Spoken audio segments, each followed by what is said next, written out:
Missy Elliott. Work It on XFM 104.9. Ricky Gervais, Steve Merchant, Karl Pilkington. Educating Ricky? Yeah. Should I do a bit of that? Well, the clues are coming in furious. The answers, I should say. Yeah. So go on in. Oh, this is what... Yeah, Rockbusters is well underway, Carl. Don't worry, you've done your work there. Okay. Right, come on. Right, Educating Ricky. This is my favourite bit now. You're just going to tease us, aren't you, with 3 headlines? If and I'm going to choose one, then we got the other 2 as well. Yeah, that's the way it works, and at the end of it, you learn some stuff. Like I say, I'm struggling a bit with knowledge. Yeah. At last he confesses. Yeah, go on. So the 3 headlines for you to pick from, we've got, first one, we'll have a big fire tomorrow. I got a feeling there's some vegetables involved. Yeah, go on. Maybe. Second one, he's a bit of a nuisance. Okay. Right. And third one, I'll bacon in the morning if you're sick of having me here. Oh, that one. I'll bacon in the morning if you're sick of having me. Right, I'm having that one. That's brilliant. Right, well, it's a saying. Do you know cold shoulder? Giving someone the cold shoulder? Yeah. All right, if you have someone round at your house and, you know, you try to get rid of them and they're hanging around and stuff and you're like, oh, I wish they'd go, I'm tired and that. Well, years ago... when? Literally years ago. Well, ages ago. Sort of, Olden times. I think it said medieval times. Yonks ago, then. Yonks ago. Yeah, medieval, We're going back quite a bit on this. Well, one. you know when you find out these books, why don't you just pop down when it was? Just make a note. I don't think it says all the time. It just sort of says, you know, a few years back. Yeah. Oh. No, it doesn't. Well, never. All right, I'll make an effort next week. Okay. Right? So, it's annoying that, because my girlfriend said to me, just make a note of the time, they'll stop having a go at you. Yeah. Yeah? And I kind of thought, it's all right. Didn't listen. I don't think it matters anyway in this one. We're looking at the saying, right? So it's giving someone a cold shoulder, right? And what it is, right, ages ago, there wasn't enough houses for people. Right. Because there wasn't much money being made. You know, there weren't big businesses. People weren't earning good money like they are now. So there wasn't as many houses, right? So what you ended up getting is like, you know, the rich people having a nice place to live. Oh. And the poor people were like wandering about, you know, looking for places to live and that. And what they ended up doing is they had like, people would go around to the mate's house and say, look, I haven't got anywhere to live. It's a bit cold. Can you let me stay? Right? So they'd go, all right, then you can stay a couple of days. But they ended up staying for like weeks. Yeah. Right? So, to sort of get rid of them, what they'd end up doing, they'd be making the dinner, and they'd be making a lovely dinner, like a bit of meat, nice warm meat, and nice veg, gravy. And this happened every time, did it? This is where the saying came from. This is what happened, Rick. This is what happened every time. It was in that vague book. The book of vague sayings and stuff. Right, so they'd be making a nice meal, but what they did, they looked after all the family. But the person who won't go home, they just give them some, like, sort of a cut-off of cold meat. Right. So they'd say, you're giving them the cold shoulder. Meaning... Right. Okay, that's rubbish. Okay, absolute... Carl, why would that necessarily work? Yeah. Why do they always, in every situation when you want to get rid of a lodger, well, still feed him every day, but make the meat lukewarm. So they always leave then. Yeah. Oh, this food's lukewarm. I'm going to become homeless and again, wandering the streets. Hold on, are you giving me the cold shoulder? Yes. Do you want me to leave? Yes, just say leaving. No, I like to do it cryptically. That way, in years to come, someone will have a little saying about it. Well, anyway, that was our bacon in the morning. If you've had enough of meat, we'll leave that. Well, bacon in the morning! Oh, bacon in the morning if you've had enough of me! Come back. What are the others? Just tease us again with the others. We'll come back to those. You've got, he's a bit of a nuisance, and we'll have a big fire tomorrow. Nice, looking forward to that.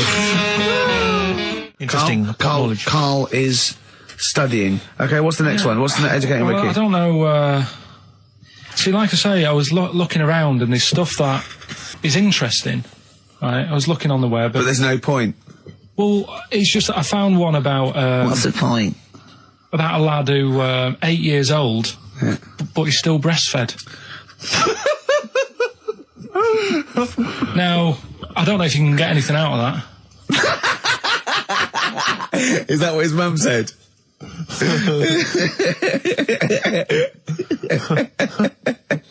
So, What do you mean? I don't know if I can get anything out of that. You don't need to. no, it's just that, you know. Where did you read that? That was on the internet.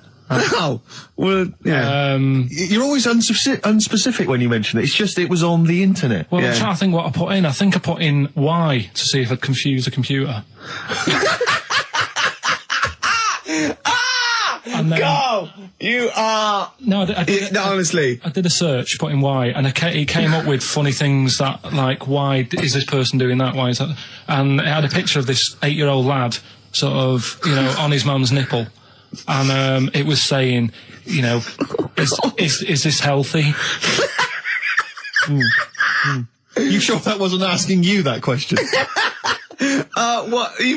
I put in why? Just to confuse the computer. Like, the computer go, what do you mean? Yeah. Stop it. Yeah. Oh, look, yeah. Last week, I was walking, home with him, and I went, he was saying something stupid, and I went, I've got a competition for next week. Let's do a phone in, and it's called Karl Pilkington, Genius or Fool. Yeah. Right? And he went, no. I went, why not? He went, well, it'd be confusing because they say there's no difference between genius and being a fool. We do though, don't we? No, but it's rubbish, and people say there's a fine line between madness and genius, and, you know, it's a ridiculous soundbite. They don't say there's a fine line between a genius and an idiot. Well, the people who do are idiots. Yeah. So what would you do there, though, just to sort of wrap that little thing up? What would you do? That lad loves his mum's milk. What are you asking me to come up with? No, I'm A just... title for the story? No. It's just what would you do? Right. What do you mean, what would I do? Well, it's causing a bit of a problem in the area, right? What area? In America, I think it was. Oh, America are a problem, are they? George Bush is worried about this kid who's no, breastfeeding at right, 8. Imagine it like this, right? Right. No, so Carl, what are you asking me? About this spurious story you saw on the I internet? saw on the internet, there's Yeah. an 8-year-old lad, he likes his mum's milk, Yeah. and it's saying, is this right? Should it No, be it's going not. on? But what What do you want Ricky to do about it? It's not his responsibility. Yeah. No, but the little town that he lives in, they're all causing an uproar, right? Going, this isn't right, you know, I can't let my kid play out in case he's in the garden with his mum getting a bit hungry, right? So, Oh, God. what should they do? Because his mum's saying, well, he likes it, Yeah. and he, you know, so what do you do? I don't know the laws. No, but I'm not asking you to sort out the laws. I'm just saying, if you lived in that neighbourhood, what Yeah. would you say? If you went up to him and said, look, everyone's getting a bit fed up with this, look. I'd say, what would I do? What do you mean, what would I do? what are you asking me? Right, it doesn't matter. No. What are you asking me? What are you asking me and Steve and the I'm public? just saying, say if you live next door to this woman, Yeah. right? The kid's hungry, 8 years old, he's out playing on his bike, and he goes, Mum, I'm getting a bit peckish, and he goes, all right, son. She whops one out, and he starts having his milk, right? You live next door, you're putting your washing out, and you see this going on. You're getting a bit sick of it, because it's gone on for months. 8 years, I assume. Why is it your business? Why are you such a nosy neighbour that you're concerned? What would you do, Carl? Let's turn it back on him. Yeah. What would you do?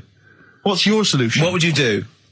Well, I thought I'd say, right, why are you doing this? And she'd say, because he likes it.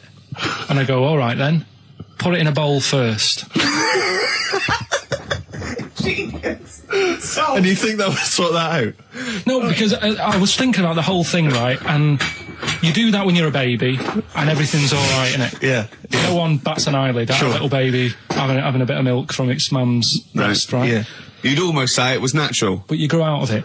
It's like you don't see. It got me thinking about things you don't see, and you don't see. Did you put this into a computer? Show me things you don't see. What else don't you see? Well, you don't see like an old man having a Twix. You never.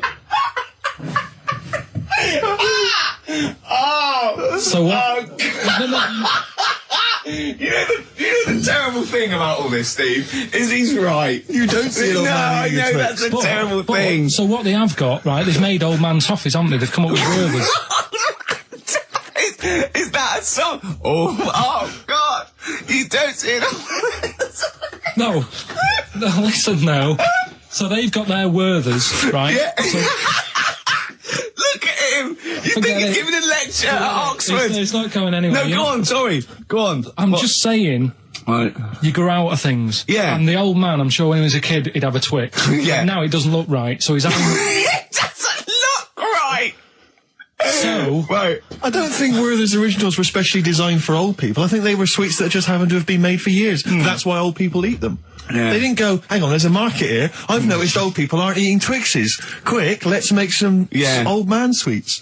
But then the little advert, he gives it to his grandson as well, doesn't he? He goes, have a Werther's original. Oh, I think it cuts though before he throws it back in his face and goes, get me a Twix. And a damn curly-whirly, Grandad, you old fool. So other things you don't see, Carl, got any other ones, or you obviously been thinking about this? What confuses you? When you look out your window, what confuses you with the world? What do you walk around going, oh, that's a bit weird? I remember when you were in Edinburgh, you were confused because you saw someone putting a parking ticket on some rubbish, which confused you. Yeah, that was weird. Yeah. The world's a crazy place, isn't it? I mean, whatever you look at, you can... Do you know what I mean? Like what? Like what? Oh, anything. I mean, you could look out the window there and you'll see something. You go, why are they doing that? Yeah. What are they doing that for? Yeah. I'll tell you this, maybe we should bring back White Van Carl. There's some interesting questions this week, Rick. Yeah. We could pull that out of the bag if you're interested. Shall we do that? Just get Carl's take on the world's... Let's do it, let's do it. I'll tell you what, we'll do that in a second. Let's have another Educating Ricky, because I think you got sidetracked with your talk of Well, just the other thing on breastfeeding. things you don't see. Look at the way when I went to school, there was 2 kids with them big heads. Now, You don't never see them. Sure. Yeah, but no one else saw them anyway, Carl. It's only you that saw 2 of them, not related, and wouldn't hang around with each other because you think they thought it would be too obvious. Webbed fingers and big heads.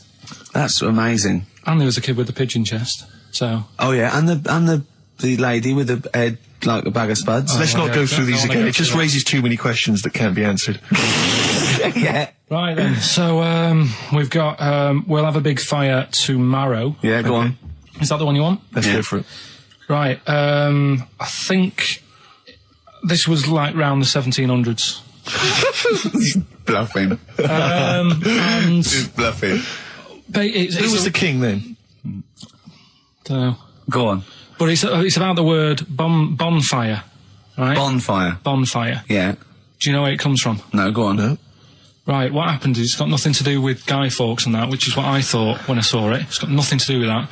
But ages ago, at 1700s, right, they didn't have enough houses, like I mentioned. Okay. Yeah. So if that happens, you get people living on the streets. You get diseases, people aren't cleaning properly. So you get more deaths. All right? Yeah. So think about it. You've got all these dead bodies lying around.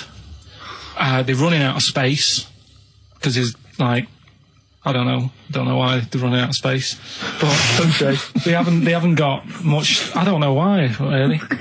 I was going to say they should have just buried them, but there's probably more land back then than now. Think about it.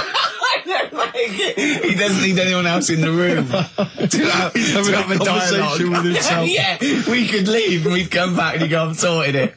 Yeah. But anyway, for some reason, They presumably, if it's going to be they burnt them, it's presumably to do that it also kills the parasite or whatever's carrying the parasite on them, as opposed to burying them and not killing the disease. well, yeah. So that's that. There you go. You've worked it out. They piled them up and they turned it into a celebration because there was a lot of fed up people at that time. Is this going to be the word bon, meaning good? No. I'll tell you in a minute. Go on. So you've got all these people who are like going around and like, oh, you know, so and so died the other day, and you know, nearly every week someone they knew was dying. So you can imagine like just constant like being depressed. So and they've got all these bodies lying everywhere. It's like, oh God, what are we going to do?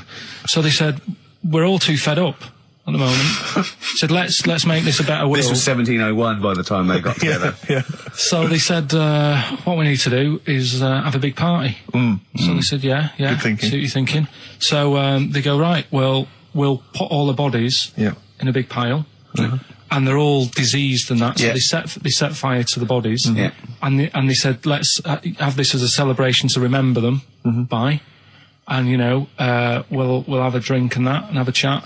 We'll have this big fire going. And it came from bone fire. Ah, right. So Bone it was fire. it was all the bones. Bonfire is bone fire. Yeah. Excellent. Yeah. Yeah. That's interesting. So that's how it came about. Yeah, in the 1700s. Yeah. That was. No, probably. I reckon it was 1600. Probably earlier. I reckon it was the plague. I reckon it came from. But interesting stuff. Interesting Yeah. So stuff. that's. Did you celebrate Bonfire Night? Is that a big celebration for you? Do you like the fireworks? I'm sick of fireworks. I just think they're rubbish. Yeah, I'm not impressed. I've never been impressed by fireworks. Even as a kid, you have to go to like sort of community kind of gatherings with a bonfire and fireworks, and some local vicar or whatever would come out. But I also think the adults think the kids love it, and if they just got together and said, "Should we go this year?" They'd all go, "No." Yeah, absolutely. Let's not go this year. What would be better is if the vicar had wheeled out like a massive rocket, climbed in, gone last one to the moon as a bender, and then fired himself off. Now that, I'd pay to see. That's a firework display I'd like to see. As it is, it's just rubbish. Oh dear. Yeah. That's your feeling, excellent. Carl? Yeah, I'm not keen. No. Sorry, what clue was that? We'll have a big fire tomorrow. Bone marrow. Bone marrow. Genius. Let's play the record. Oh God! Featuring Van Morrison on vocals, that's Them, and Gloria. From the 60s. In fact. Adverts, Carl? All right. Tell you what, why didn't you carry on with your educating Ricky section? I'll have a look on the We'll CD. keep it going, Steve. Yeah, you keep it go on then. Right, okay. We've had a few emails. Anyone got it right, Carl? Anyone? Educating Ricky. That's the final one. We got to get that out of the way. We got to get Rockbusters as well, though. We can do that at the end. We can wait. Go on then. But we've only got 5 minutes left. Come on, just do educating Ricky. Right. God. The last one that we haven't done is he's a bit of a nuisance. Go on then. Again, not really that interesting. Thanks. No, like again, I spoke to you in the week, and I had much better things. Like when I tell you about Brian Blessed climbing Everest, and for some reason it made him it played havoc with his belly, and he followed through, and he had to clean up. Shut himself. Yeah, using ice and snow. Why are you telling me that Brian Blessed? In what way is telling me that Brian Blessed shit himself once in any way educational? Because I was saying how he was climbing Everest, right? Right. I give it to him. He's an actor and that, but he gave that a go. Yeah. Right. It played. What's the point of that? You'd say, wouldn't you? You'd say, God, he's so he's all right. Me doing a boxing match for no reason is rubbish, but him climbing Everest and shitting himself, he did that. It's commendable. Right, and he's only going to go and do it again. He's going to climb it again. Yeah, but he might not shit himself this time. Yeah, but what's the point in going? Nothing's changed up there. Yeah, good point. Yeah, Should been. Well, it has. They've probably cleared it up by now. Like, but it's slip on it. I can't even be bothered telling you this one because. Come on, just honest, do it. Or do it now. Steve, how we doing? Look, no, never mind that. Look, just tell me what that means. Oh, he's a nuisance. Oh, this is so annoying, Carl. I'm going to go mental. Right, talk. Right. Listen, I'm just putting this in here, right? Right, nuisance is a bit of a nuisance. Yeah. Apparently, the old fella who used to hang people. 1700s. Yeah. He used to be able to tell somebody's weight just by looking at them. Right? That's a bit of a bonus fact. We'll be the judge of that. The thing that I wanted to tell you is money for old rope. Do you know what I'm saying? I can't even be bothered. Yes, you're going to tell me now. Come on, Carl. Right, I mean it. Basically, money for old rope came from the... Right. What was all that about? You can tell someone's weight. What was all that bonus for? fact. And Brian Blessed shitting himself. What are you... What? Look at you... No, tell me that now. You nearly made me swear then. I'm getting really annoyed. I'm getting really annoyed now. Tell me this back, Carl, or I'm going to go mental. Come on, Carl. Time's running out. More that people years ago, when people used to be hung, right? Right. If you didn't like the person who's been hung, you'd go, God, I really don't like him. And so you never forget the time. Because if they're being hung, we take that as read. Yeah. So they never forget afterwards to get the hangman to get the rope and to cut it up into little pieces, and he'd sell them. He'd sell the little pieces of rope to people. See, Carl, that's the most interesting thing, if it's true, that you've come up with. Right, okay. And so so they sell the rope? They sell the rope, and it's money for old rope. Money for old rope? Meaning, like, God, it's easy to make money, all they have to do is cut it up and sell it. I'm cynical. I'm not so convinced. Listen, we're really tight. We haven't even got time for a last track. We've got an ad break and we've got to give out... Okay, do the answers then. This is ridiculous. So... Karl Pilkington. Indeed. Genius Karl Pilkington, as Heat magazine said. Really? Is that what he's referred to now? Yeah, huh? yeah. Genius. Saying about people tune in just to hear his games, such as Educating Ricky. Have you got some Educating Ricky for me? Got some education. I need some education, Carl. I desperately need some education. I want to learn about Chinese kids that are born hairier than average. I want to hear about deaf girls that can hear after their mum hits their head against a wall. These are the things I need to know. I mean, I don't wish to be disrespectful. He doesn't look like a genius. He doesn't look like a genius. But then I don't know what a genius looks like. Exactly. So, Steve. you know, I don't want to be an Look at Einstein.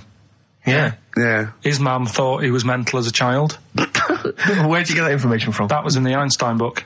Well, it was in the Einstein book, then it's truly true. Which Einstein book is that? His Theory of Relativity? The big book of Einstein stuff. Oh, yeah. Yeah, the big bumper book of Einstein stuff. It's for a coach trip, and you have to fill in E equals MC1 squared, 2 fish, or 3 hello, and then it's multiple choice, and you fill it. It's great. Did his mum think, A, he was a genius, B, mental?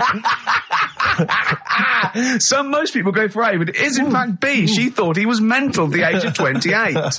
Oh, Carl, you never let me down. You never let me down. So have you got Educating Ricky for me? We've got Educating Ricky coming up. Karl Pilkington in the chair now. The talked about, the acclaimed Educating Ricky. Right, well, just in case anyone's new, doesn't normally listen. Yeah. Basically, I'm Educating Ricky. Yeah. Do a bit of research in a week, find stuff, news, history, anything that's interesting. 3 stories, I give them a nice little headline. You take your pick. Yeah. Between now and 3, you're going to learn 3 things. Yeah? Yeah. So, the headlines are, I'll be no buying one of them. Give us that again. I'll be no buying one of them. Nice, okay. Yeah. We've also got Hippo News. Okay. Okay. And Can you believe it? Can you believe it? Well, I'm going to go for Hippo News. Hippo News? Hippo News. Right, well, this one, it's... I'm not going to take the credit here. I heard Christian talking about this on breakfast, right? Because it's a good story that happened. Basically, I don't know if I told you about it last week when we were having our spaghetti. But, I think you did. Right, I know what it is. I know what this is. Okay, I've not heard this. Right, there's a little midget. Right, there's a circus. I'm loving it already. Circus going on somewhere. I think it was in America. Yeah. And, is that present day or old times? I'm talking like in the last 3 weeks. Okay. Right. Little midget. Circus, really packed out show. People are loving it. Right, Steve, you asked the same question I did. I know. So there's a little midget jumping up and down on a trampoline. What circus is this? Right. I'd pay good money to see it. So everyone's clapping, and he's getting carried away. Because he can't believe they're loving it. I didn't know they'd like a little person on a trampoline, but they love me. But you know what it's like when, if there's a crowd of people sort of encouraging you to sort of go higher and stuff. Yeah. And I'm sure he knew it was getting out of hand. But he was jumping and he was coming down the road going higher, and he's going really high in the air, right? So he's doing this, crowd are clapping. There's a hippo, right, just sat next to the trampoline getting ready to come on and do his act. Oh, right, I thought he was in the audience. There's a hippo getting ready to do his act, Steve. Yeah. So he's a ventriloquist. What do you mean he's sitting by the trampoline waiting to do his act? Because why does he sit in the dressing room and they go, 5 minutes, Mr. Muss, 5 minutes, Mr. Muss. So anyway, right, so the hippo's there. He's getting annoyed, is he? Because the midget... He's going, how can I follow this? This is really annoying. They're going to be, no. So he's thinking, he's already done the trampoline, my pogo stick act is never going to work. Yeah, go on. So there's a hippo waiting. See, it's a great story, and I just know he embellishes it or it gets slightly wrong. Go on. So there's a midget jumping up and down. The hippo's getting annoyed. The crowd are going mad. The midget's loving it. Can't believe his luck. Although you think he probably knows he's dicing with danger. Yeah. So next thing you know, they're all saying higher, higher. He gives it one big, heavy sort of landing on the trampoline. goes really high, but goes off at a funny angle. Oh. Hypotenuse. Okay. Yeah. And sort of flies up. Hypotenuse! Sure. Flies off at a funny angle. Oh, dear. Hippo's there, swallows him whole. Crowd are clapping, thinking that's why the hippo was waiting there. Rubbish. Rubbish. It's not rubbish though. But no, maybe there was an accident in a circus with a midget and a hippo, but at no point was this hippo waiting to go on going, come on. The midget flew off at hypotenuse and landed in the hippo's mouth and was swallowed whole. This is what you embellish it. That is great. And what's I that? have to say though, Rick, when I heard midget, trampoline, hippopotamus, I was thinking accident waiting to happen. Yeah. So. Yeah, maybe. I mean, it is that you should never put those three together. Never. It's a recipe for disaster. Everyone knows that. Midget, trampoline, hippopotamus. Are you mental? You're asking for trouble. Well, you know when he told me it, he said, and the midget, he didn't mention the hippopotamus, and he said the midget went on, and soon he fell off, and the hippo ate him. And I said, sorry. What was the hippo doing there? He went, it's a circus. I've never heard of a circus having a hippo. What do hippos do? What can they do? You can't train them, can you? What do you? Aren't they like very deadly? They're huge, aren't they? You can't have a hippo in a circus. Are you sure? You're not thinking of Zippo? He's neither clown. Yeah. No, and it wasn't some sort of where Zippo was eating a midget, and it's some sort of horrible sexual act. No, it was definitely. I heard it on breakfast, right? Oh, okay, sorry. No, it's definitely fact. Yeah, okay, right, truth. okay, good. Do you know what a pelican? I read the other day that has to turn its head upside down to eat. Give us the clues. So, Rockbusters. Well, let me just explain. A bird has a gullet, an esophagus and a gullet. It's all in one thing. It hasn't got peristalsis, which is the movement that we have that can make food. So a bird can only rely on gravity. Yeah. So it has to have its head up and has to shake. It can't eat. You were going to say that, weren't you, Carl? Yeah. Yeah. Educating Ricky, part 2. Right. What's the clues left? Well, we've got left the headlines. I'll be no buying one of them. Yeah. And we've also got chicken. You believe it? Chicken. You believe it? So they're the two that are left. Which one's you going for? Chicken. You believe it is not that picture, is it? That we saw. Which picture? The bloke with the... No. Right, okay. God, that was bad. Right, okay. So... I just better explain we that. We can't really discuss this on air, can we? Well, we can. Steve brought in, Carl, the best book ever, which is, what is it? I found it when I was moving house. It's an FHM publication, and it's kind of like lots of grotesque pictures and stories, and like a book of freaks and weirdos and... And Carl opened it, and the first one was like... At the back. At the back. Well, you couldn't believe your luck, could you? What was it? What was number 50? A bloke with two heads. And he said, what's number 1? Yeah. And then number 6, there's a bloke who's a squid or something. Octopus. Yeah. Yeah. He's loving it. At number 1, he said, well, it's just a fella under a rock. And I went, oh no, read on, I think I know about this. And it's the fella that was found, he caused a landslide while having sex with a chicken. And they pulled him up, and there he is, the chicken. Right, so Carl could not believe his luck. So it's not that. Chicken, you believe it? I'll have that one. You're then. going for that one? Yeah. Right, well, we've talked a lot on the show about... We've talked a lot on the show. Yeah. About animals without heads. We haven't! We haven't! We talked about cockroaches could live without a head for 7 days. Yeah, we've talked about that. And then, of course, there was the...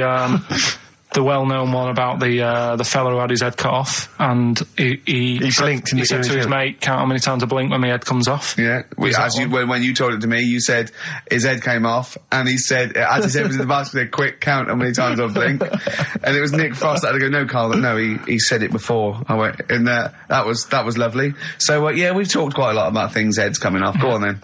Well, this one, right? Back in 1945. You looked it up the date. It's got a specific date. Wow. Mate Jonathan sent this one. You know him as well. Lad at the BBC, right? He emailed this one in. So thanks for that. Chicken. It's called Mike. There's a chicken called... Sorry, I missed a bit there. There's a chicken called Mike. Chicken called Mike. Okay. Right? Yeah. Well, what happened was, it was living on a farm, right? Loads of chickens knocking about, and the owner of the farm is like, you know, getting ready for tea, and his wife says, go out and get a fresh chicken, because my mum's coming round. So he thinks, well, I want to get a good one in, because I want to impress her, because back then, even then, they wanted to impress the mother-in-law and that. So they said, all right, I'll just nip out and get one. So he sees Mike, chicken, running around. Is this during the war or after the war? 1945, I'd say that was after. No, it ended, well... It ended in 1945. Yeah, September, go on. So, chicken's running about, he thinks that one, that looks alright, I'll have that one. Mikey. So he picks it up, and he cuts his head off. Puts it on the block, cuts his head off, runs about a bit, like they do. He thinks it'll stop in a minute, keeps running about. And what's going on here? Right? He's now like chasing the chicken without an head. Yeah. He's saying he should die in a minute. Anyway, doesn't die. Chicken's walking around with no head. Lives for 18 months. Yeah. Chicken with no head. Yeah. What do you think of that? Well, I'll tell you, I've heard this story before, Rick, and the explanation, as I understand it, was that certain vital cords, spinal cords, weren't severed when the head came off. So that was why it continued to live. Yep. I don't know if that sounds plausible. It's fine. Absolutely fine.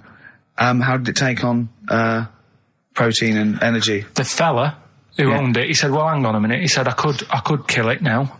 But I've got a wonder chicken here. But he's thinking, it must really want to live. Sure. Right? If it survived that, I've got something here. Yeah. So what he does, he gets a little eye droplet thing that he used to use on it. Obviously not anymore. Right? And he filled it with grain and water, and it had a big hole in its neck where its head used to be. And he incredibly. And he dropped. You know what? I mean, that is possible then. If it, without infection, without infection, if he was taking on things, it is possible, right? Why? Why what? Why did he do it? How cruel is that? I mean, that was not cruel, because the chicken obviously, He said if he thought it was a bit fed up, he would have killed it. He said, but it was running around quite happy. Well, it wasn't fed up at all, because it had no brain. Well. What do you mean, wow? I'm just saying what... It was nothing. It was just sinew and nerves and electrical impulses breaking down energies, right? That's all it was. It didn't have a brain. So it was... But I'm worried about the psychology of keeping a pet without a head. I'm worried more about what the farmer was thinking than the chicken. I tell you this, the question I'm asking is, was the mother-in-law impressed? I mean, that's why he set out to shot Mike's head off. This is lovely, but it's just the head. Well, you don't kill a chicken like that all at once. I thought we were having chicken for dinner. Come and look at this, running around the yard. Yeah. Oh, dear. So, there you go, you've learned something there. Yeah, I have learned something. Yeah? Yeah. So... one more. That farmer, I've learned that farmer was very strange indeed. Yeah. There you go. I have to say, to be fair to Karl, I have a feeling when I read it, the reason he kept it alive was as a novelty. He got charged people to come and see the incredible headless chicken called Mike. Right. So, here we are. That's great. So, tune, Steve? Educating Ricky, right, number 3. Final one. You've had hippopotamus. You had chicken, you believe it. And the last one is I'll be buying one of them. I love that one. All right. Interesting one, this. I spent probably 3 days looking for this stuff. Right? And another one that I came across, right? And I was going to use. What a great life you've got. I was just, going on the internet and that. And I also, looking magazines, found a story about a bloke who... I don't know, he was messing about with a chainsaw and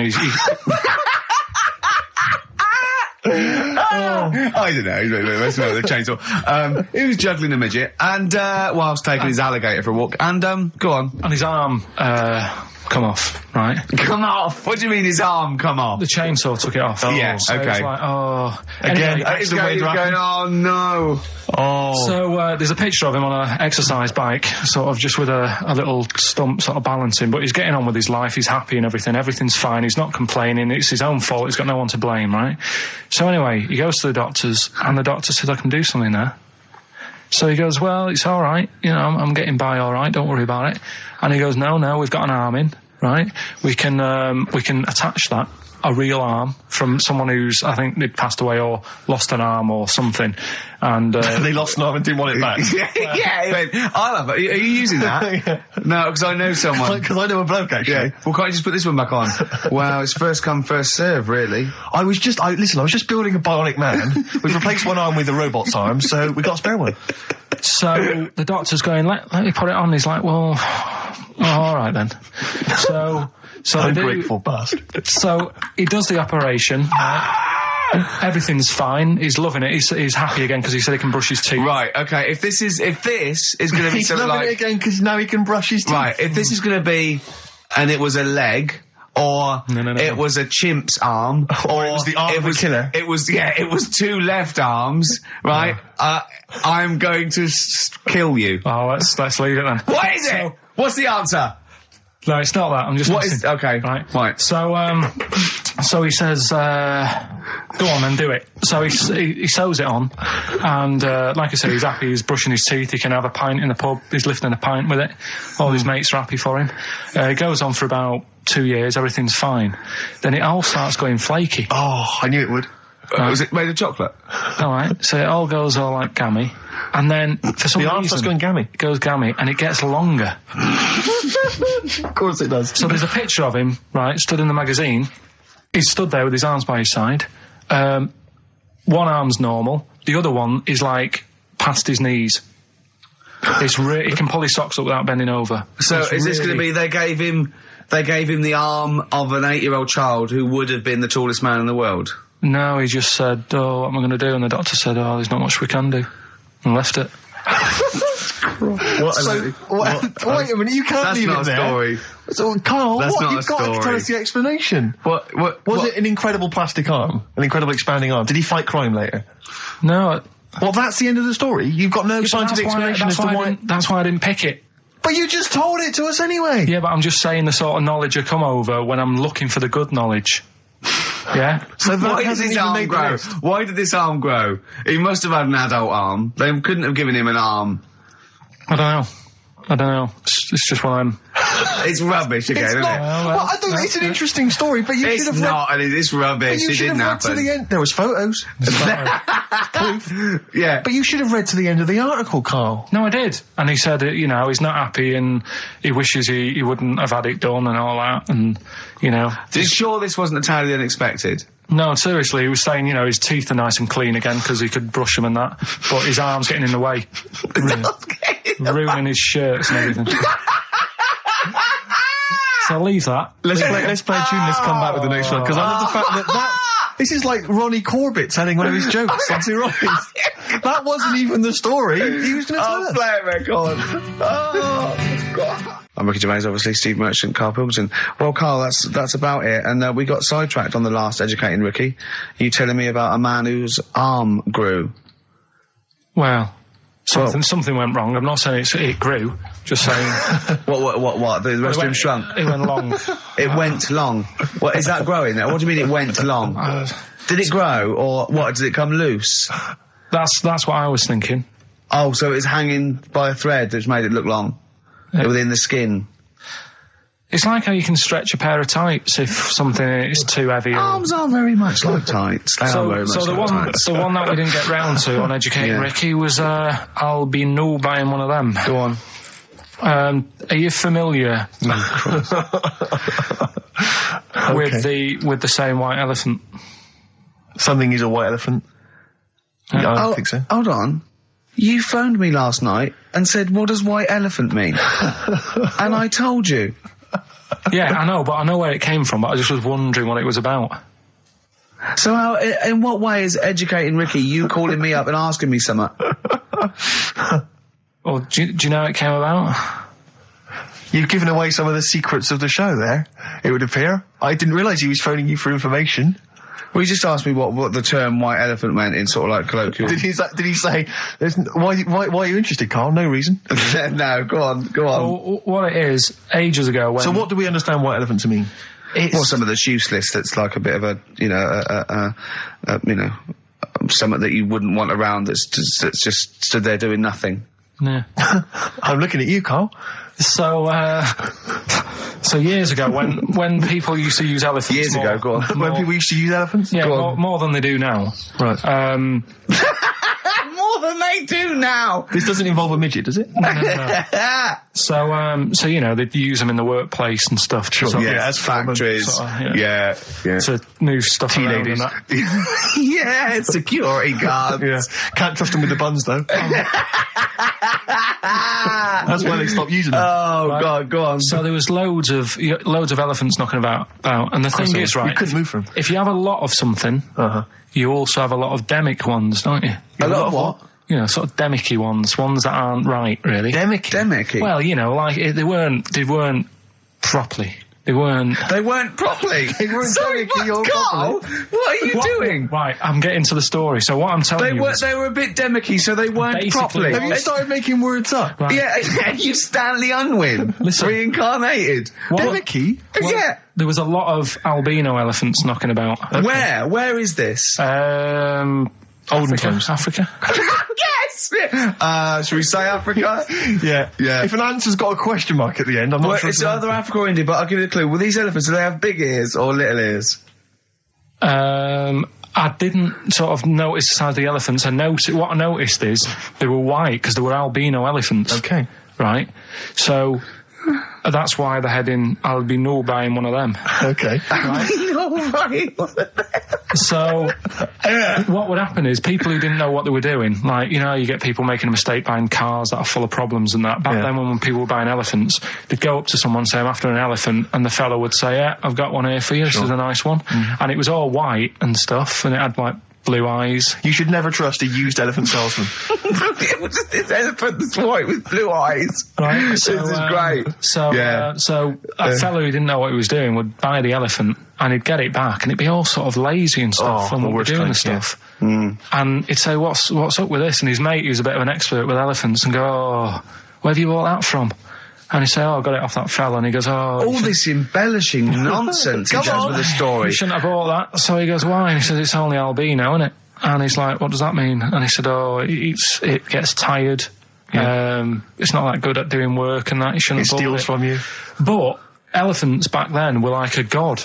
You know what I mean? Right. You couldn't say, I'm sick of this and I'm going to abandon it or anything, because elephants were seen as like pretty high up on the chain of things. So they'd end up being stuck with an elephant, that's an albino, couldn't do much, gets tired, basically gets in the way. So they said, that's where they're saying, like, you know, bought a bit of a white elephant there. What do you reckon, Rick? I feel like I haven't been educated. I feel like I've lost something. So at that time in my life I could never get back. I feel like I've sort of been soiled and I don't know where to start. I'm angry. Do you know what I mean? I'm angry. Sure, yeah, I can see that. And all that rubbish around. Look at his little face. Wow. What was all that shit about a second-hand elephant salesman and his mate knew about elephants? What is it? They had blue eyes. What are you? Well, albinos have red eyes for a start.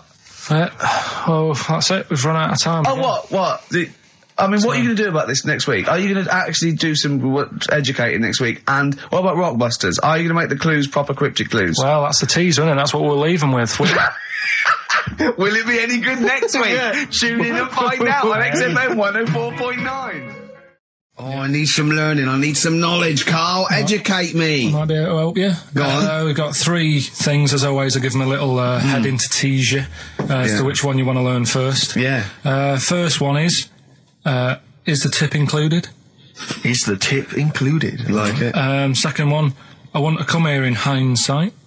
Right. I wouldn't have come here in hindsight? Yeah. Okay. And the third one, am I going to have to thump you? Am I going to have to thump you? Okay, and you've trawled, the internet? So if I can get into the mindset of this plan, is the tip included? Well, obviously, that's probably not going to be about a weight. It's going to be if that's someone losing the end of his knob, I assume.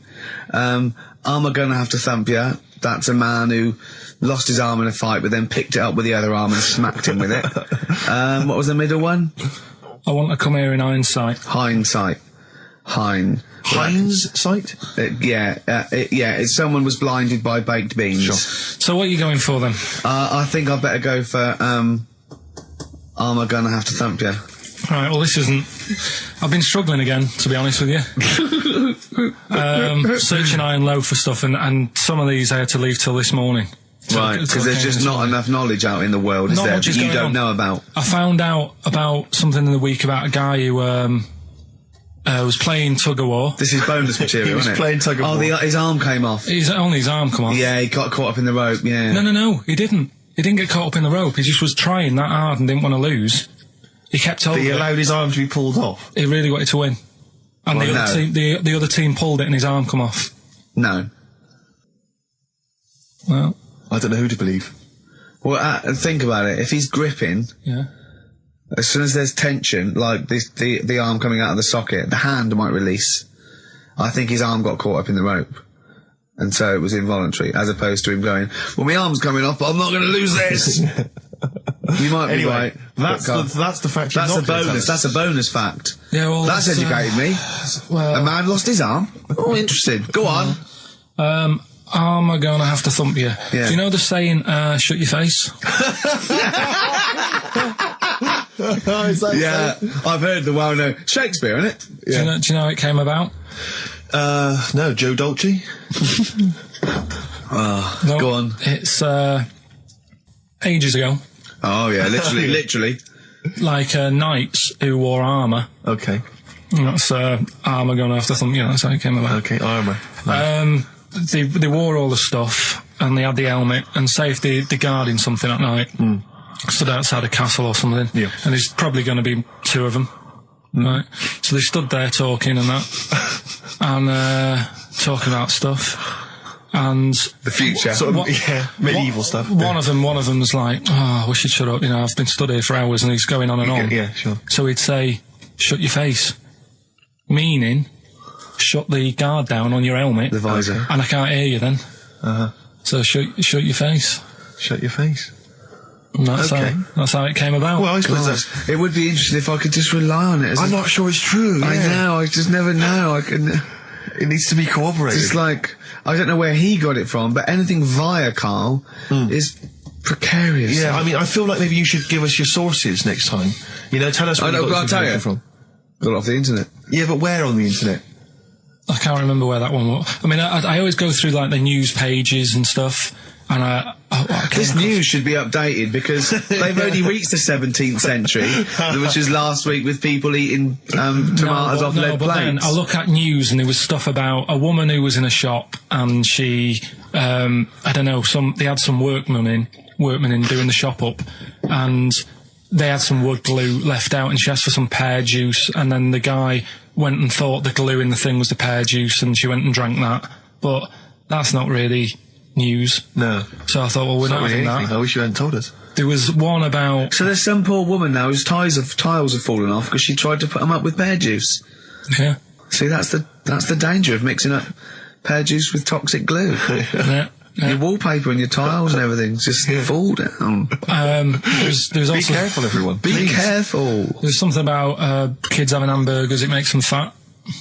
Hold on. What? Having food with high fat content can make you put on weight? Yeah. Don't believe it. You're an idiot. What's the next one? Well, no, let's play tune. You've still got to come. You've still got I Want to Come Here in Hindsight, and you've still got Is the Tip Included, but we've got a bit of... Carl just said to me, here's something. You can't hold your breath to death. Have you tried it, Carl? It's just another little lesson. There's someone here who's in a really low ebb. They've been listening to the show, they were going to commit suicide. They just start holding their breath and they're like, oh, screw it. Have I told you that programme about the scorpion? How they all help each other out? Right. Scorpions all help each other out? No, this is brilliant, right? Somewhere in the desert. Okay. There's these little... In the desert. It's like these little monkeys that are underground or something. And there's holes. Is this Beneath the Planet of the Apes? The fourth in the series. Are they talking apes? Oh, forget it, actually. No, and you've got it wrong anyway. They're not monkeys. There's little monkeys under the goose. What are they doing then? They're toiling into underground mines. They're lizards, if you remember. And the lizard goes to sleep. When the bloke comes along, you've told this. We've done it. All right. Monkey from monkey. That's what happens in his mind. From lizard to monkey. Oh, evolution would have been so much easier if Carl was around. Turn into a monkey. I'm fed up with a lizard. Just promise me once again, Carl. I've asked you before. Promise me you'll never have children. Go on, right, okay. Right, what are you having? What are they again? Is the tip included? Yeah, go on, that one. Right. In Turkey... Nice. It's not, actually. That's where I went, and there was little fellas after Suzanne in the kitchen. What? What do you mean? We went to Turkey. You went to Turkey and there were some little fellas. Well, they had quite a few sort of midgets working in the kitchen. Why? Is it a theme? No, is it a theme holiday? I don't know. Might get them cheaper or something. Was it? So they were working cheaper. They were working in the kitchen, and one of them fancied Suzanne and kept sort of eyeing her up, and she was winding me up saying, "Oh, not eyeing up and down, just eyeing her up." Yeah. Anyway, no. So what was she doing in the kitchen? No, it's like a pick what you want to eat type buffet, but you have people clearing the tables and that ready for you to come along. Are they low tables? And he was just keeping an eye on her. What did he say though? Was he? It was Turkish, so I don't know what he was saying. But he was a little fella, yeah. Did he? What do you mean a little fella? What do you mean little fella? Sort of dwarf-like. What do you mean dwarf-like? He had magic powers, or he was 4 foot? No, what do you mean, Carl? A little bloke, just like a normal bloke, but small. If you stood him in the desert, you wouldn't know. But he'd be hot at first. Right, Carl. You should watch out for the monkeys. Yeah, underground. There's underground monkeys. Look, you can't just say there was a little midget fella who was eyeing up my girlfriend and then leave it. What do you mean? What was happening? This is a story to us. This is much more interesting to us than, and she was deaf, right, and she hit her head. That's much more interesting. I don't understand how it manifested itself. Did he come over and say something? No, do you know when, it's like girls know, don't they, when someone fancies them? What do you mean there was lots of them as well? Do they? That's worth knowing. Listen, right, come on, right, so you went to this holiday, yeah? Yeah. And you went into the dining room or something? Yeah, downstairs. And you looked over. You thought, this is odd, there's no one serving. Yeah, and they go, wait a minute. Hold on, you looked down and there was a little waiter. There was loads of them running around busy. Why, though? Why did they get summer? What do you mean? Because it was summer. They had more of them. They come out in summer. What do you mean they had more? What do you mean? Because it's busy, isn't it? Well, no, but they hibernate in the winter. Why were they all midgets? I don't know, maybe it doesn't heat stunt your growth or something. No! Well, they just happened to, maybe it was a thing that they did for tourists or something, I don't know. I just got on with my meal. It was a holiday, do you know what I mean? God. Right. So it's a midget serving. I'm not going to ask any questions. Right, okay, yeah. So they're all little fellas running around, and this one always was like, do you want a new serviette? You know what I mean? Going out of his way to sort of... for turning on the charm. Yeah, he was going out of his way. The others weren't. Right. I think what was happening is he'd been working with Santa all the winter. Yeah. This is a little summer break. This one was your waiter, and so he was being polite to you. Maybe. But what did Suzanne say then? She was using it to wind me up. What was she saying? Just like, look. He may be small, but he's built like a... Yeah, he's all man. So... Were you jealous of a midget then? You were jealous of him? It is a bit annoying, isn't it? Why? It wouldn't bother me as much now, because I've been with her for ages. Right. But at the time, that might have been one of our first holidays, and it's like... You don't want to be what's going on? I paid for this holiday. Yeah. And then you get off with a midget. Yeah. Oh. So anyway. But it doesn't matter, because you got chatted up by a bearded lady. So. yeah. Tell you what, no, that's got nothing to do with that. What were you going to say? I was going to say the hotel was half board, and maybe... Oh, right. I thought you were going to say it's just one of her shortcomings. So listen, right? Play a record. Right. Badly drawn boy, born again. Right, just get this educating Ricky out of the way. So, Turkey, yeah. So what is this again? This is educating Ricky, is the tip included. Right. Apparently a fellow was on holiday in Turkey. He's just having a normal holiday. Weather's good. He's having a good time. Waiters are all normal height. Yeah. He's having his meal. He hears a load of screaming going on in the kitchen. No. Has his girlfriend wandered in there? And they do, with a stepladder. The circumcised people in the kitchen, and apparently... What are you talking about? Whoa. Slow down. We were sidetracked there for a minute. What are you talking about? Well, I'm excited about two things at once here. One, they circumcised people in the kitchen. Two, I guessed it was someone losing the end of their knob. You did, yeah. I started thinking like Karl Pilkington. Extraordinary. That is amazing. Apparently it was going on. It wasn't just a one-off either. Well, when I say a one-off, I mean they did it more than once. Yeah. Right? And there was... it was there for a week, and apparently the first night it was quiet, and then the rest of the week, every day, it'd be like having his breakfast, or even his lunch, or even his tea. Yeah. He'd be doing it all day. Oh. You'd be hearing lunch screams. and breakfast, fair enough, really. Yeah, circumcision at tea time. Don't do that. And apparently it's a tradition over there. You can't even make a complaint about it. It's like, well, you should have found out before you come over. See, I can't believe this is true. I'm a little bit lost. Believe this is he was true. in a restaurant, in a hotel, and there were people having circumcisions in the kitchen. Yeah. Is that right? I'm even worried that we're bordering on the racist here, suggesting that is tradition, that Turkish people cut the end of their cocks off in the kitchen. Yeah. At meal times. I think you're wrong, Karl. This sounds ludicrous, Karl. No, I don't think it happens everywhere. Right. I think this Just in this hotel. certain places. Certain hotels. Certain hotels. What, is it like 2-star? Yeah. Why did he go to the Foreskin Inn? It was his own fault, wasn't it? So that's... Sorry, that's it, is it? Have they closed? Sorry, no, wait. That's the story. You educated me, right? Once a fella saw some Turkish people cutting the tip of their knob off in the kitchen. Thanks very much. Thanks very much, Karl. Got any more? Well, there's things you can learn from it. Either don't go to Turkey. No! Don't have calamari when you're over there.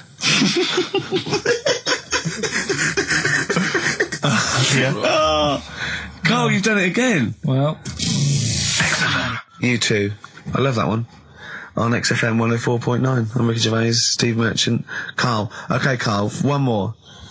Can't we just... Don't get the just because so far you've come up with nothing. What's the last one? Give us the teaser clue again. It was, I want to come here in hindsight. I wouldn't have come here in hindsight. Yeah. Right, give me some education. This will be the thing that teaches me something. I can feel it in my bones. Come on. There's a kid in Kenya. He was messing about with some beans. Magic. We guessed that as well. You did, yeah. He's fed up because we've guessed his puns, I think. He put one of them in his ear. Yeah. The mum or the dad said, what have you done that for, or whatever. Yeah. So I'll have to take you to the doctors now. So they took the kid to the doctors, and the doctor said, he said, I can get that out, I can sort that out for you. So he took it out, and the doctor said, right, that's £3.50. And the dad said, I've only got £2.70 on me. And the doctor said, right, well, and he put the bean back in his kid's ear.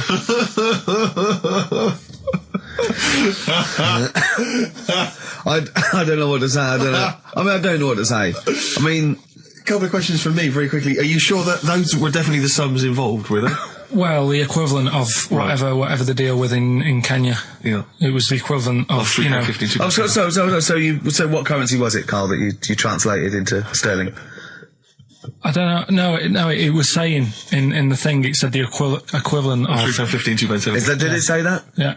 Sorry. Did it say that? Yeah. Karl, look at me. Did it say that? Yeah. It said that was the. Did it say that? Yeah. Yeah, it did. It definitely said that. Definitely. Yeah. So it's just like, I suppose, I don't know. I mean, all these things. The idea is, it's not like a lesson. It's like, I'll tell you this, see what you can get from it. Sure. So look at what I've told you already. The Knights who said shut your face. That's that's amazing. That explains itself. Yeah. Turkey with the circumcisions in a restaurant. Yeah. That'll hold me in good stead. Yeah. Don't go there. Whatever. This one, if you're in Kenya, don't put beans in your ears or something. Doctors or carry £3.50 or the equivalent of. It's just the idea that the doctor put it back in his ear. He forced it back in his ear. So is it still there to this day? I mean, is there any update on that stuff? Or does he go back with the £3.50? I presume he either went and got a second opinion, see if he could get it cheaper. Right. Or another doctor. Yeah. Or he said, right, I'll come back next week after I've been paid. Or he saw how the doctor did it and thought, well, I'll have a go at that. Shall I get home? Yeah, for free. But he never said how it ended. No. But I mean, I apologise for this week. 'Cause, I mean, I haven't got that much out of it. You've not been enriched. It was very, very light. Like I say, there was the tug of war. There was a fella in Scotland who had a load of tattoos. Okay. Is that it? Is that the end of the story? 98% covered. Right. Just between his toes, he didn't have done. Why not? Because it looked stupid. I don't know. It just said 98% done.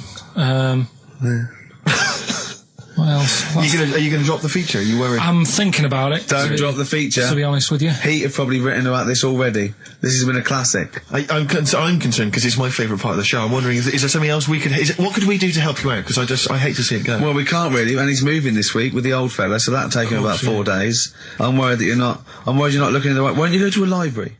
That's Steve Merchant and Karl Pilkington for you. Coming up on the show, we've got Educating Ricky. I'm not happy with this. Oh, really? Because the last few weeks have been genius. What is a drop in quality, is there, of the education of me? Well, it's just, like I said, I've wasted a lot of time this week searching on the web, right? You wasted a lot of time searching on the web because you come up with things that aren't true. Why don't you look in books and verified sort of like journals? The web is the new book, though, isn't it? No, the web is the new book. That's the new wrong. Yeah. Well, so I've been searching. There's hardly anything. I spoke to you in the week. About Monday or Tuesday. What did you say? There's nothing happened this week in the world. There's nothing going on. There was a new car wash that you can put dogs in. There was a car wash you can put dogs in. That's the only thing that's happened in the world. And that and the jellyfish, and we've covered that. So,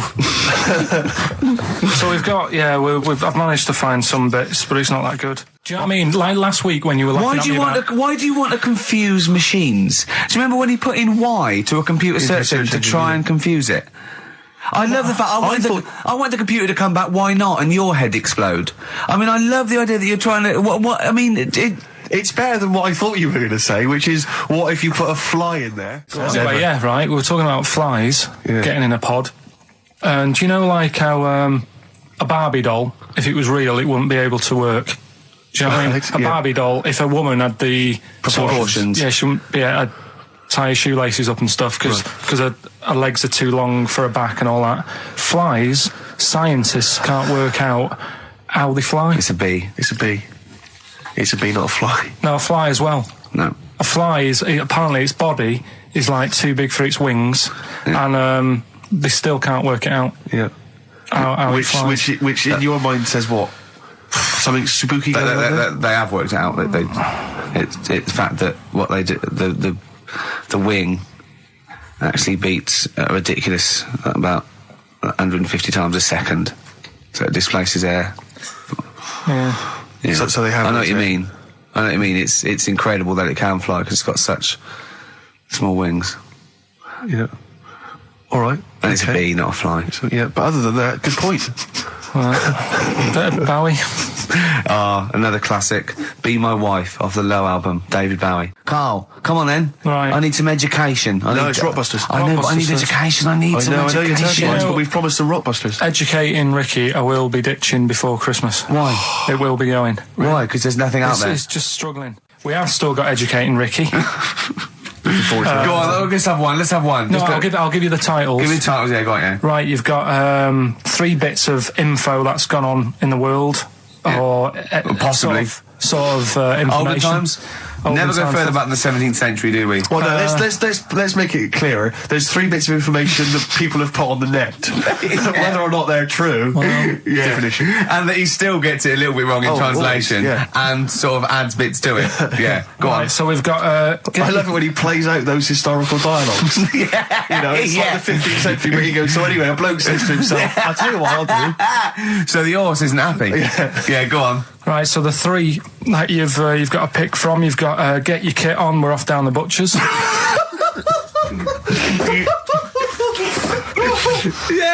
get your kit on, we're off down the butchers, We've got Wash Up With You. Wash up with you. Wash up with you! Ah! Yeah! And the last one I couldn't really think of a good title for, so it's just, why don't they just get a diary or some paper or something? Oh, play a record! We've got to make this into a book. This has got to be a book made for Christmas. God. Chapter headings. Oasis, Live Forever on XFM 104.9. Right, we're in the swing of things. It's mine and Steve's favourite bit of the whole show. This is what we do this show for now. Educating Ricky. Yeah. Go for it, Carl. You said that learning can't be fun. Yeah. Yeah. Okay, I'll go for the one. What's the one about the butcher going down the butcher shop? You've got get your kit on, we're off down the butcher's. Yeah. You going for that one? Yeah. Well, do you know the saying, don't let the cat out of the bag? Yeah. Do you know what it means? Yeah, well, don't give away a secret. Right. Well, do you know how it came about? No. Well, ages ago. Before, like... Ages ago. 17th century? Yeah, before, like... Yeah, 17's good. Yeah. Before, like, you know, proper butchers and Dewhursts and supermarkets and that, you used to get these blokes who sold meat. Right. Butchers, they were called then, I think. Yeah, but the difference was they didn't stay in the same place, they moved about. Right, so they'd turn up on a street corner, and he'd have, like, loads of carrier bags of, like... Carrier bags? Yeah, with meat in and that, and people would Plastic be like, carrier bags? Yeah, with mobile butcher on them. Yeah. Right, so... and an email address. Yeah, go on. People went, right, yeah, I need some meat, right, so they'd go up to this bloke and say, what have you got? And he'd say, well, I've got a you know, you can have a bag full of pig, or you can have whatever, a bag full of chicken, whatever. Yeah. And they'd go, yeah, how much? They go, you know, call it a fiver, whatever. Yeah. And they'd buy them, and to make more money, they didn't always fill the bag with what they said was in it. Oh, I thought that might be the case. Right. Yeah. So what did they they used ever to do? put cats in there? Yeah. But I don't see what. Okay, so sometimes they would put a cat in the bag and pretend it was chicken or whatever else. Yeah, so... But why was a cat any cheaper than a chicken? Because cats are wandering around the streets, aren't they? Chickens aren't. So they'd get a chicken, they put a chicken on the top so that when they look in it, they'd go, yeah, that's all right. Got a bag full of chicken. They'd get home to make the dinner, and they'd be like, what are we having tonight? And they'd go, well, you'll never guess. And they'd have, like, you know, well, you can have a chicken leg, and... You know, but it would be a cat. Yeah. They'd have to defrost a pizza. Yeah. Did they mind that they were eating cat then, in those days? He didn't say. He just was saying about the saying, don't let the cat out of the bag. It's like, you know, if they see that, they're going to go mad. I'm mildly disappointed with this story. It's all right if it's true, but, you know, there's something about it, it's just... I want to know more. He always leaves it... Is it Carl doesn't quench your thirst for knowledge, he creates more. I don't know if that's a good thing or not. Well, yeah, he's like the pot noodle of information. Yeah, do you know, he never... I want to go... I'm not nourished by it. It's like if for every fact he tells me, there's 10 others that spring up that I have to get clear. Well, so it was the people that were doing this, it was the dodgy butchers that coined this phrase. Were they saying to each other, don't let the cat out the bag? I.e., what I mean by that, Jack, is don't let them see the cat. Yeah. What we've stuffed in there. Yeah. Dodgy butcher, that's another phrase, isn't it? So that's the first one. Is that a euphemism, or is that dodgy butcher? As his meat delivered around the back. Sure. So that's that one. So let's get your kit on. What does that mean? It's a euphemism for homosexuality. Okay. And meat, presumably, in that means different things. It doesn't. It's a word that is also a male bird. Would it mean chicken or cat necessarily in that context? Or well, I suppose it could. Yeah. Carl's look at him. Carl looks at you like a cat. Yeah. Whenever we leave him behind, if we don't talk like straight at him and let him see our lips moving, and it's, you know, monosyllabic and very slow. Look, he's lost in that conversation there. He just drifted off, didn't you, Carl? No, I just was also thinking on animals and that. Something else I was going to use. Go on. Was this isn't a radio show, is it? I just suddenly caught myself. This is nothing. I told you that before. It's been bad today. No, but I mean, it's the way, this casual way that it's like we almost have no regard for our listener, and I'm not proud of that. I just don't know what to do about it.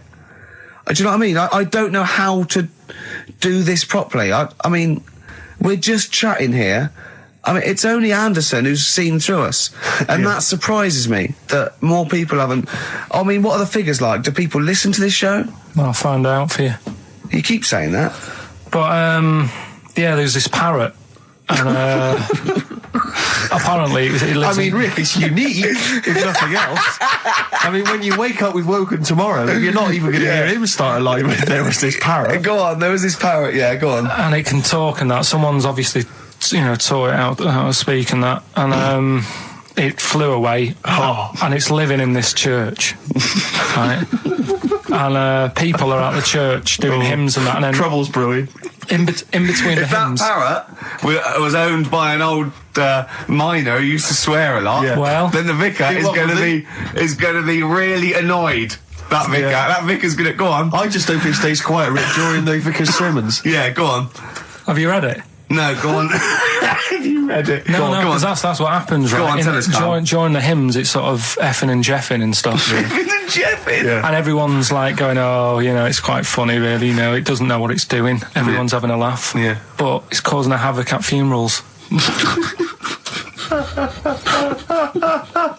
When did this happen? Not years ago. John was a much-loved man. He was a wanker! Yeah.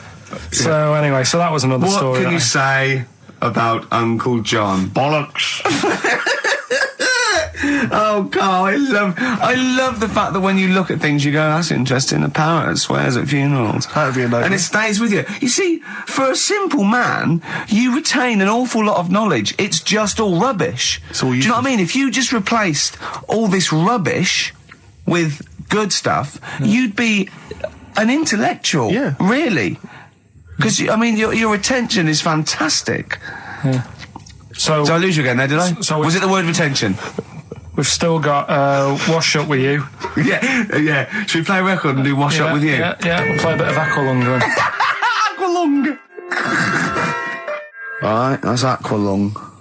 Good time's gonna come, innit? Right, Carl, come on in, educating Ricky. So, don't let the cat out of the bag, that's where that comes from. Comes from a crafty butcher. Right, go on then. So the next little headline is Wash Up With You. Wash Up With You, go on. You want to know about that? Yes. It's a survey that they did. This week. They?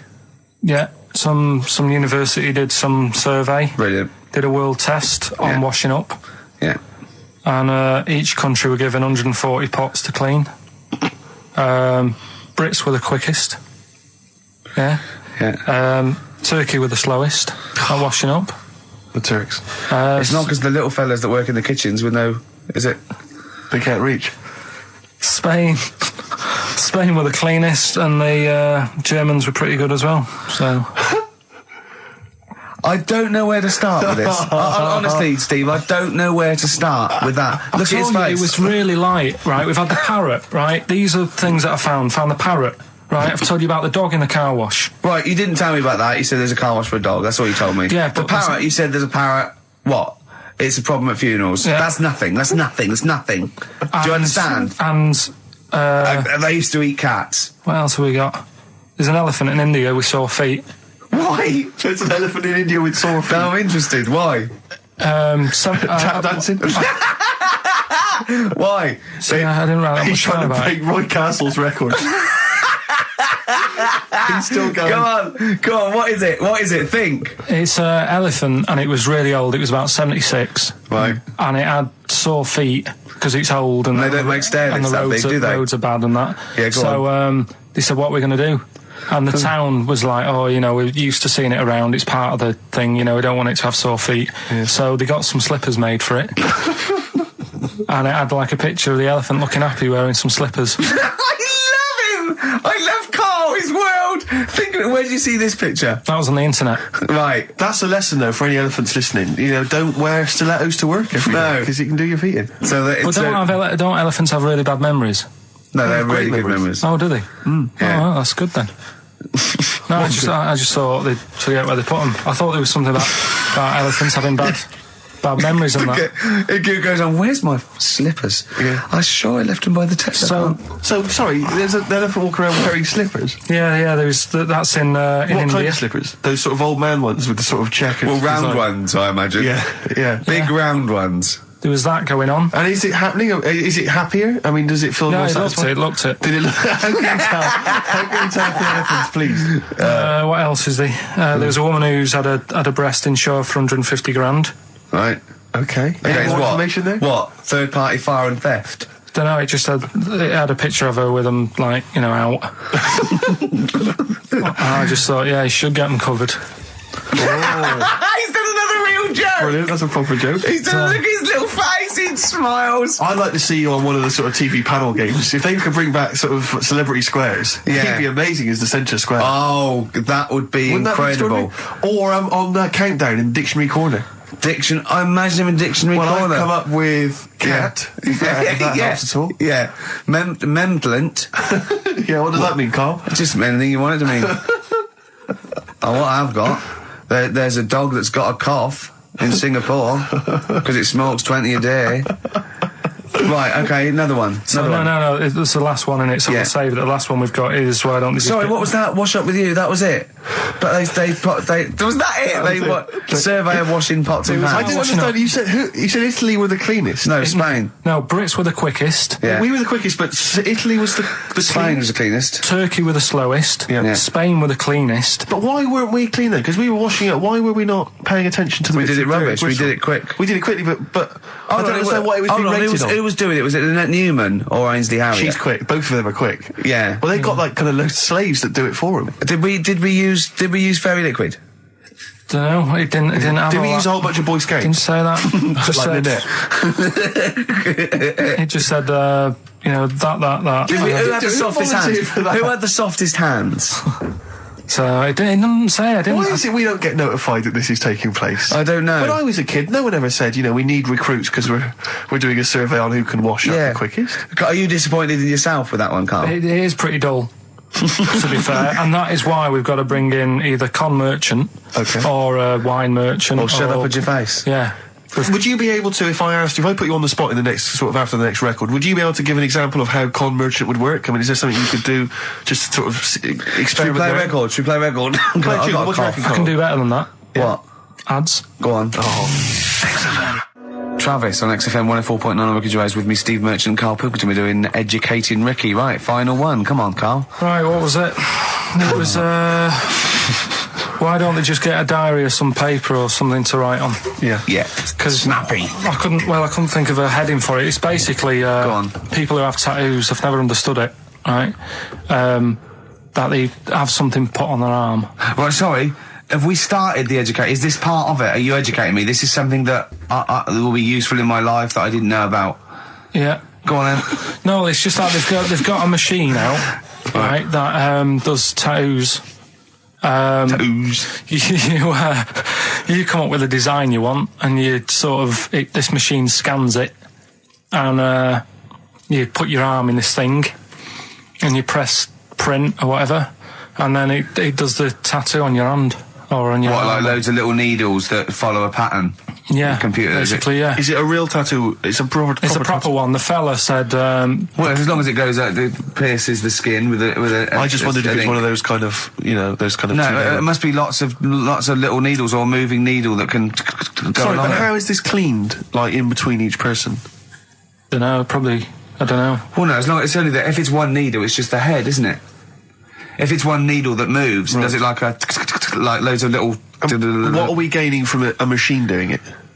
Just because they're not going to sort of mess it up. But hold on, how do you keep your arm still? Because your skin moves slightly. So the machine it's sort of strapped to your arm. Right, so it's spread... the fella said that the tricky thing was in all this, it was the fact that... nobody would let him test it out on anyone else, so he had to do it himself. But did it work? Because the thing is with a tattoo artist, they can see when your skin's moved and they can see what they've done and they keep wiping it and looking, whereas a machine's just got to trust itself. Yeah. So I think one needle could go wrong. If it was a lot of needles, that it just came down, 1,000 needles that was an imprint. Yeah. But obviously I'm asking someone who hasn't delved any further than there's a machine that can give you a tattoo. That's all you've got at the moment, isn't it? Well, yeah, basically. That's all you've got? I mean, that's what I've got, because I'm not a fan of tattoos. I don't... But where did you read this again? This was... Internet? This was on the internet, yeah, it was, yeah. Okay. And I just don't understand why people do it. That's what got me attention. Because me... Sorry, what have I learned from this? That if you wanted to get one, you know, you can get one done by a machine now. You know, people say machines are sort of taking over and that, and there's another one. But it's just the fact. I mean, I don't know. So give us the snappy title of this education again. Why don't they just get a diary or some paper or something to write it on? That's what I always think when I see people with loads of tattoos. Like there's that fella who we were talking about the other week in Scotland who was covered 99% in tattoos. It's just like, what have you done that for? Yeah. Do you know what I mean? You can't get rid of it now. You've done it now. Yeah. One of my uncles, right, Tattoo Stan, he's just caked in them. Tattoos. Right. I don't think he's my proper uncle, but it's just like my dad's got. Tattoo Stan. No, my dad's got. That's a province in Russia, isn't it? My dad's got loads of mates who. When you say he's not your proper uncle, do you know how, like, when someone comes around, you're alright, Uncle Stan? Yeah. Do you know what I mean? And there was my dad had loads of mates like that. There was John the Screw. Right. So he either works in a prison or he likes to have sex. Cabbie. Cab driver. Okay. There was Jimmy the Hat. I don't know where he Jimmy did. the Hat? Yeah. And, did he wear a hat? No. No. There was Fred the Veg. You sure he wasn't a relative? Sorry. Fred the Veg used to get us like big bags of potatoes and that. Fred Veg, okay. And there was Tattoo Stan. Right. And he was just caked in them. And I used to always look at him thinking, why have you done that? I must have only been like, 6 I or suppose 7. if you're born with a name like Tattoo Stan, exactly, you're destined, aren't you? Were really? they like a 1950s gang? I'm worried about doing a bank job. What was his name? The Hat. What was his name? Jimmy the Hat. I'm worried about Jimmy the Hat. Yeah. Not having a hat. I don't understand it. Are you sure he didn't have a hat? Not when I met him. Did he ever wear a hat? I didn't see him that much. Do you think it was a joke, like, when your mate's sort of like, 8 foot and huge, you call him Little John or Tiny? Do you think the fact that he never wore a hat? Yeah, they went, hold on, I've noticed something about Jim. Go on. No hat. And I go, oh, true, let's call him Jim the Hat. Jim the Hat, yeah. But my Uncle Stan, he had like loads of them. He did them himself. Oh dear! And it was always that thing. God. What was it? Things like he had like the cross cut here, made in Britain. And if you're going to do them yourself, I'd say at least make sure you're sort of a good drawer. Yeah, and don't do it in a mirror so it comes out backwards. Well, that was the other thing. But like, I remember he did. Names are all right. He had like all his kids' names down his arm. And, what are they called? Yeah. Oh, God, it's Tattoo Stan Jr. Yeah. And Paul shits the bed. I'm trying to Wabbai Kate. Yeah. But yeah, Frankie never amounts to anything. Oh, God. So he had like Johnny, I don't think he's mine. So he did all this. I don't even know why I'm telling you about tattoos. No, nor do I, Carl. Hey, to be honest, Carl. So yeah, okay. Any other nicknames your friends of your family had? What was your nickname, Carl? Just Pilky. Really. Because for a minute I thought Carl the Veg would have made a lot of sense. Yeah, Carl the Veg. And why has your dad got a little tattoo, dopey twat, on his arm? Right, we'll do the answers to Rockbusters next, yeah? Brilliant. Can I just interrupt you guys, because we've just had an email here. I hate to query you, Carl, and your educating Ricky section, because I know you put a lot. Don't read this, let me just read it for you. Just had an email here from Olivia, and this has also been corroborated by someone else. I forget who it was. She just tuned in, and she just heard you explaining the expression "letting the cat out of the bag." Sure. It's all to do with cats that were put in bags by dodgy butchers, possibly the 17th century. We're not too sure. Anyway, she claims. Well, let me see. She says she uses both the words "twaddle" and "crap" in relation to your definition. She says letting the cat out of the bag is an old shipping expression from when sailors used to get flogged for their misdemeanours. The cat is the cat of nine tails, which is a kind of whip thing that they used to keep hanging in a bag below deck. If it was discovered that a sailor had done something wrong, the cat would be let out of the bag and you'd get a whipping. Hence, don't let the cat out of the bag, meaning to cover something up. She's talking nonsense, right? No, she's not. That's the truth. Because the one I read about that was there's not enough room in here to swing a cat, right? And that was people who worked on a boat. Yeah, well, that's the same one. Well, that's fine. They can have two expressions for the same thing. They're not going to keep going on about people working on a boat to get loads of sailors. You can't have two phrases about the same thing. They're not going to go nothing to do with their time. Think how many just coming up with stuff. Think how many metaphors have birds in them, and it's ridiculous. Why can't you can have as many sayings as you like about anything, Carl. Yeah, There's not a rule. Whatever. They don't go, we've made one up about the cat and nine tails. Well, cheers for that, Oliver. Olivia. Yeah. Don't see your email coming up with the Rockbusters answers, so you better give us the answers. Let's give them out. The first one was Carl, what's the worst present you've ever had? You see, we don't really celebrate birthdays in our house, so. What? Where are you from? What planet are you? What do you mean you don't celebrate birthdays? Are you here from another world observing? Like, trying to blend in, but not quite managing to pull it off. Not that fussed about it. Right. You know what I mean? Your mum and dad's are on the same day, and I think that just was like... That's a bit weird, isn't it? On their anniversary. And well, they got married on their mutual birthday. But Carl, can I just... And Christmas. But Carl, there's a difference between you saying... What do you mean their anniversary's on the same day? Of course it's on the same day. Yeah, and the birthday. But, Carl, what I mean is that you say that you don't really celebrate your birthday, but presumably you have received some presents at some point in your life from your parents or anyone. Yeah. Okay, well, we'll come back to you later. Yeah. Thanks. Let's play a record. Carl, have a think about that and we'll come back to you later. Thanks very much. Rick, we were talking earlier about stuff. True story about a little Australian freed the Scottish. The stuff that's dying out that I think you and I single-handedly need to kind of resurrect and salvage. Yeah. I thought the Trilby was dying out. Yeah. I'll surprise you. And yet, watching Top of the Pops last night, Jamiroquai was wearing one, and then lo and behold, Danny Minogue came on. She had one as well. I thought, blimey, there's two people there trying to salvage the Trilby, and good luck to them. Well, that's on its way then. Let them do that. The Trilby's fine. Let's do something else. But the bowler hat. The bowler hat. You never see the bowler. I always fancy myself in a bowler hat. I love a bowler hat. Carl, would you wear a bowler hat? I know you'd wear a cape. I did wear a Trilby. You wear a Trilby, really? You must have looked like a... That's brilliant. What? Because you're a Mancunian. Well, there was a phase, wasn't there, in about 90... When was it? I think that was just round your way. It might have been. It was in Manchester. Did someone get a job lot of Trilbys and persuade you kids? Yeah, I'll tell you what's trendy. No, Sean Ryder wears one of these. Does he? Yeah, go on. Yeah, quid. And then everyone in your street had Trilbys on. But you've never worn a bowler? Never. What about Kangol bowler? You might think about it. Out again. I'll tell you what. I would like to wear a bowler hat in a dark, but I'm worried I look like one of those little fellas off the Home Pride advert. The Home Pride guys, they've been persevering with the bowler for years. They still look good in it though, They're still looking good. They're dapper guys. Yeah. There's a lot of, the Jolly Green Giant, he had quite a distinctive look, which is obviously one I've been thinking of exploiting. What, the little, I know, the little, sort of like a little dress. Was it corn crop that made up his little skirt? Yeah. KP, you were going to tell us, Pilky, Pilchard, you were going to tell us what tickets are they away? But it worked for me, you see, because when I was younger, I had a mobile disco. Brilliant, so did I. And it was me and my mate Colin Makin, and the disco was called Pilky's Making Music. That's brilliant. I mean, that's genuinely brilliant.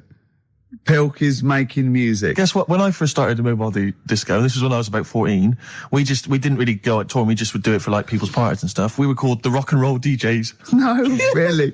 We drew it on some sort of see-through paper and put a light behind it. Rock and Roll DJs. My first disco, I had 2 nights a week in this pub. What, you ran a disco? Yeah, this pub near King's Cross, right? And it was just their records, right? And I had to play this number of songs every time, the same time of week. So all the locals, all drunk with dancing and everything. One of them was American Pie by Don McLean. Right. And they just sing along all the words, sort of drunk. And it's about 7 minutes long or something. Yeah. The other one was Baby Jane by Rod Stewart. Nice. If I didn't play that, I'd get lynched. And what was the other one? There was another one that I always had to play. It was a ballad. I have to remember that. But yeah. But so, Carl, do you think, and maybe Ricky as well, do you think you know much about DJing for, like, the sort of the wedding party or maybe someone's 18th? Oh, really? Okay, let me just offer a little hypothesis for you then. All right, the buffet's been served, right? Yeah. People have done some speeches, like it's a wedding do. Yeah. So you've already played some records early on, you've stopped for food, you've just played some light backing music in the background while the food's been served. You want to get the party rocking again, what do you kick off with? It depends. I've already got it down to 2 or 3 records. Okay, I'd like to hear what they are. Well, I've got it down to Earth, Wind and Fire. Right. That'd be great. If there's, depending on, or you want to go a bit more modern, I'd probably start off with sort of Will Smith. Well, careful, Rick. I've got to bear in mind, it is a wedding do, so there's people from age 8 to 80. You got cake for every market. Okay. Carl, what about you? See, this was back in '88, so yeah, Kylie. Yeah. Can I tell you what the definitive track is? Go on. Oh, What a Night, Frankie Valli and the Four Seasons. Ding, ding, ding. People don't realise what it is exactly. It's straight away. Ding, ding, ding. Bow, down, down, down, down. I can't actually play it, but Oh, What a Night. Late December back in '60s. That leads you straight into a '70s medley, and everyone's loving that. I'm thinking Bee Gees. There's going to probably be some kind of ABBA track, Dancing Queen, all going to storm. You're turning your noses up. I can tell you this, that we got bookings endless. People were going, "You're amazing." I don't know how you do it. I wouldn't have got up. I would have sat there. Well, you might be, because you're one of those grouchy, you're one of those moody teenagers. Oh, I'm not going to dance to this. I'll tell you, the old ladies would have been up. The people with a decent bit of musical taste would be up. No, the first person to get up is a fat lady in a dress with bad ankles and a little kid who's got problems and he's in a little DJ. See, the problem with you two is you're not catering to the market. You're trying to be all sort of bohemian and kind of off, teach people about music and stuff. There's no place for Kylie, not at a mobile disco. Far too avant-garde. All right, kick it in. Grease Megamix. Play a record. Come On Eileen. Have you got Come On Eileen? Play that. What are you going to play? Love Shack. Coldplay. Excellent. Yellow. Well, you'd never It's the excellent single by Coldplay. It's Yellow. Oh, Yellow. That's Yellow by Coldplay. That was the stunning new single from Coldplay, Yellow. All the way back to 1999. When was it? 2000? It was. No, 99. Was it? No, was it? About that. I used to sell mackerel. Did you? Yeah, I had a pet magpie. Did you? Called Maggie. Oh, inventive. Pet magpie. You mean you captured it and didn't let it go away? Yeah. Can't have a pet magpie. But then it got really vicious. I mean... Well, it was trying to let me go. What do you keep it in, a rabbit hutch? No, it flew around, but it used to just, come to me all the time. But then it started pecking me head and stuff. That's not a pet magpie. That's a bird in the garden. No, but I could actually... I could hold it and stuff. It wasn't scared of me, and it knew it was me. It used to come down from, the top... It hated you. That's why it wanted to peck you. Is that... And the other thing...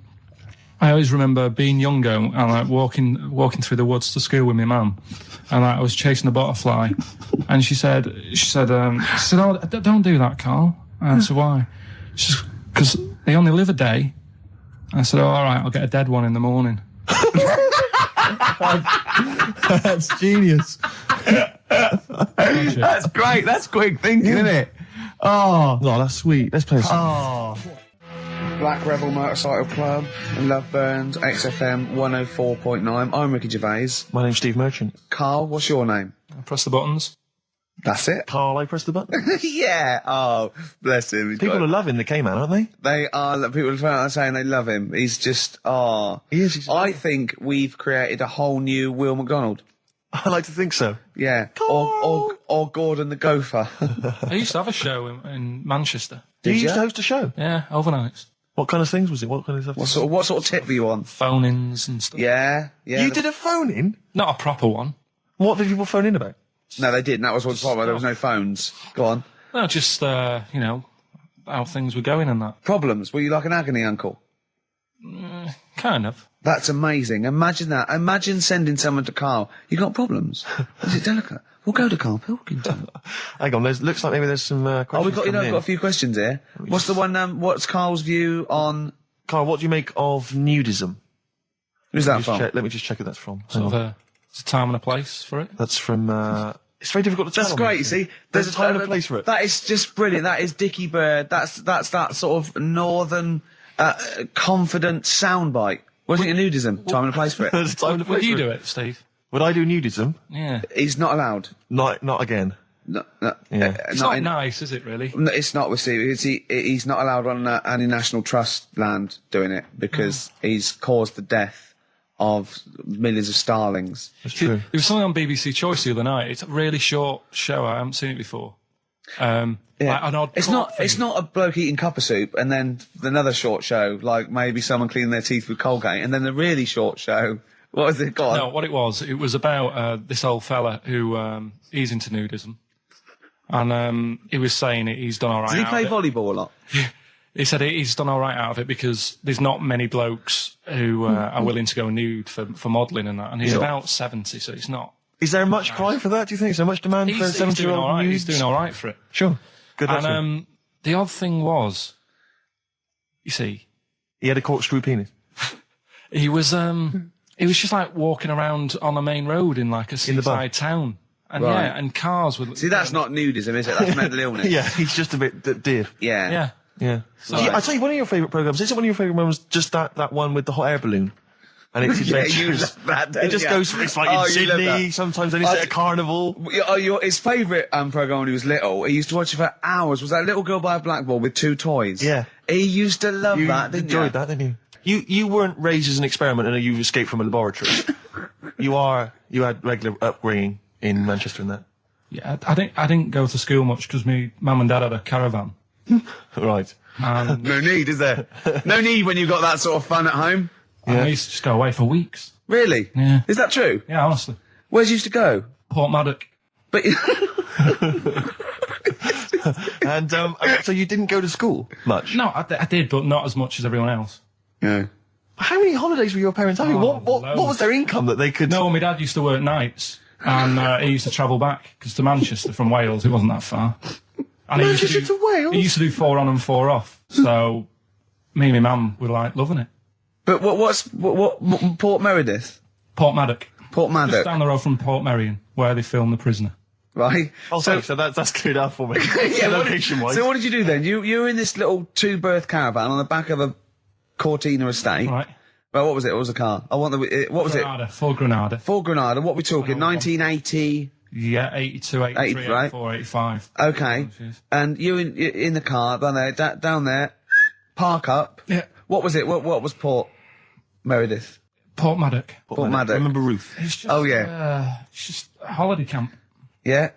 And had an arcade and a beach. I was loving it. Yeah. But so of the 52 weeks of the year, let's assume, I don't know how many weeks you take off normally for holidays anyway.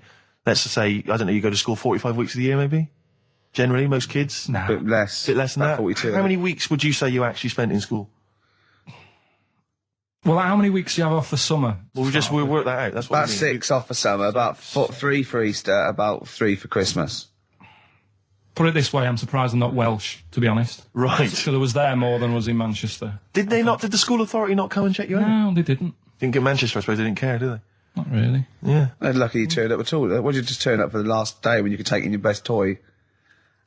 Did you know that when you could take in any game? Just play with everyone else's. Why, I break my stuff. Sure. Yeah. Yeah.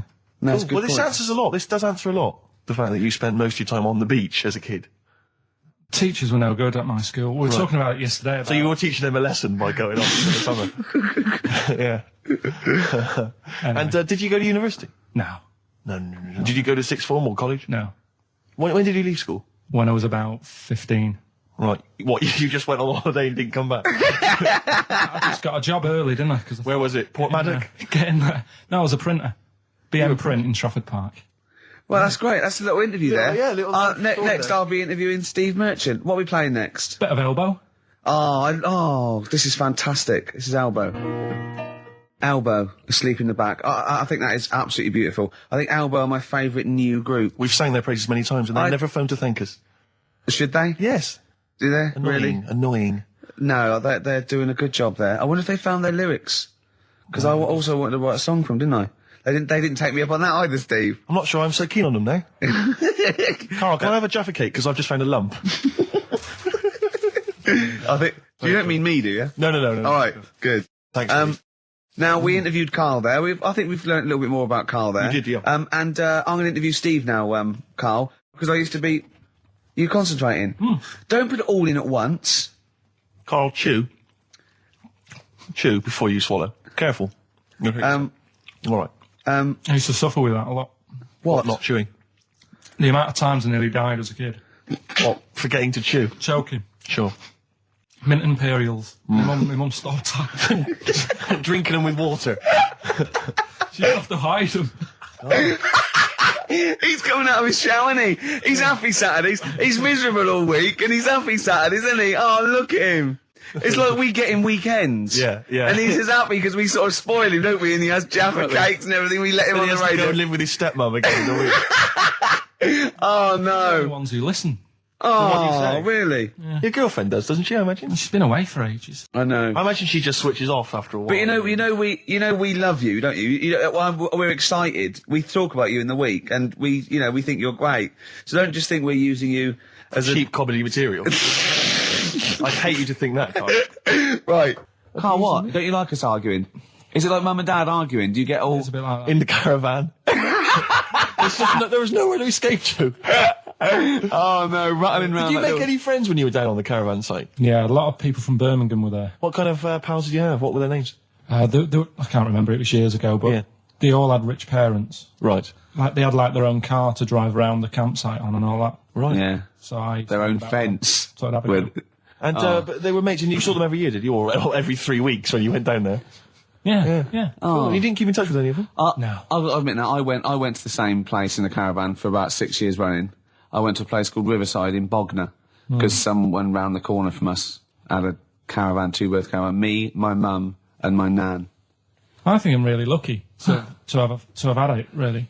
Because a lot of mates who I had didn't have enough money to go on holiday, and they just get a present for the summer holiday. Of course, they got an education, so it swings. Yeah, but Carl, the thing is with Carl is, right, I want to give him gifts. Yeah. I want him to have the loveliest Christmas ever. I want him to go pony trekking. Do you know what I mean? I want to just... Scared of horses. So many things we don't know about Carl. Fell off one out of fate, and the woman didn't know what to do. She couldn't handle the horse. It was running off. I was hanging underneath, getting a kick in the head. No. Really? Now, hang on, what age were you? 'Cause this could explain a lot. I was about 6. That makes a lot of sense. I think we've got to the bottom of it here. Oh no, got kicked in the head by a horse, lived in a caravan, and had to live in Wales half the time. Oh. Then no wonder this is your favourite time of the week. But also, right, we were playing football, so I can't play football, right? And so we were playing Was that football. just in the office, or? Yeah, just in the office before he came, right? And we were sort of kicking it back and forth, and I started kicking it a bit hard. And but he was quite good. I said, this is great, right? And we finished anyway, because we thought we'd break some. And I went, I bet you were quite good at football, weren't you?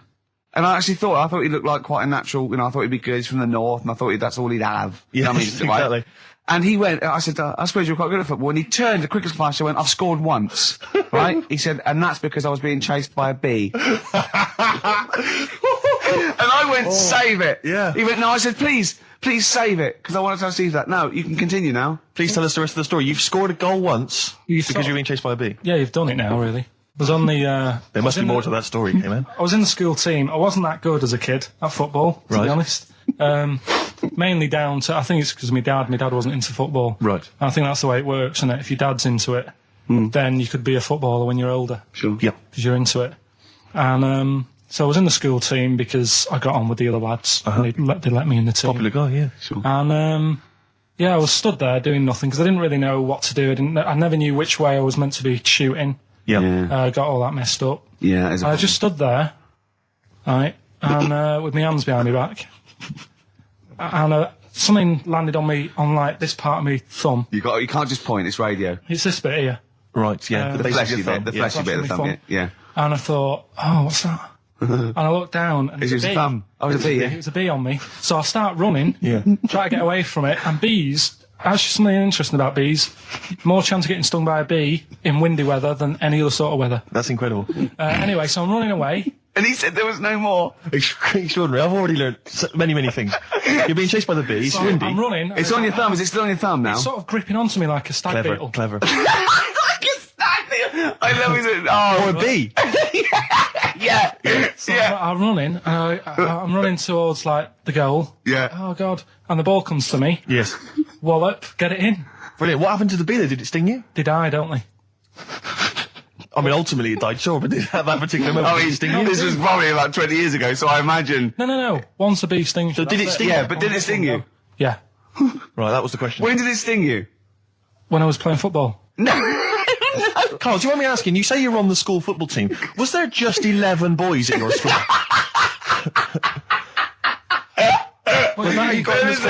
Listen, Carl. All I mean is, at what point in this story did the bee sting you? Straight away? After half time.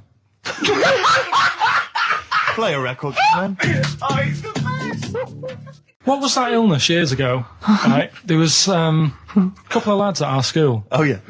Had really big heads Right. and webbed fingers. And webbed fingers. And Sorry, wait. Were that... Hold on, did you find him in a pond? Did they used to be little tadpoles? no, Carl, you're not confusing your past with an old episode of Doctor Who, are you? What were they called, these two? I didn't mix with them. It was just like... Of course not. There was nobody thought anything of it at school. No, like, sure. Used to it. Yeah, it's the North. There goes the creature from the Black Lagoon again. Yeah. He's late. brilliant at trigonometry. He's late for double maths. Yeah. But, yeah, I didn't think anything of it. What is it called? What is the disease called where two fellas... Are they... Not even related. Rubbish. Not related. Were you near a nuclear power station when you were growing up? Yeah. You weren't really? Yeah.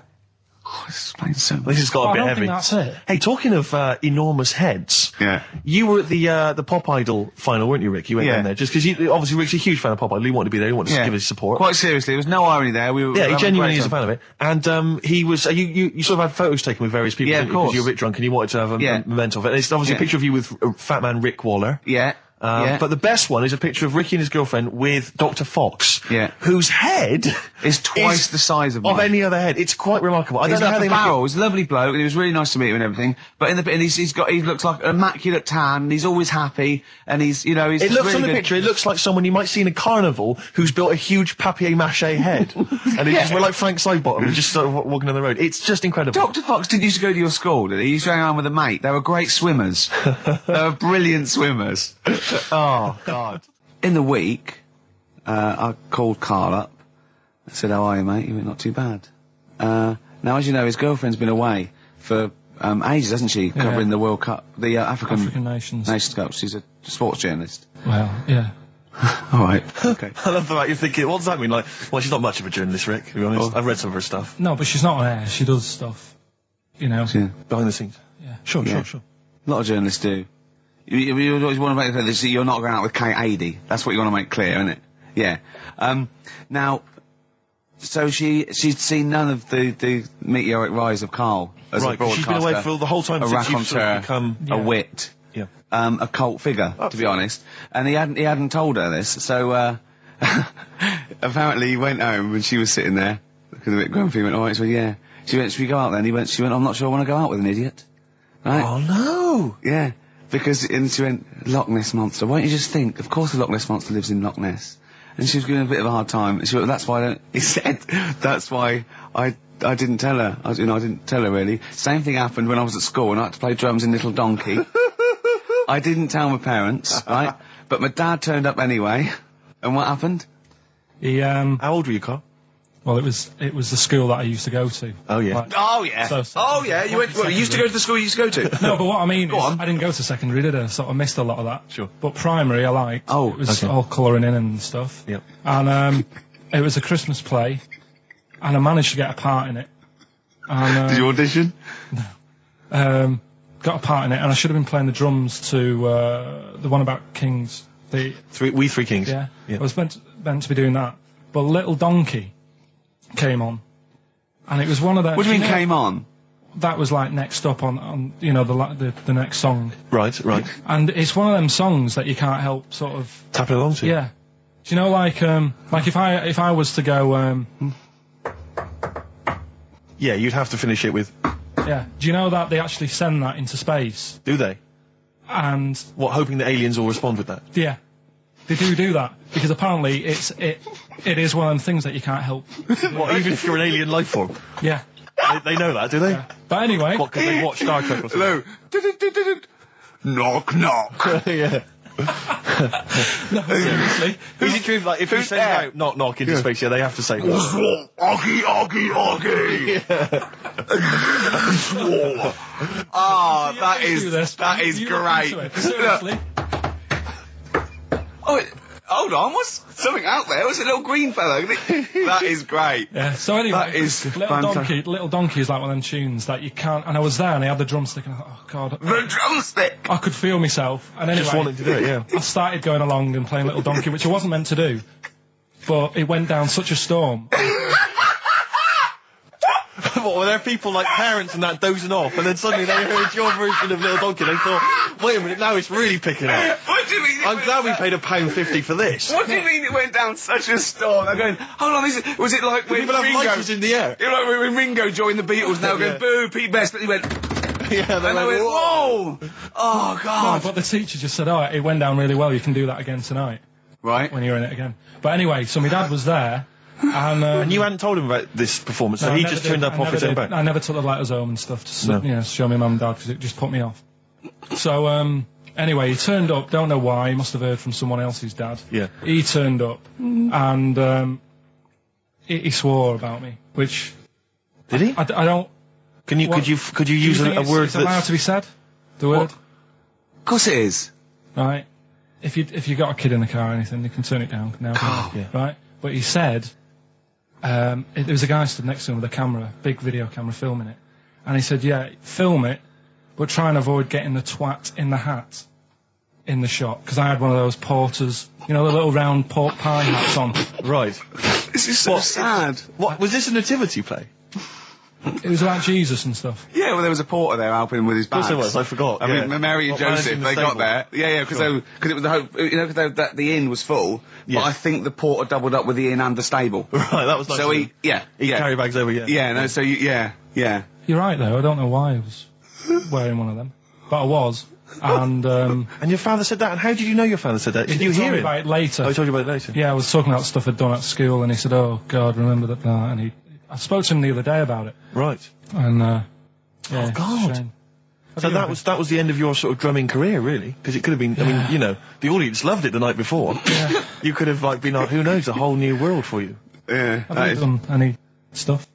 I've never drummed. I wish I had, man. That's a movie story, but... and that's why you don't tell, your mum and dad don't know you on the radio, do they? I think when they were down the other weekend, they had to come in here, I just said, I'll just go in and press the buttons. Because they could listen on Sky Digital, couldn't they? They could do. But you wouldn't want that, would you? I don't want that. No. Play a record, I want to talk to you again a little bit about this later. Yeah. Right. Anyway, Karl, look, you almost let it slip then as you were talking about your filling out that application form. There's some big news that everyone needs to know, which we were stunned by in the week, although the more we sort of talk to you, the more it starts to fall into place. Yeah. But Karl, what's the story? That I haven't got me exam results from my GCSEs. He never turned up to get his exam results. I was working. And so, how many did you take in the end? Because you weren't even sure about that, were you? You think you took maths and English, don't you? Yeah. And you think you've handed in the artwork for art, don't you? Now, art was continual assessment, wasn't it? Coursework. And what was it that you made? I made a man sort of putting his arms into a car. You've made a model of a man putting his arms into a car. What was this? So that one's passed. Was that this a homage to break-ins in Manchester? Was this? What was this? Oh, look, he does what he sees. Yeah. So you've got that. That's safe. You definitely got that one. So you've taken art, you've taken English and maths, you think? So this is what we're going to do, listeners. We're going to try and find out his exam results for him and tell him next week. Live on air. We're going to call his school, we're going to try and track him down, and we are going to have a little envelope, and we are going to give Karl, at the age of 29, his O-level results. GCSEs, yeah. Now, Karl, so you took maths, yeah. You think, you took English, do you remember turning up to do those? Do you remember sitting in the room filling in the forms? Yeah. Okay, and how did you feel you did? I don't think I did well. You don't think you did well? Did you revise? No. Why didn't you revise?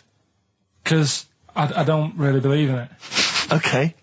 Well, it's just that if you don't know it, then you don't know it. You shouldn't have to start looking in the book. If I went to like the hospital, yeah, and the doctor said, "Oh, you need your appendix out," but hang on a minute, I've just got to read up on it. Yeah, that isn't good enough. Okay, he should know, and that's the way I feel about it. To be fair, though, he did do the revision beforehand. Yeah, they don't usually pass on, maybe when they're in practice. Yeah, information they took in by osmosis. Yeah, yeah, and the bloke comes in and goes, "Can I just see what you did with that?" And I goes, "You've passed." Yeah. Phew.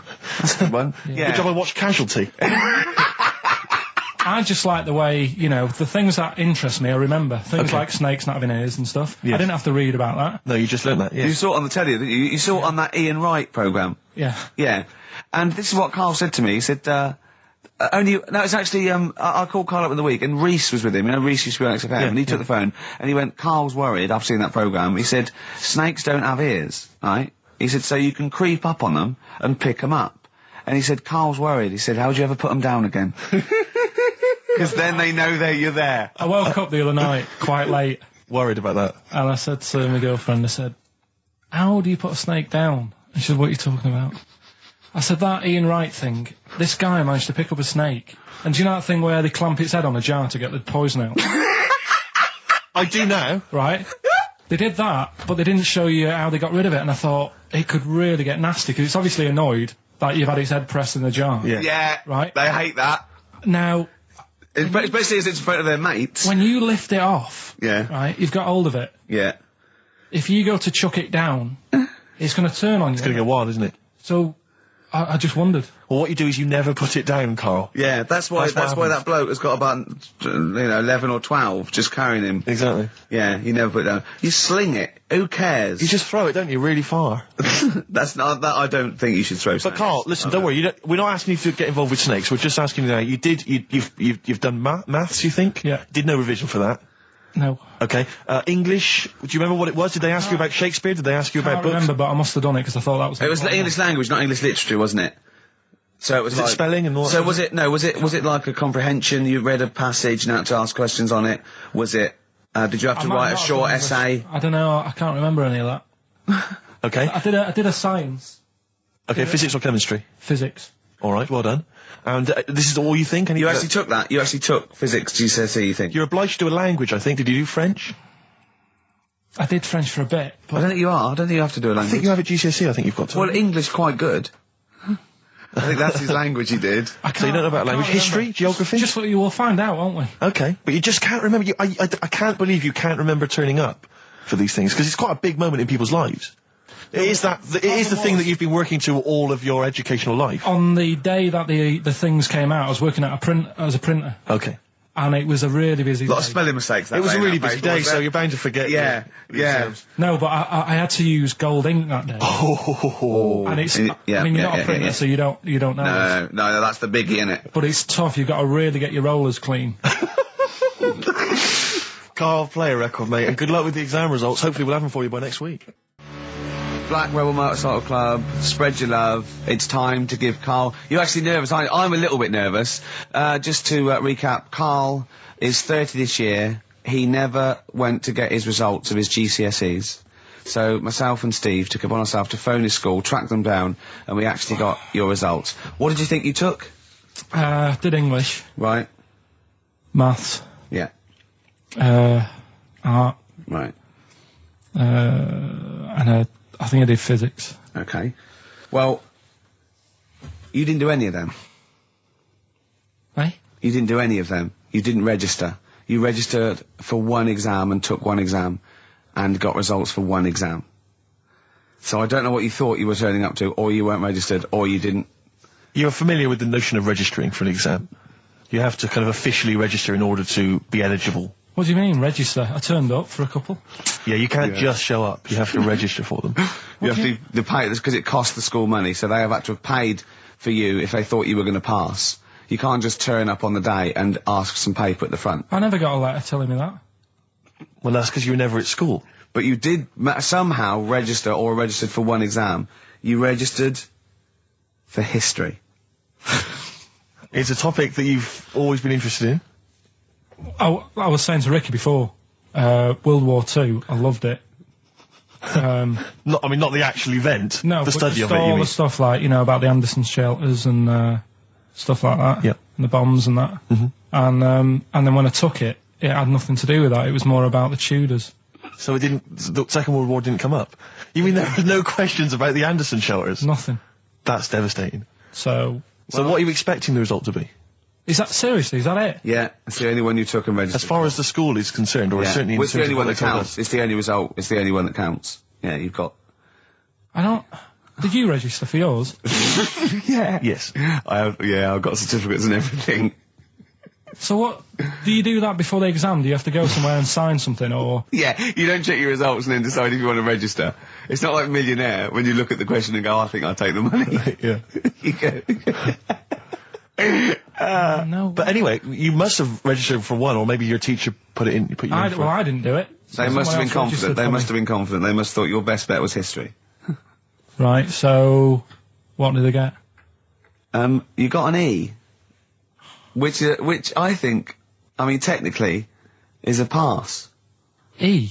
It's a bad pass, but there's F, and there's U. You're not going to be doing a PhD. You can get an F, right, which is fail, and then a U, which is ungraded. Now, I don't know why the U exists, because F means you failed. U is like them going, you not only failed, but you wasted my time.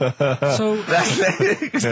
We're annoyed that you took this exam. So you thought they'd register me to get an E? Well, they didn't. I think they were hoping... It was rather like you with the lottery. They were hoping for something better than You nothing. see, I assume that the man who registered for that thought he can scrape an E if Anderson shout was come up.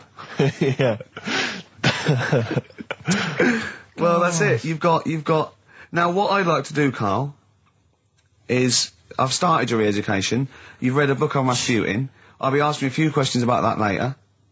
I've got another book for you to read next week. Next week, I'm not in the mood. What? Not in the mood. Oh, come on. Look, what's that? What does that say? It's that fella, it's the picture of the bloke that he used to use for Citizen Smith. Yeah? Che Guevara. Yeah. Yeah. He was quite happy, I think, when he found out that Robert Lindsay was involved. He went, yeah, of course you can.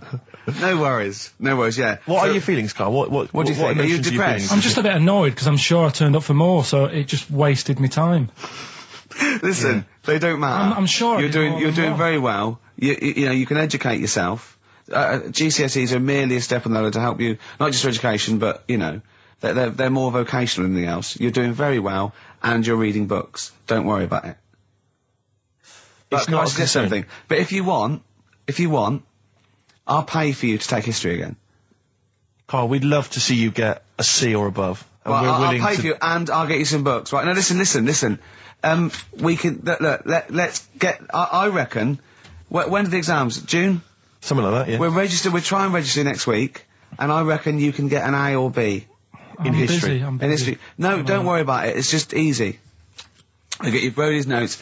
If Heat magazine, they love you, Carl. They could probably sort something out. They could probably pay for a tutor. They got a lot of money, they sell a lot of magazines. I mean, it is almost always, and you found that out, I discovered this, it's always the Tudors and Stuarts. There's no fear for them not coming up. Now, what do you already know about them? You must already know stuff about Henry VIII and Elizabeth. No, because it's too long ago to even get interested in. Do you know what I mean? You can't. Is that why you didn't? It. Okay. The Anderson thing, it was like, God, you know, I bet my mum and dad were in an Anderson shelter. You know, this is interesting. What, when they... Oh, my granddad would have, like, had something to do with this. But the Tudors, it's like, I don't know even if they had a family back then. Play a record. We come back hang to on, this. hang Sorry, on. Steve. Just because I need to introduce my the new feature. Yeah. For the I record. don't know if I had a family back then. Carl, listen, let me just ask you now, right? If you can finish this sentence, we've got a chance. Divorced, beheaded, died. Divorced, beheaded. Died. What is it? We just need to do a little bit of work, but otherwise I think you're going to be fine. It's how you remember what happened to Henry VIII's wives. They're little... Divorced, beheaded, died. Divorced, beheaded...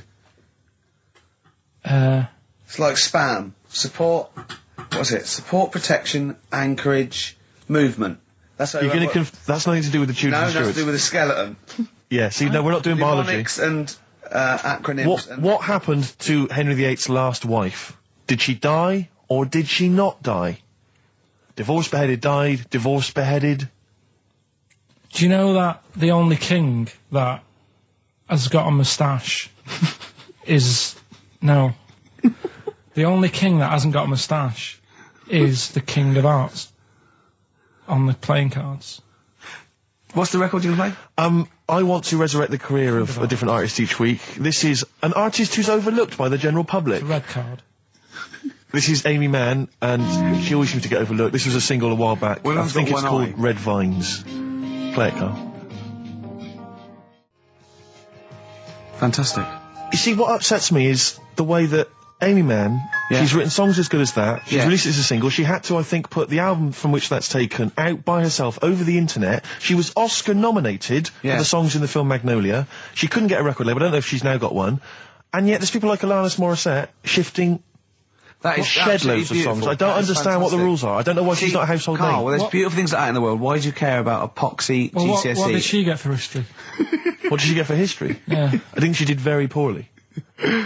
Why do you care? See, I was just going to say, this has backfired a little bit, because Karl is genuinely... I don't know if he's actually upset or embarrassed, but it doesn't matter. Why does it matter? You were 15 and didn't go to school. If you were my friends, I think you would have just said, oh, we can't find them. Why? Because but you just wanted to know. What's to do with that? Well, what do you mean? What do you mean? It's ridiculous. Do it again because you want to learn, because there's great things in the world to learn about. Don't worry. The GCSE is vocational. Is vocationally for a 15, 16-year-old to go on to do A-levels or whatever, or to get results. But you don't need that, because you've done very well. You don't care about the Tudors and the Stuarts. I mean, you know.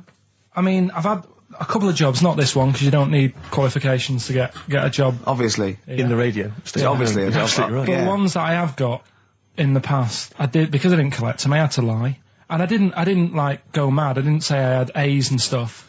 But I didn't put history down because I didn't even know I did it. So it's a bonus. I kind of treated myself to like a D and a couple of C's and that. So it's like, well, he's not.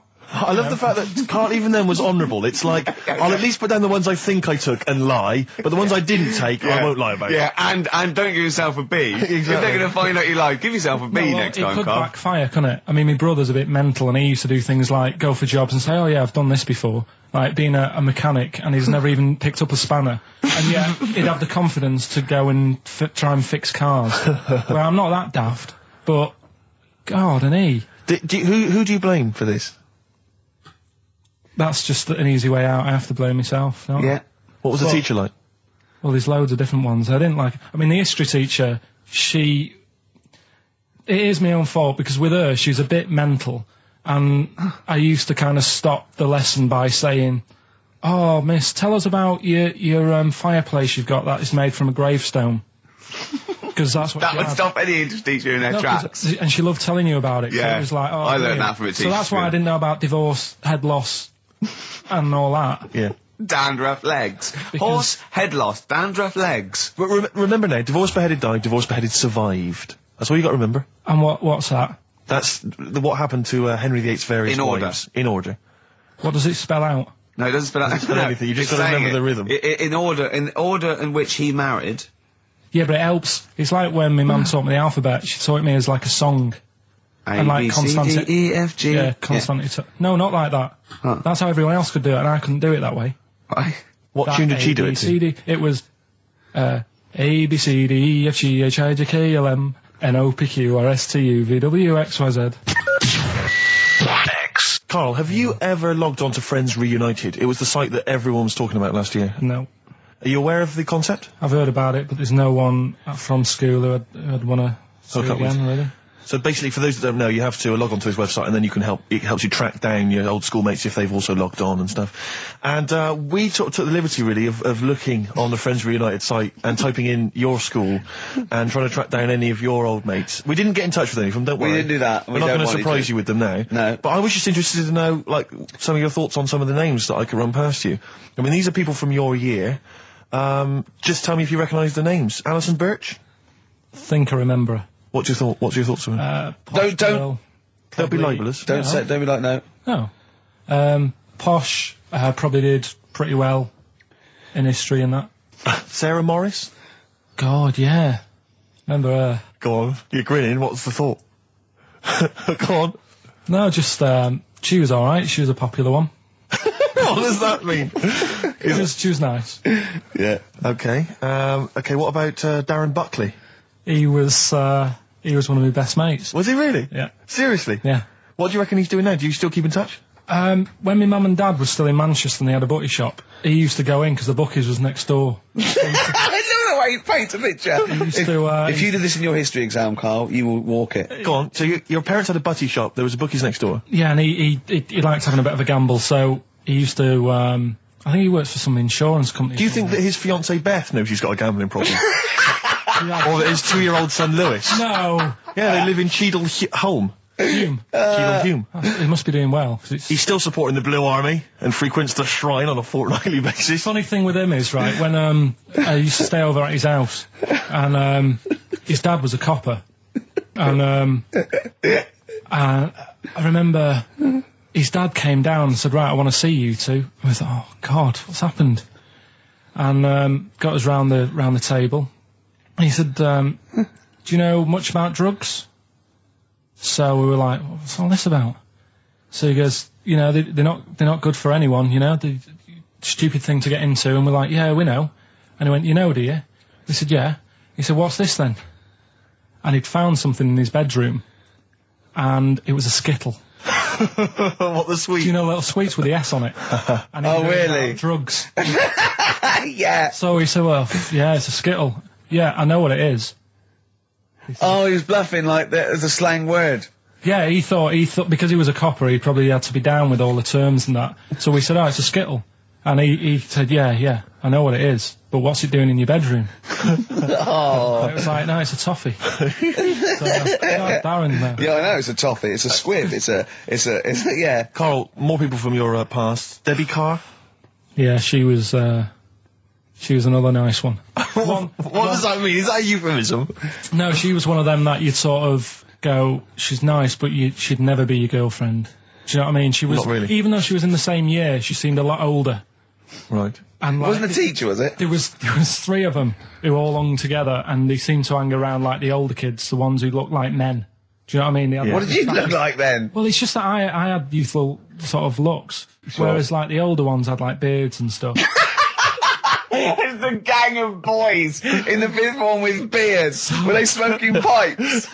Go, come over here, me filly. Oh, Debbie Carr, come over here, you little beauty. No, but she was like... I love that. They were hanging around with beards. There's the big boys. Oh, fishing. That's lovely beards. What do you I mean? just see a whole row of George Bernard Shaws. Brilliant. How do you do in history, boy? Yeah. Think on E. You're an idiot. They were like, you know, I'd be there sort of playing punching people in the arm. That's a great game. Oh, I love that, punch people in the arm. Is that part of the Olympics now? it's, I think it was exhibition this year. Right. But it's going to be a pro next year. It's going to be the Winter Olympics because you've got to do it in just a cap sleeve shirt in winter. Yeah. So you're playing that? She, but whilst I But was she didn't doing appreciate that. She used to go, ow! No, I always think whilst I was doing that, they were like the Charlie's Angels and they'd be sorting out a mission somewhere. Because they were really like, there was something about them that you thought, you know, they're special. They were private detectives. What do they work for a man they never see? Okay, well, here's a name I'm interested in because, well, let me just tell you the name first. Adam Clifton. Oh. Go on, what are your thoughts on Clifton? He was one of them kids, he was alright, but he had that thing when, if you didn't have enough milk, he had like, wrinkly hands and like white bits in his nails. Oh, because you didn't have enough milk. Yeah. So therefore, you didn't like him because you didn't get enough milk. This is not to be confused with the 2 people with the big heads and the web feet, is it?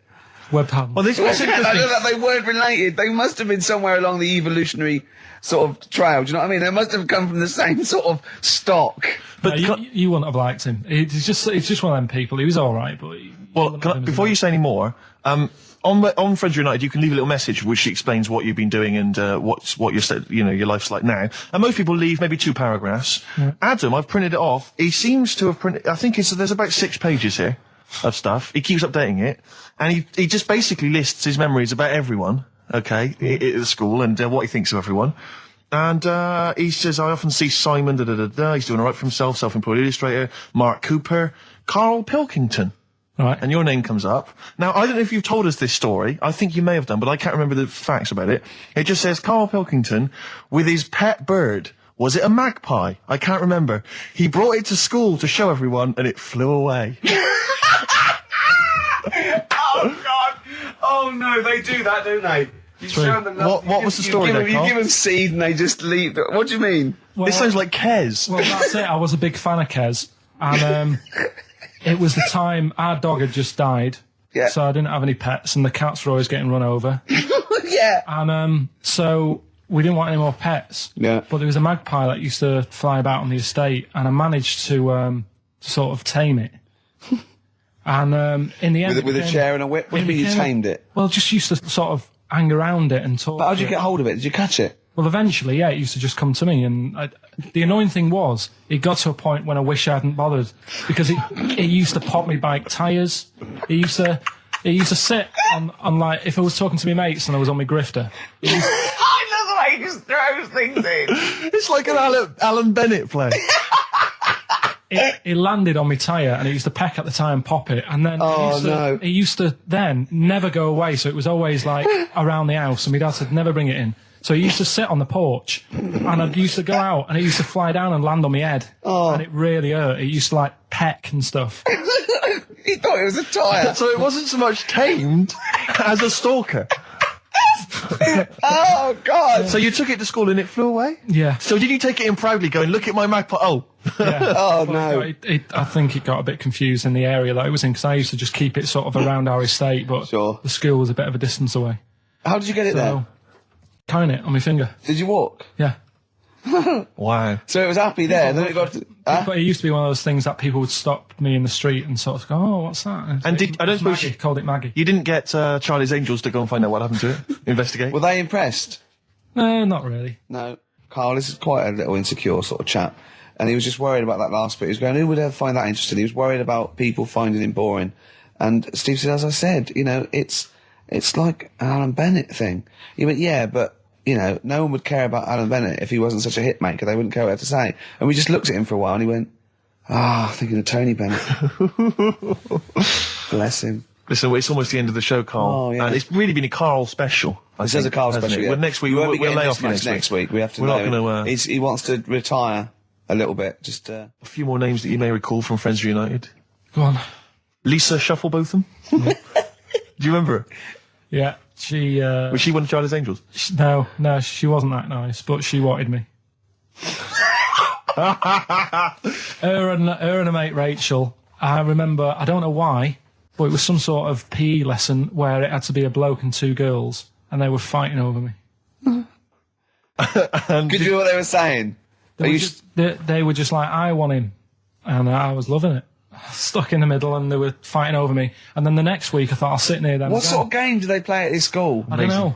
That's an incredible game. But I think punch me on the arm. No, punch me on the arm, Carl. They just went through it because the following week I thought, right, I'll sit near them again because I quite enjoyed the way they fighted over me. But then they picked somebody else, and I don't know who I was with that week. So you didn't get any action with Shufflebotham or a friend? No.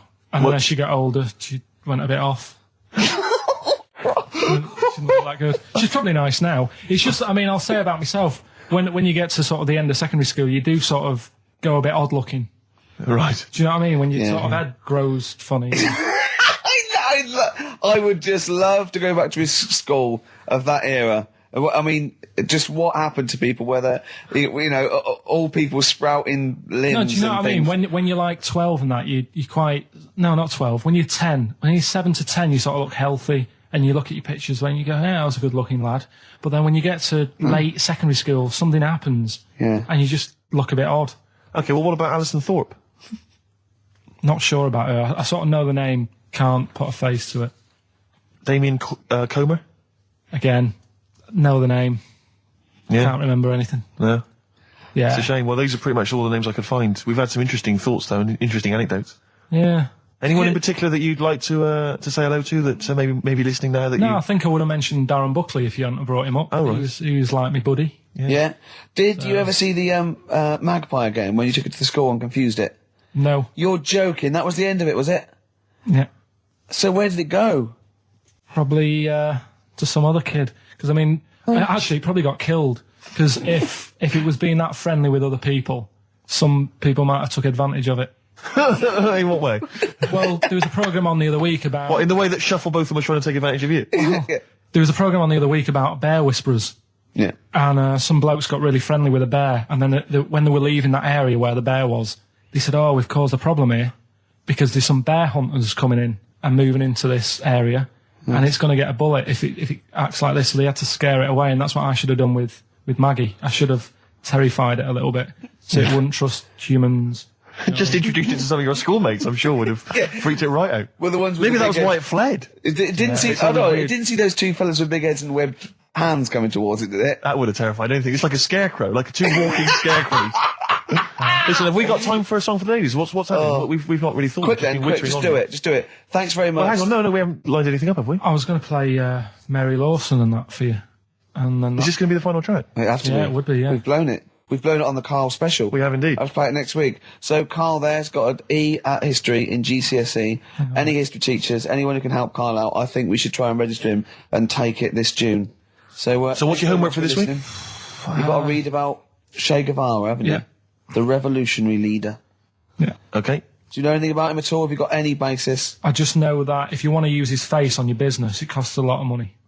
Do you know, like, if McDonald's wanted to have him as, like, instead of Ronald McDonald? How does he do it? Steve, how does he do it, man? Oh, we listen, just play a final record, Carl. Say goodbye, and we'll see you next week. All right. See you later. Cheers, mate.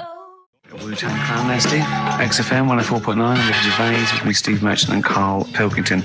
Now, I just, remember something else, Carl's in the week. I know it's forbidden to talk to him, but I'll tell you this. He was very excited about the Friends Reunited. He was a bit nervous at first, wasn't he, last week? But then he was really getting into it.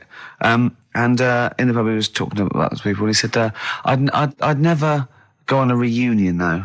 So I'd never do that. What, a school reunion? Yeah, and he wouldn't want to see anyone. And I went, well, I said, wouldn't you want to see those two lads with the big heads and the webbed hands? Oh, yeah, these were people you went to school with, weren't they? Yeah. Well, I didn't knock about with them. They were in the class. What were they called? Freaks. Right. Right. Okay. And he said, no, I wouldn't want to see them. He said, because what could you say? Oh, you haven't changed much. Right. And he said, and they wouldn't go anyway, would they? I said, why? He went, well, they didn't have any friends. Right. And I said, well, weren't they friends with each other? And he went, no, that would have been too obvious. Like they passed each other and went, no, I know it's tempting, but let's not. Everyone would think that's just what we were going to do. Let's not do it. Yeah. So they didn't even hang around with each other. No. See, I must say, in my head, I've got something like it's like some sort of extra thing from Blake 7 that they're like some sort of lagoon monster, but they just had slightly oversized heads, did they? See, does your head grow? Your eyes don't, does your head? Because maybe they've got to a point now that it's all sort of caught up with each other. Well, at the time, the eyes were very small and the head was huge. Just a very big head. And I mean, the fingers aren't going to change, that's not... They had webbed fingers? It was like the penguin in Batman. Really? Are you sure? No, honestly. Are you sure they weren't wearing mittens? No, seriously. Yeah, it wasn't home economics. They weren't getting something out of the oven, a very hot dish, were they? Every time you saw them. But why were there two, but they weren't related and they weren't friends? I don't know, I suppose it's like asthma and that, innit? Some kids have it. And it just was a coincidence. Yeah, but asthma's quite a common thing. Webbed hands, Carl. Yeah. I don't know, you don't think of it, do you, when you're a kid? You just sort of... when you first see them... Yeah. There goes the frogmen. Do you do that? I imagine you get caught staring at things. Yeah, do you go up to people with problems and go, Mummy, is that a monster? Well, I was telling you about when I used to go with my dad in the taxi. Oh, yeah. Tell us this story. Well, your father was a taxi driver? My dad he had loads of jobs, which he did back then, and they don't do that anymore, do they, people? They don't have loads of stuff. Sure. But at one point, he had a black cab, and I used to go with him. Used to get a beer crate and put it in the front of the black cab, and sort of sit just next to the meter. And anyway, we got this call, and the guy on the end of the radio said, "Oh, you've got your son with you, haven't you?" So he said, "Yeah." So it's just like, we've got to pick up at number 11 Village Lane or whatever. And I said, all right. And it was this woman. It was like a woman version of the Elephant Man. Wow, the Elephant Woman. Yeah, it looked like... it was really strange because I was in the front of the cab, and when you're a kid, if something looks odd, you're a bit scared of it, aren't you? Yeah. And my dad was like, look, be all right. And we're driving towards her. Look, don't worry, son, I've got loads of buns. And just to I'll just throw one down the street if it lets you run after it. You're being mean, right? How old were you, 18? No, I was about 12 or something like that. 11, 12. And as we got closer to her, it looked like she was holding like a bag of spuds on her shoulder. For a snack. Right. And her head was all a bit mangled and messy and that. And my dad said, whatever you do, don't stare at her face. Yeah.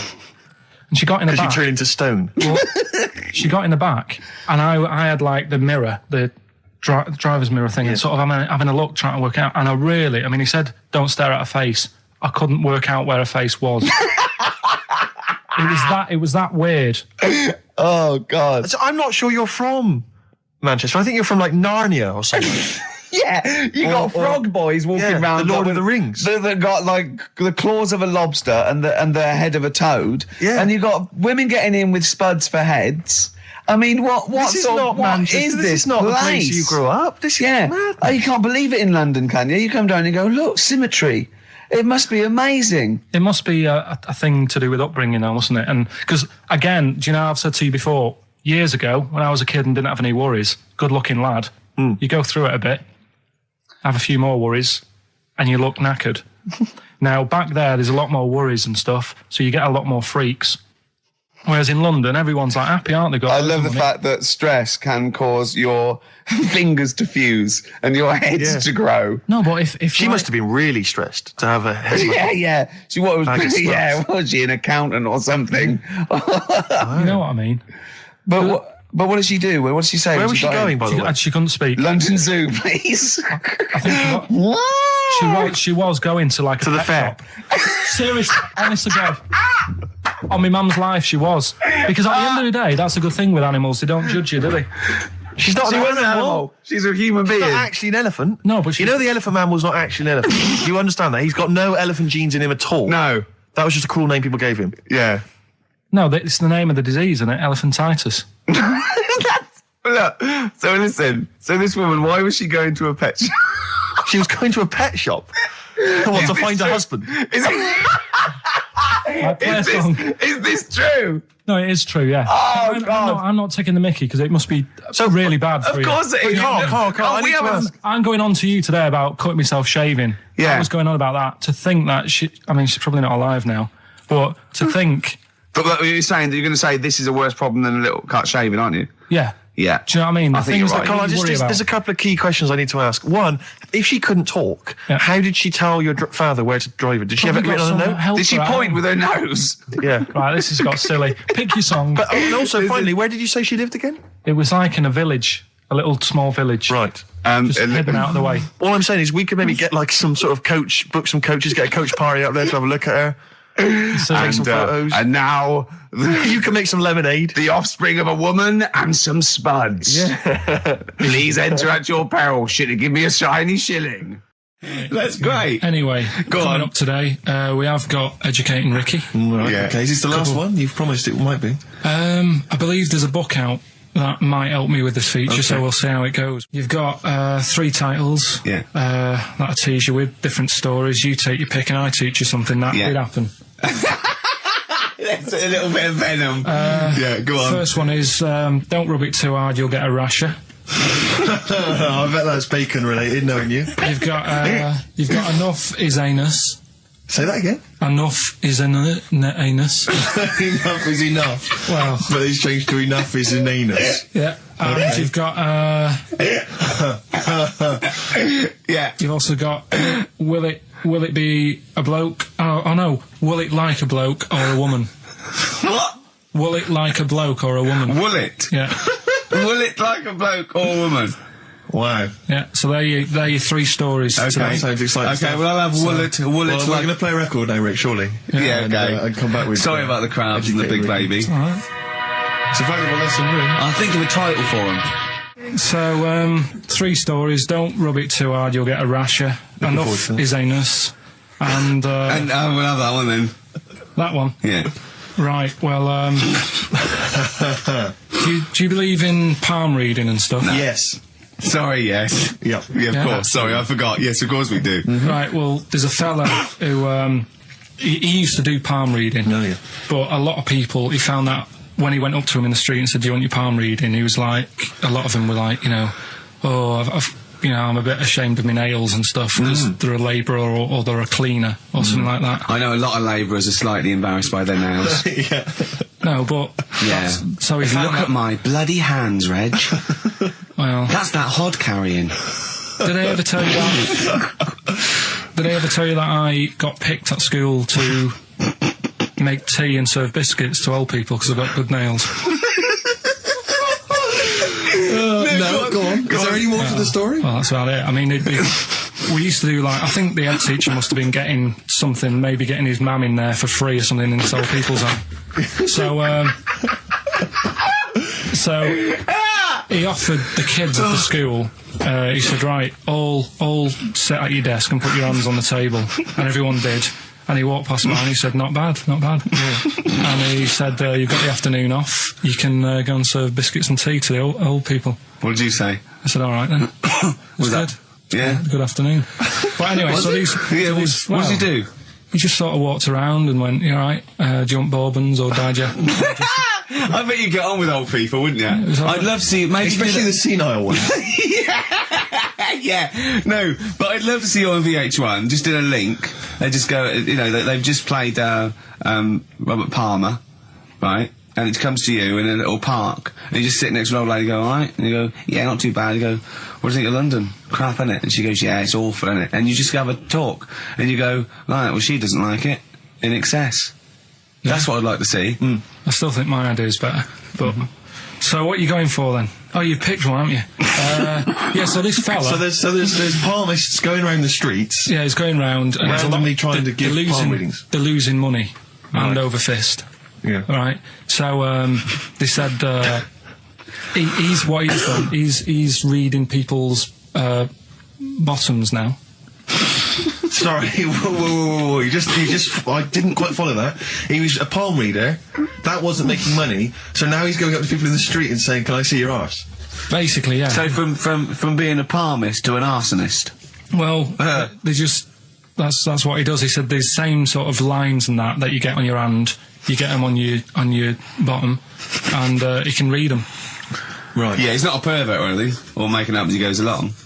No, that's it. That was that. So, if a man came up to you in the street and said, "Can I have a look at your arse? Can I read your arse?" You'd drop your trousers, would you? No. If he went up to him and he said, "Oh, I'd rather you didn't, because I'm a labourer. I've got bad fingernails." No, that's why I've seen. That's what a lot of labourers, they're showing their cleavage. You think, but actually they're having their arse read. Absolutely. That's what it is. And then So is that the end of the story? Yeah.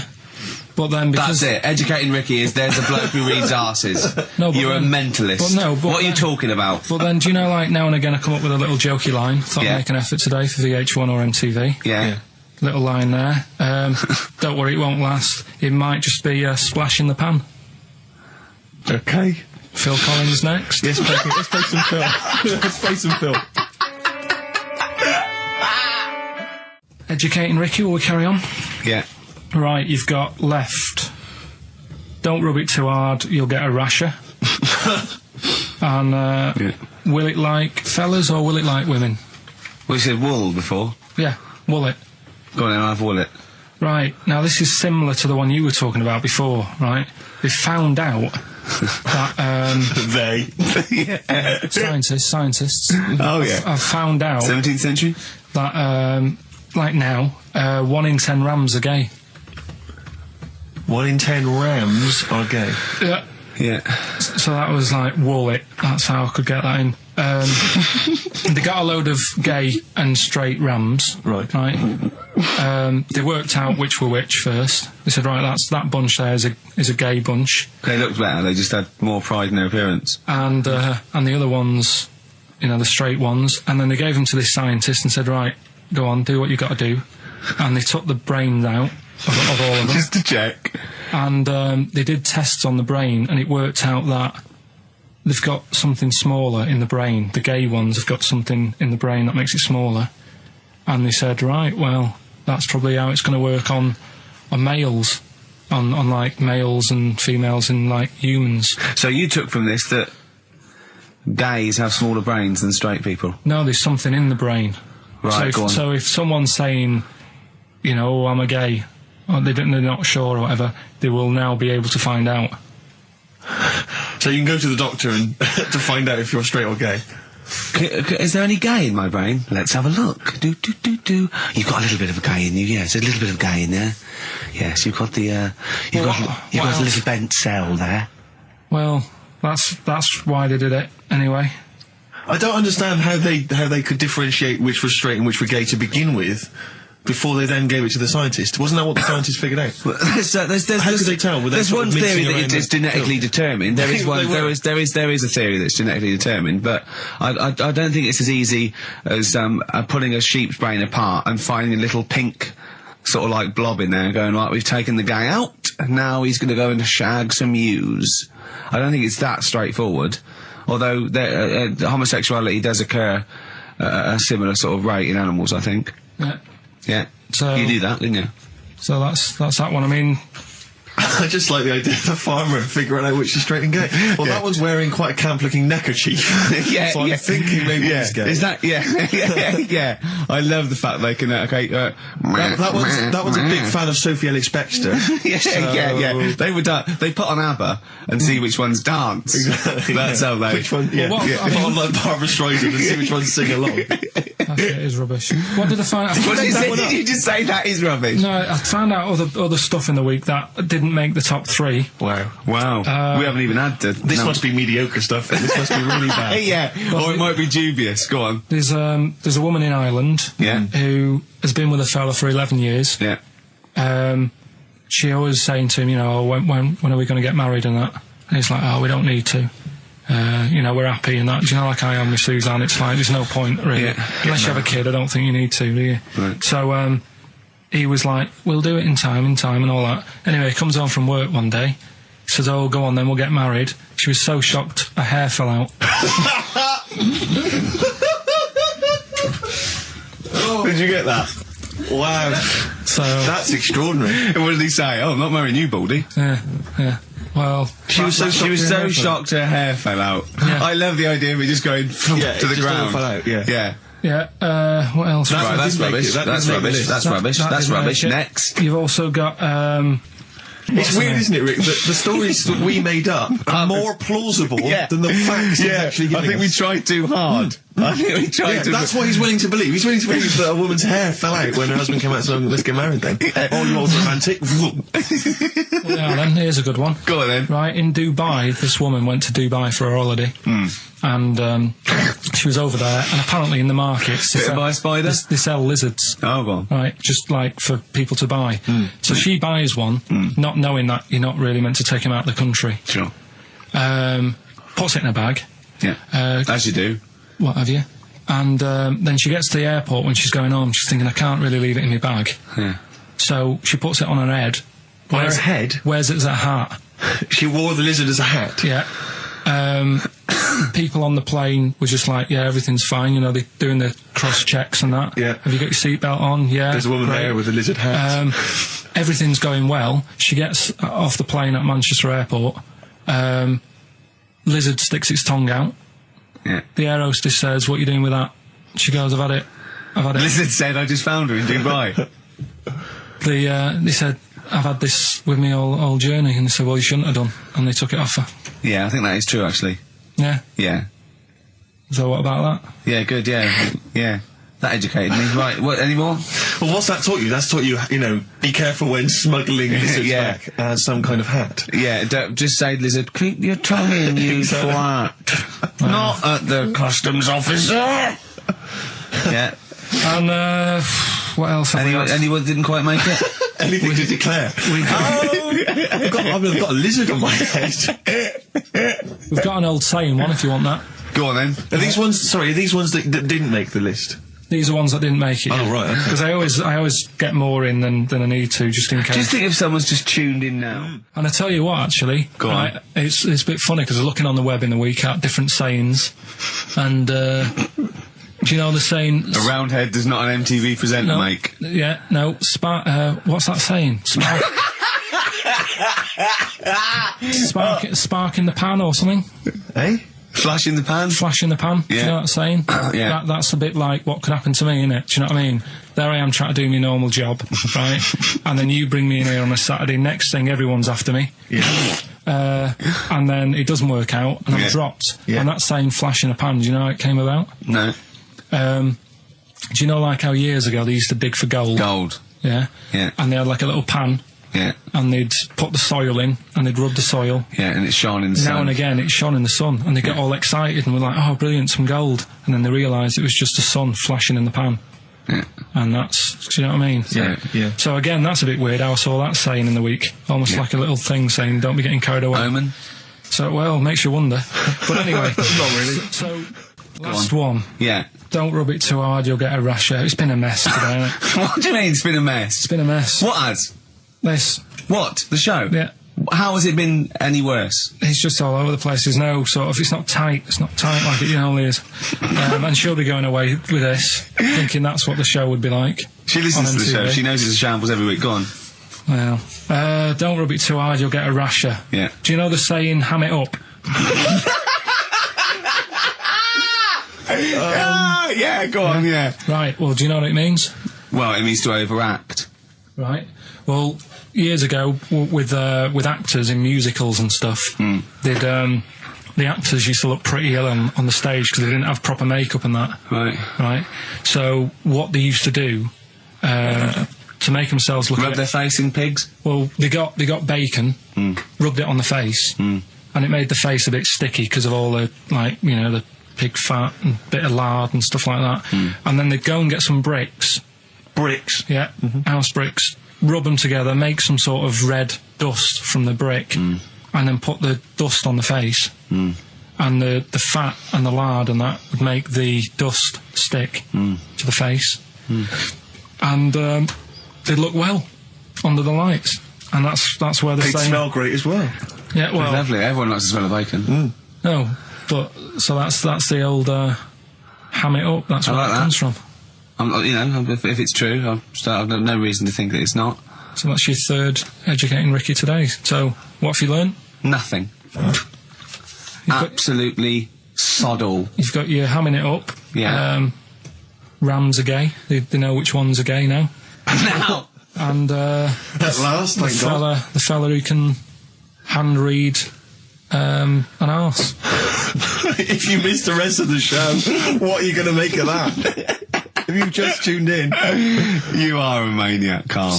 And you've had your screen test. I reckon we'll be seeing you on MTV or VH1 in the near future. Because I like learning, which gets us on to Educating Ricky. Oh, excellent. We've had a good year of stuff, teaching stuff. Yeah, I've learned a lot. Can you remember any of the highlights? Of course I can. There was a deaf girl and she hit her head and she could hear.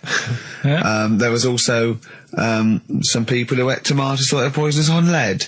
There was also a doctor who gave a blood transfusion with some parrots from the pet store. Yeah. Because the doctor in America, and it was the olden days when the lines were bad, said give him his parents' blood, and the doctor this side said give him some parrot's blood. So that was true, and that educated me. That was fact. What have you got for us? Well, we've only got two, because I've taught you about jellyfish today, that we need them, so we've only got two things to go at, and I give them a little headline so you remember them to make them snappy. The two headlines you've got, oh, what a catastrophe. Okay. And the second one is, well, you'd think it beat Bughead, wouldn't you? What? Well, you'd think it beat Bughead, wouldn't you? You'd think it beat... No, you'd think it be... Yeah. You'd think it'd be Buggered, wouldn't you? Bughead. Bughead. This can't be... If this is anything with a bug living without a head, I'm not interested. Because we've done it. All you've done is fun. Let's just do what a catastrophe. So it is that. Do I do that one first? Which one are we doing? No, do the Bughead one. Right, well, the Bughead one. Well, we've talked a lot about animals and that, haven't we, without heads. Surprisingly, we have.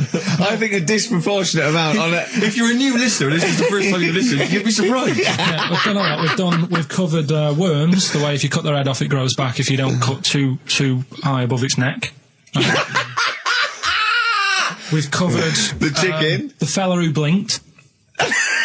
Yeah, I can't go into it again. Right, let's not go into it again. We've had the chicken with no head that lived for 8 months. Yeah, and we've had cockroaches living for a week without an head. Right, okay. Well, it's a bit more on the cockroach front, really. Right. They've found that if you get a cockroach and you cut its head off. Yeah. Right, and then you find a cockroach that's still got its head, but it hasn't got any legs. Right. Right, it's not over for both of them, right? Because what you can do, you get the one that's got the legs, right, with no head, sort of running around, get the one with the head, sit it on top of it, right, get a little tube, okay, so that the fluids... So is this aunt is go out of the room? Finish. This is like Blue Peter. Let him finish. You could get this for Christmas. Right, you get a little tube, you sit that on top so the bodily fluids are still running between the two. Right. The head of the one on the top will control the feet of the one on the bottom. Okay. What about that? Good. And will it continue to live? Yeah. Okay, you don't know that for sure, do you? That was just a question out of the blue he wasn't expecting. Well, what do you think of that? Good, yeah, it's great. Yeah, just a primitive nervous system that can, yeah. Did you expect us to be more impressed and excited by that? Well, did you fall off your chair when you read that? You literally topple off. Going, did you think you were going to be the Frankenstein of the insect world? Yeah. No, I just was thinking if they can do that, you know, with them, can they do it with humans? Because I also did a bit of research on. Did you come to the sort of conclusion that apart from the moral aspect of it, that the human was probably more complicated than? Yeah, but do you know what I mean? Things move on, don't they? Do you know what I mean? Science, Rick. You know, I had Binatone as a kid. Now they've got PlayStation 2, and the difference in 10 years. They have found that if you lose your head, a cockroach can live normally on your body, but not the other way around. Your head on its cannot control its legs because it's too complicated for your brain. Well, so yeah. Well, then other research. Because I thought if you don't learn from that, I'll give you something else for free, right? Go on. Free. That they can clone people. The only reason they don't do it, right? Say if like Ricky needed a lung, right? They could clone you and make you the same. But the only reason they don't want to do it is because it'd be a bit horrible, wouldn't it? So and it would take sort of 18 years for me to get an adult lung. And there's all kinds of moral implications. Yeah. What do you mean, yeah? You hadn't thought of that? Because lest we forget, Rick, he ended with the only reason they don't do it is because it's a bit horrible and that.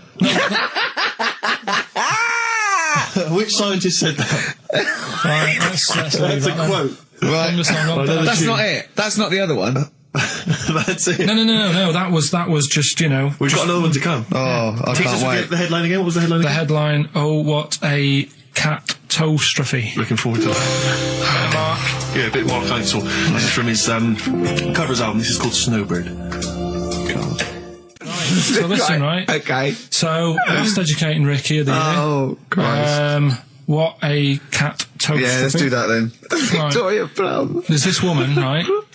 Yeah. This woman, she's reading Guinness Book of Records. Yeah. And she's flicking through.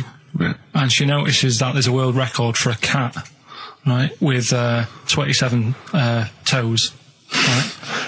So she reads it and she thinks, well, that's not right, because her cat's got 28. What do you mean a cat's got 28? A cat's got 28 toes. So she was like, well, hang on a minute, mine should be in there. So there was I missed the very beginning of this. She's looking through the Guinness Book of Records. The woman was looking through the Guinness Book of Records. The woman with the cat with 28 toes looking through, and it said the record for the cat's toes was 27. She thought, hold on a minute, Ross McWhirter. My cat's got one more than that cat, so go on. Anyway, so she said, the person doing the interview with her said, is it happy? And she said, yeah, it's great, and it's really good in the snow. Right. It gets through a lot of nail varnish. Well, that's what it said, right? It said it's really good in the snow. So, I just was thinking, that's it, really. That's not it. That's the end of that story. But brilliant. But what I'm thinking is, right... It was two cats welded together. No, she said, it's happy. So, is the other sort of disabilities where, in a way, it's not all bad? Oh, Christ. No, do you know, like, that book Steve brought in for me? And there was a fella there, wasn't there, who had 3 legs who was a juggler. And I was like, what's the point of that? What do you mean, what's the point of that? What's the point of what? He's not taking advantage of having 3 legs, is he, being a juggler? Yeah, he said he should be a footballer. Right? So... but in a way, he's used it, hasn't he? He's probably not even that good at juggling. But because he's got 3 legs, people have gone, well, I'll give him a chance. Let's go and see him anyway, see if he's any good. Yeah. Right? So what I'm thinking is there anything else? We've mentioned the midgets today who are good at robbing cars because they can get through the windows like Dukes of Hazzard. Sorry. So listen. I'd just like to say, this is the Radio Authority listening. We are in no way suggesting that midget's forte in life is robbing cars, if you're a midget sitting at home feeling sorry for yourself, that you should go out robbing cars. I just like to say this is Karl Pilkington talking. The views of Karl Pilkington do not necessarily reflect those of XFM or us. Yeah, but it was a TV programme, so it's not me. I'm just saying what I've seen on telly. That you didn't see. That somebody told me about. Yeah, so you could be wrong, just like a lot of your spurious facts you just see on the internet, you know. I'm just saying. Yeah. So, is there anything else? We've seen the fellow with 3 legs. So what you're saying is there a disability that is actually an advantage? Yeah. Right, okay. Steve mentioned about the disabled loo. They're always really roomy and, like, got multi-gym facilities in them. Multi-gym facilities! Oh, do you know what I mean? Multi-gym facilities! What do you mean, Carl? There's always bars everywhere and that, isn't there? That's not parallel bars. Yeah, That's they to help don't them do get up. gymnastics. They're not in there working out. But I'm just saying though. Do you know what I mean? So in a way, they've got that. So always, what I'm saying is, when you look on the brighter side, it's like Elephant Man would have never got up and gone, "Oh, look at my hair today." Nor do you. No, but do you know what I mean? He would never have that problem. You're a maniac. Forget it. I thought we'd be able to get a serious discussion going here. Well, okay then. So this is a serious discussion, is it? Yeah. Okay. Well, let's treat it sensitively then. If you really want a serious discussion and talk about whether there are some disabilities that are an advantage, let's think of some then, shall we? Well, I've said 3 already. Yeah, you can't say if you're deaf, Bobby Davery won't annoy you. That doesn't count as an advantage. Do you understand? Do you know what I mean? Carl's looking at you thinking that's brilliant. Yeah. Yeah. Well, we'll leave it then. I'll come up with a better feature for next year. We'll bin that. So, if you've got any disabilities... We've bin that like that was going to be a feature. What, you were hoping that would be a spin-off feature? Disabilities are actually it's an advantage. another form of do we need them? It's like... But that, Carl, think of it. It's like that joke. The bloke that has his... It says, good news and bad news. Bad news is we've had to amputate both your legs. What's the good news? The fellow in the next bed wants to buy your slippers. See, that's not an advantage. It's a joke. That doesn't really happen. People don't go, oh, that is good news. Yeah, I'll probably get a quid from. Do you know what I mean? But the fellow with 3 feet, what would he do? Well, he'd buy a pair and then just nick one of those because they put out one shoe, don't they? Are those, yeah, if you've got one leg, you can nick shoes. Good point, Right, Carl. now I'm getting you thinking. Also, right, I like teaching you stuff. Yeah. And you've done well. So what I'm thinking is, rather than just touching on a topic, sort of giving you a few bits of information on one topic. This is what I'd like to do, because the last thing you taught me, I remember, was there was a blind girl, she hit her head and she could see, and that's all I got. Yeah. So if you could go into that a little bit more, that would have been educating me. Well, today we're featuring stuff on World War I and II, right? Oh, so that's that little title for all this little thing is, what do you think of that then? What do you think of that then? Play a record. So Rick, can I have just sort of a joke? Go on. What's the similarity between Lord of the Rings and this show? They're both rubbish. Sugarcane by Sonic Youth on XFM 104.9. Ricky Gervais, Steve Merchant, Karl Pilkington. Go on, Karl. What's next? Are you going to do your war feature? What is it called? What do you think of that then? You do that now? It annoys me a bit, right? Because we said before Christmas that we'd come back with new stuff. Yeah. Gave you a title to work on, that Ridiculous. Right. You came in today, I said, have you sorted it out? You say no. Steve, you're having a go at me for wanting to get music out of the library for you. Yeah. You haven't got any new ideas. Sure. But you're dissing mine. I'm not dissing yours. Well, I'm a massive fan of them. Good vibe off you. Oh, I think that's very harsh. I just asked you, when were we going to have war? Do you think of that? I'm a big fan. I'm excited. Well, it's not that good, to be honest with you. Well, I disagree. It sounds brilliant. Right, well, it's a bit of a tweak of educating Ricky. Right. Just some information on wars. Yeah. Okay. World War II. World War II, all right. The world champion chess player, he helped someone out in the war. It's the detail I like. No, he helped. You know, it's nearly a history programme, isn't it? I was watching those repeats of The World at War that were on in the mornings, you know, incredibly detailed, but they've got nothing on Carl. Did you write a lot of that David Sharma series? He was able to use his skills that he has to play chess, because apparently chess is all about probabilities of, like, where a piece will be put. Right. and they got him in, and they said, "Can you help us out?" He said, "Yeah." And he said, "Right, where should we like?" Hitler has just moved his queen. yeah. So that's a fact. He sent in a bishop that ran diagonally through the troops, knocking them over. Sorry, wait a minute, Carl. So they got a chess player. Sorry, that's it. Well, yeah. It's just like, oh, what do you think of that? Again, that's not a story. But it angers me that he says that I'm down on the ideas when that's beginning to shape up as quite interesting. I thought you were going to tell me which battle or which event was you... World War II. It's not a battle. But which bit of your World War II? No, the middle bit. It's 6 years worth. Yeah, well, probably about a bit in. Guessing. Thought, let's... Guessing. Well, all right, yeah, there is a bit of guesswork, but it doesn't matter. But that could have been an interesting thing if you told me it had an impact on the Normandy landings. When you look at these things, do you go, bloke wants out chest, I'll use that, and run away from the computer? No, or run out of the bookshop? I read the first line where I get enough information, I just think... What do you mean you read the first line where you get enough information? Imagine if you were someone's defence lawyer. Exactly. And he was like, he's on death row and went, I don't think he did it. Yeah. I read the first line, I didn't read the file completely. He was in a hotel in Texas, right? Go on. It's enough. Oh, some other stuff. It's enough. I just thought they always take ages on deciding where to go. It's just like... You know, but there's a better way. I don't know what you're saying now. I don't know what you're talking about. Well, I actually don't know what you're talking about. When people play chess, it takes ages to make the move. So I'm just thinking, there's probably a quicker way. Of what? Than finding where a boat is, than getting a chess player in. I don't know what you mean now. Are you talking about battleships now? They should have got an expert battleships player in. Right. yeah. What, Carl? Right, forget that one. No, I'm not being funny. But what is that? What are you telling me there? Someone who's really good at Risk. You should have brought them in. Yeah, Cluedo. Right, yeah. Another fact. That's enough then, is it? Well, they use expert Cluedo players, but the police use expert Cluedo players. Yeah. If ever there's a murder in a country house... Do you think they use that old Chinese fella on the front of Mastermind? Mastermind, Yeah, for logic problems. The Enigma code was broken by top Mastermind players. Exactly, yeah. Right, second and a guy who's had a couple of rounds of Yahtzee and done very well.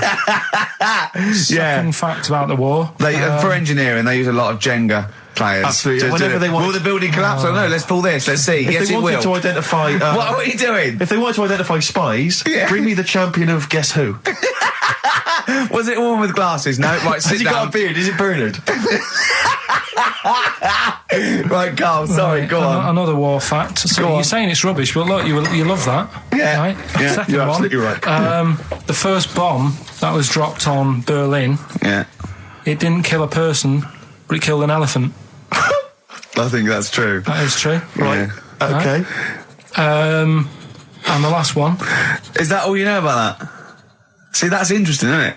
But that's enough. But no, it's not though. Because I mean, listen, most people want to go, oh, what was the elephant doing there? Did it land in a zoo? Was it a pet? Was it a lost elephant? Did they aim at the elephant? How did it kill it? Did was it it Hitler's favourite elephant? yeah.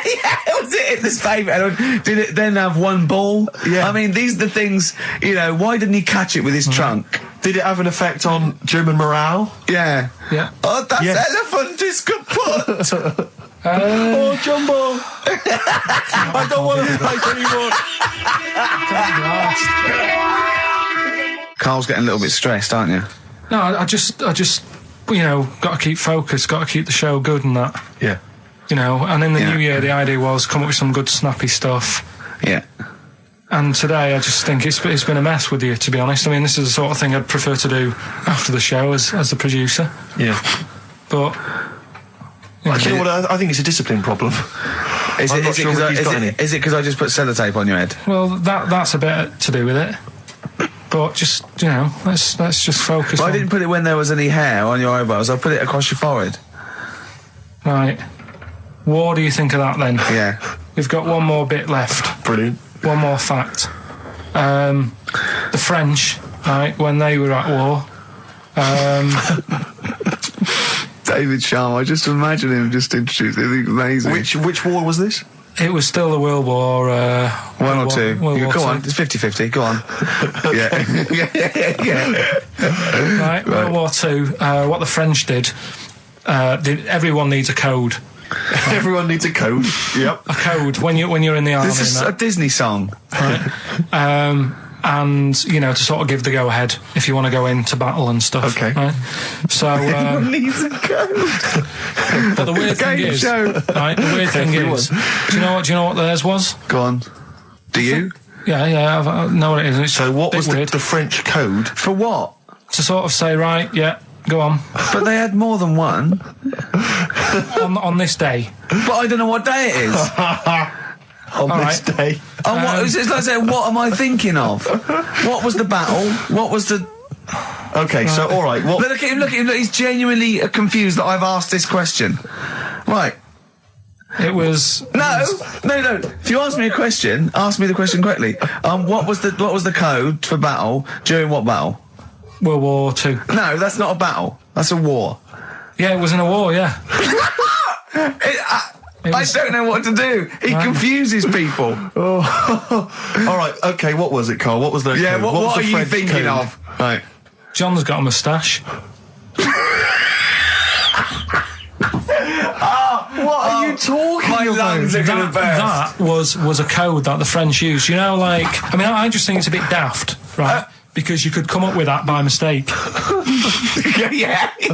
Two French blokes talking in the trenches, and they see a major walk past, and they go, "Oh, look, John's got a moustache," and they all go and go, "No, I was just talking." What are you talking about? Well, the way I don't think that's a good code. I'm not. I don't believe it is the code. No, it is, seriously. And what? It's would just it, like would it have been said in French? Yeah. Okay. Yeah. But Guess in. Yeah. No, but what? You see, I can't even be bothered. What are you saying, Carl? Because it's not a very good code. Do you know, like we've talked in the past about, you know, things you don't see, and I said an old man eating a Twix. Yeah. If they use that's safe. Because no one is ever going to see a man having an old man having a Twix. What do you mean? Well, use that as a code. Don't use a saying, John's got a moustache, that could crop up. It's like the war's kicked off. How did that happen? Well, I said John had a moustache. Oh. Two French folks would never be saying John's got a moustache. Why would they? Because back then they were fashionable. He nearly makes sense, doesn't he? I assume it would have been Jean. Yeah. No, probably John. And how would this code have been? I mean, who would have announced this? I just read everyone? it. I read it like that, Steve. That's what was on the internet. This is a code that was used. John's got a Don't be moustache. angry with me. I know, but you're always asking questions. That's because I'm interested in history. Yeah. No, you're genuinely interesting bloke, Carl. We like to know. I'd like to film you secretly. You know, like they do, like Nature Watch, when they put it in a badgers sort of thing. Warren, yeah. And they just watch it. I'd like to see what you do, pop around and go, I wish I could download the music in your head. Because it'd be and you see something weird, you go and then you read that and you go and you write it down, and that's what comes out. John's got a moustache. I'd like to see next Christmas. Imagine the French, right, for their battle cry, for their battle code to know it's going ahead, they're going over the top, is you never see an old bloke eating a Twix. Imagine that. Yeah, but all these things are things that I think in my head. Right? Keep them in there. Do you know, Please. like before when I was talking about going out on, you know, Christmas Day, having a meal on the way back, seeing a homeless person. Yeah. And then I think, God, that wouldn't be good. I know, TV show. Right? You can think of things like that. When I saw the homeless fella, then I got talking to Suzanne about when I had to sleep in my car. What do you mean? Go on. Let's play a record and come back to any sleeping in the car. God, I can't wait. Play a song for the lovers. I was watching last night on cable TV 1987's amazing Sign of the Times Prince in concert film. It was dynamite. I thought to myself, how brilliant he is. It reminded me of the gig I went to see last year. He played this tune. It's from the album Parade. Okay, I don't want to discuss whether or not Prince is acceptable on XFM or whether he's a genius. He is a genius. That's the end. That's the end of the discussion. Play the tune. He's dynamite. It's a song for the ladies. I remember, I'm going to tell you, I was on the way here. You know, do you remember John? He's got a moustache now. I can't believe it. Lads, no! It's not on. It was... The valve's not on. Look at your face, Carl. The elephant did die. Yeah, no, I believe that.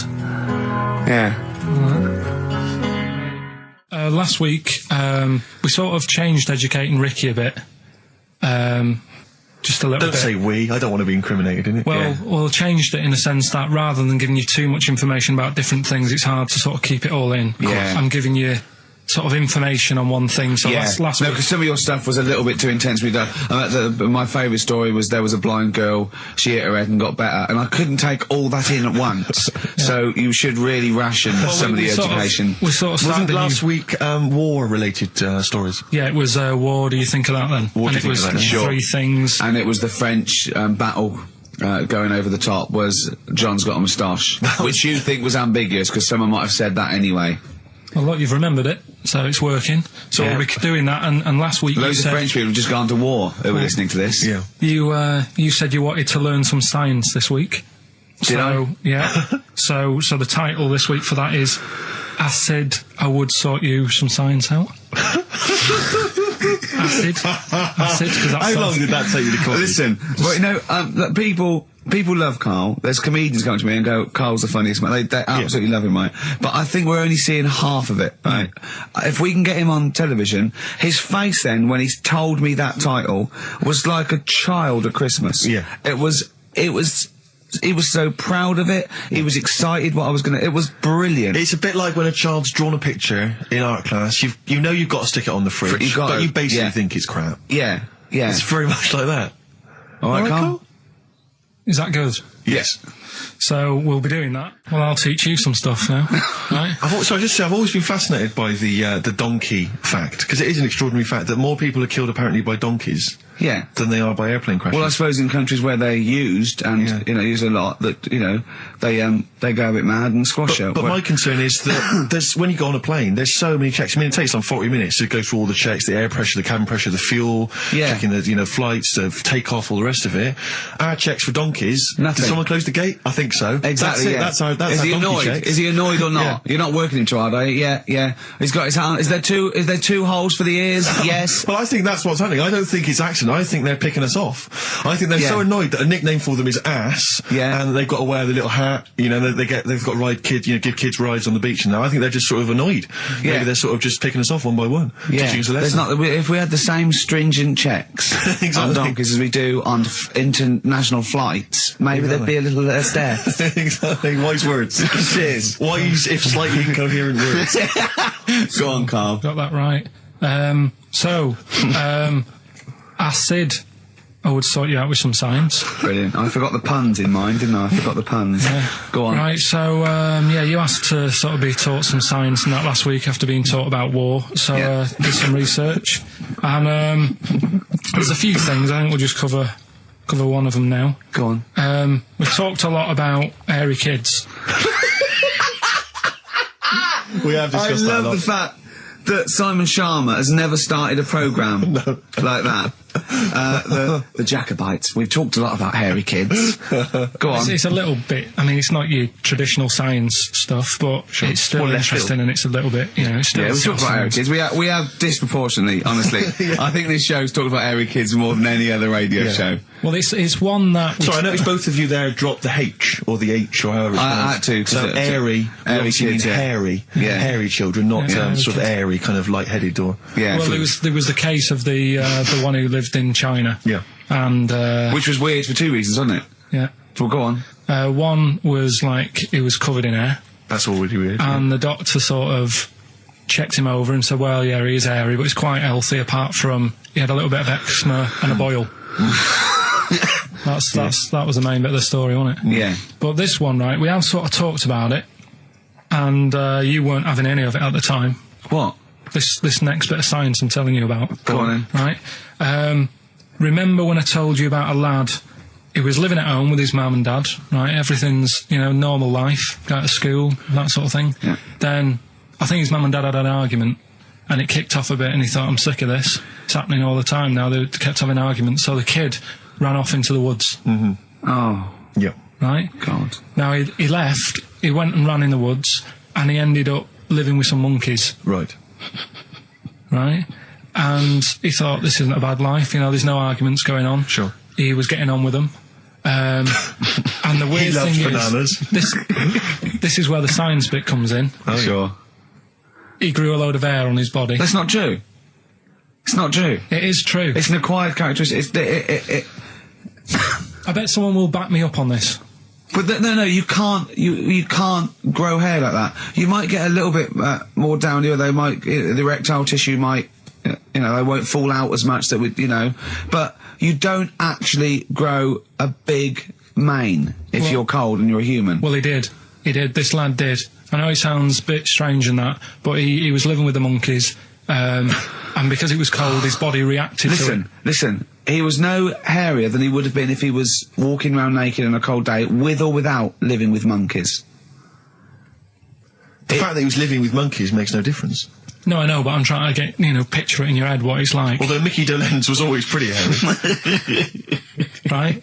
So he was living with them, and he went into town or something one day to get some food, and the people there were like, hang on a minute, that isn't a monkey. He went in naked. No, it was there covered in hair. Yeah, but naked, but covered in hair. So it was decent. It was. Yeah. But that was the weird thing. They thought it was a monkey in the shop. And then so presumably he had a big long beard as well, because he couldn't shave, could he? No, it was just covered. He looked like a monkey. And they were happy to serve the monkey, were they? There's a monkey. How did he walk? How did he walk, Carl? Did he walk upright or whistling along? The picture that I saw on the internet, he was on all fours, but I don't know if that's when he was running away after they'd sort of, realised he was a kid. But this was a picture. So he was a kid as well. He wasn't even like an adult with the beard. No, he was a kid. Brilliant. And the beard kicked in a little bit. So listen, the people caught him. You're an idiot. The people caught him, shaved him, right? Got it all off, didn't grow back again. Right. You're an idiot.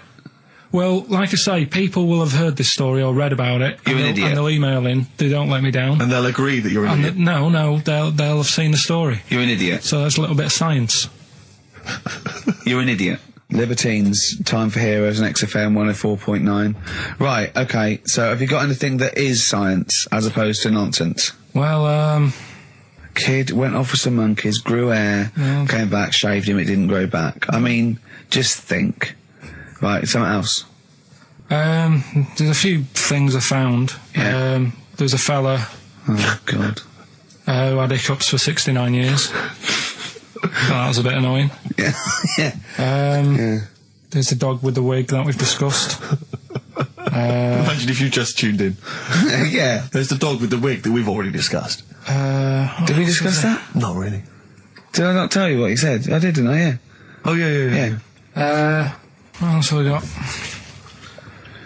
Well, there's something here that you sort of know. Is this going out live? Yeah, this is happening, right? Go on. But remember when you talked about sponges? Yeah. If you get a red sponge and a blue sponge, you liquidise them, pour them back into a tank. After a few hours, they know which was which, and they reform as a red sponge and a blue sponge. Yeah. Yeah.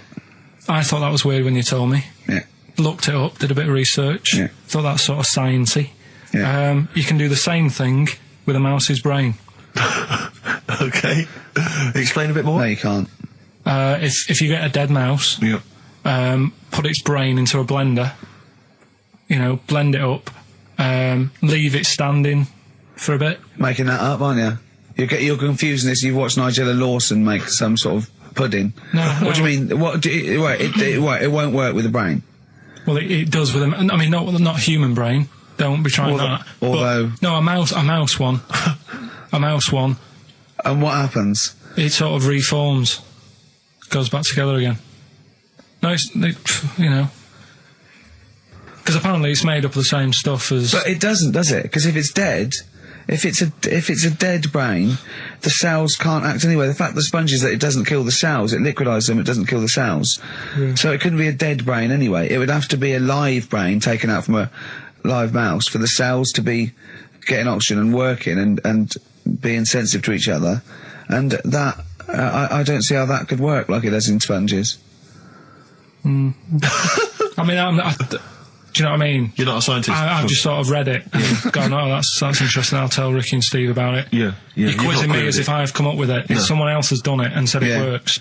Sure. So I'm not... Do you think ghosts are behind it, or do you think there's a scientific explanation for it?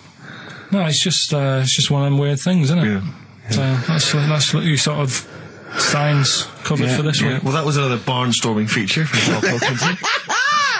Is that it? Is that the two things you got this week? Thanks very much for that. Well, I mean, there's nothing behind them. Do you know what I mean by this? There's not like a weight of intellect behind these facts. Why don't you make that your science project for this week? Find a dead mouse somewhere, Carl, and a blender. And bring that in next week. We'll do it live on air. See what happens. Oh. Well. Do you feel sort of let down a little bit sometimes with our reactions? Well, what are you expecting us to do? What are you expecting us to just look at you, open-mouthed, staring at you in awe? Just go, oh God, where did you find that out? And but we know. Tell us. We know where you found it out. You looked on the internet and a strange homemade website by a maniac somewhere, who puts on stupid things that he heard through Chinese whispers. That's where you get your information from.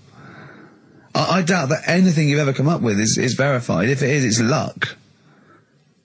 But what do you expect me to do for you? Do you know what I mean? I'm just... You know, I'd like to know what the source of the information is. I'd like it to be, you know, a research study by the University of Columbia, rather than, you know, a guy who calls himself Mr. Pickles. On a website somewhere, www.lunatics.com. I mean, oh God, some kind of evidence. Do you know what I mean? I must warn you now. You know that Steven Spielberg thing's coming, Taken, yeah, about alien abduction. When you watch it, just remember this: it's not a documentary. Okay. All right. And all right. You remember E.T.?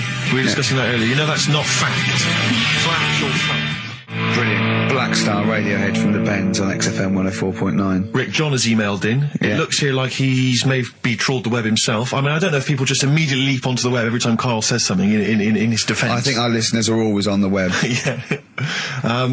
Anyway, he seems like he's reprinted here a news story, which seems to confirm Karl's Monkey Boy story. Yeah, what was the news Doctors story? baffled by boy 6 covered in ape-like hair. Doctors in Kazakhstan are baffled after finding a 6-year-old boy covered in ape-like hair. Yeah. The boy, called Ablay, was found in a remote mountain village close to the Chinese border. He's covered in thick hair from head to toe and has an oval-shaped skull.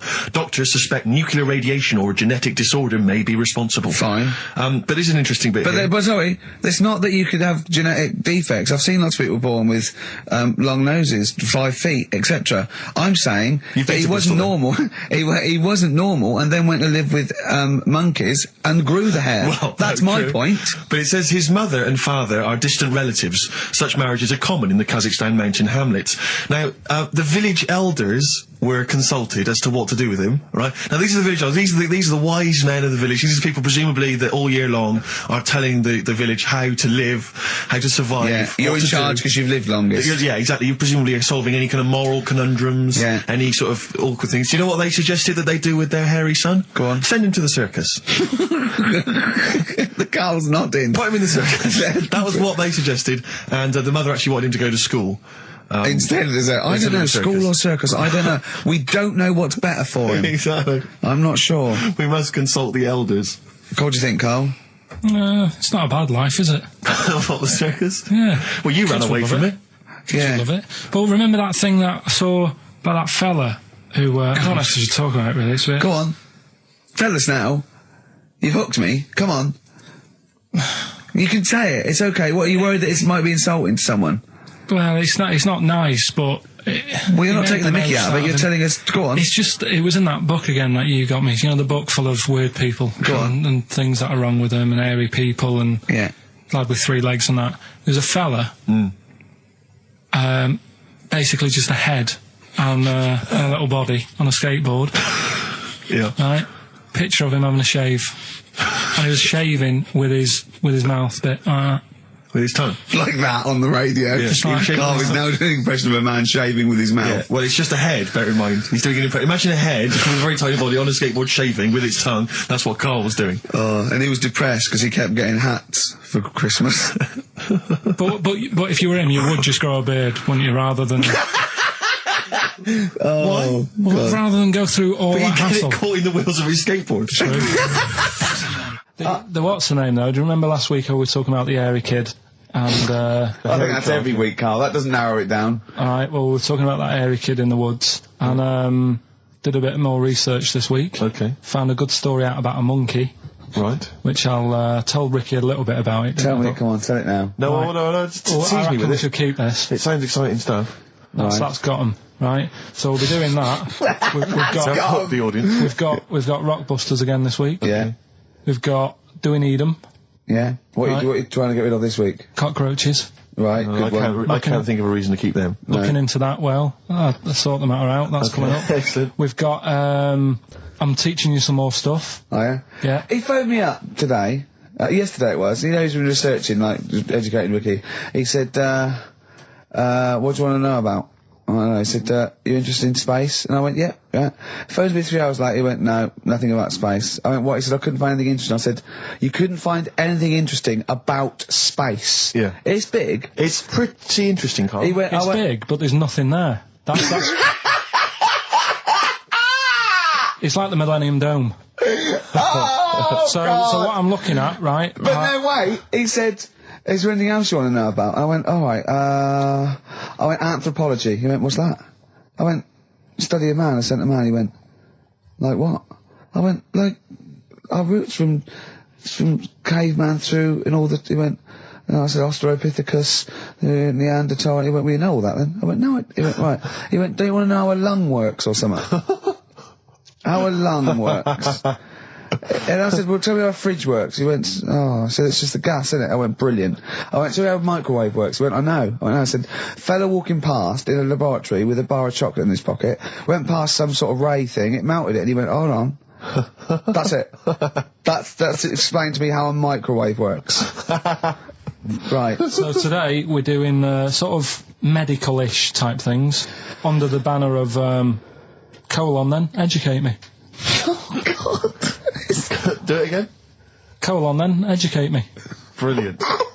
Brilliant. So that's like, go on then. So colon.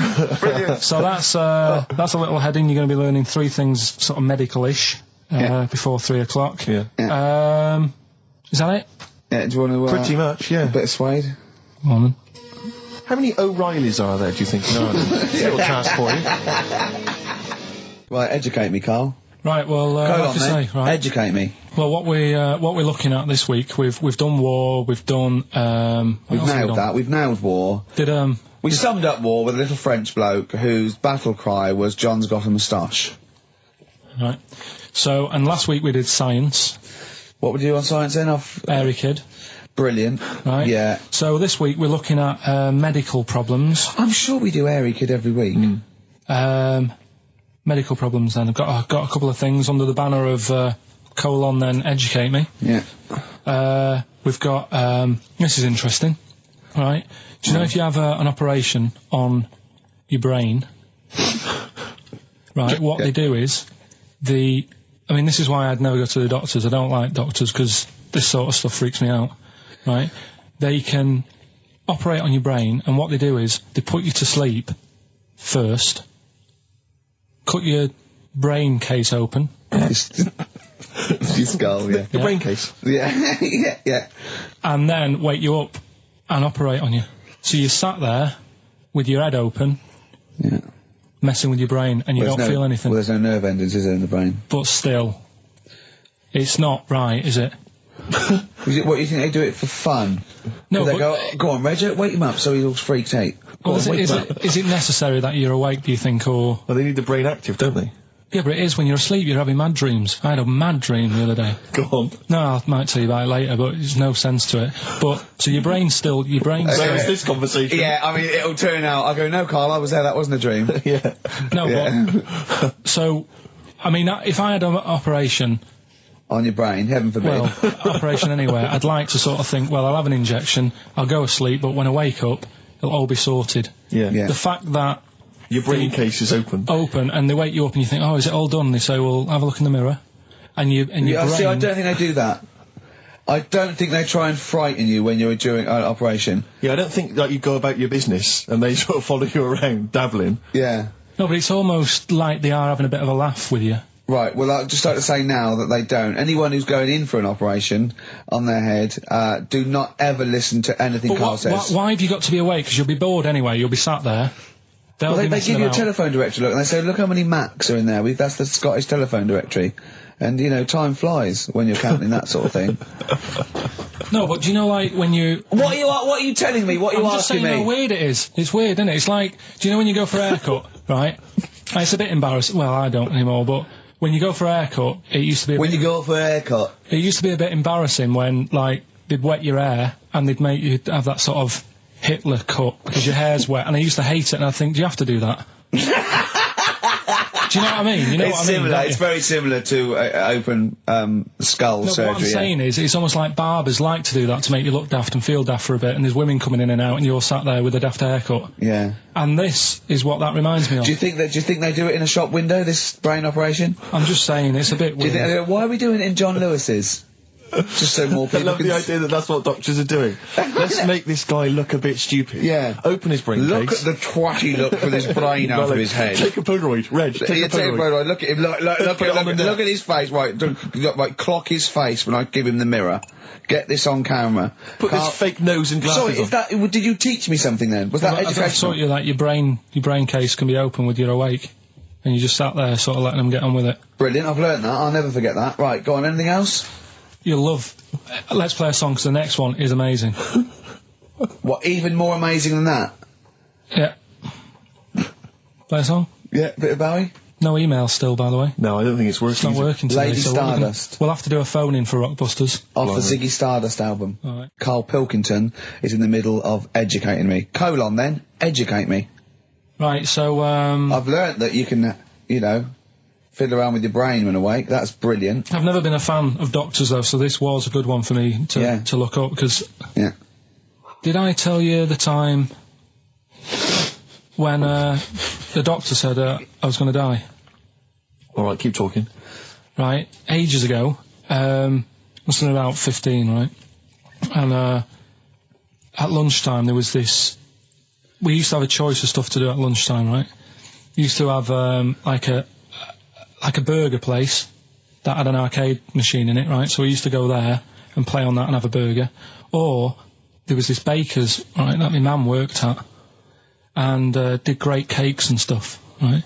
So, she used to, like, bring some home and that, but she couldn't always bring them home every night because... they'd cost money, and she used to get them for free. And they used to say they'd rather chuck them away than give them to the staff because there's a chance that the cream might be off. Right. Right, so they used to chuck them round the back. So I used to go round the back with my mate and eat a load. Brilliant. Scavenging, eating out of bins. No, it wasn't out of bins, they were still in trays, but they just stacked them up near the bins, right? So this got out, I mean, it used to be chocker. Once the school found out, everybody used to go there, and it'd be like, well, have a cake. The headmaster crawling through, fighting the kids off. Right, so I'd have, you'd just eat, 6 jam donuts or something, and then you'd spend your dinner money on the arcade machine. Brilliant. Right? So it was a good afternoon, really, right? So you'd do that, and this one day I must have had 6 or 7 jam donuts, a few Congress tarts. What's a Congress tart? I love them. I can't get them in London, right? So I'd have some of them. If anyone can get a Congress tart for Karl in London, please let him know. So anyway, this day, that was just a normal day. Do you know what I mean? Once, twice a week, you'd have a load of cake. In your life, yeah. A normal day in your life. Were the frog boys there with the webbed hands and the big heads? And the horse in the settee? Yeah. But the day after one of these days, I had really bad cramp in my belly. Right? I was like in agony, could hardly walk. So I said to my mum, you could hardly stagger to the free cakes. So, I was in absolute agony. I said, I don't like doctors, but you'll have to get a doctor in because I don't know what it is, I can't walk. She gets the doctor round, I won't say his name, but he said, well, doesn't look like he's got long left. Blimey. So I was a bit like, hang on a minute, I've only had a few cream donuts. Yeah. My mum was panicking. Sure. He went, my dad came in from work, she said, something's really bad with Karl, I think it's serious, the doctor said he ain't got long left. So he said, what, he said that and just left? So she said, yeah. He said, I'll have to call him then. So he called him up, said, what's all this about? Karl hasn't got long left, how long's he got? So he goes, I was only messing. He's just had some bad cream. Can you believe that? Well, the thing is... I like the fact your mum didn't ask any questions. I know. She didn't go into detail. Can you explain more, Doctor? No, I got to show off. No, but she doesn't. I don't want to diss you or your family, but I imagine if I was there, I'd have known the doctor was joking. Yeah. That's all I'm saying.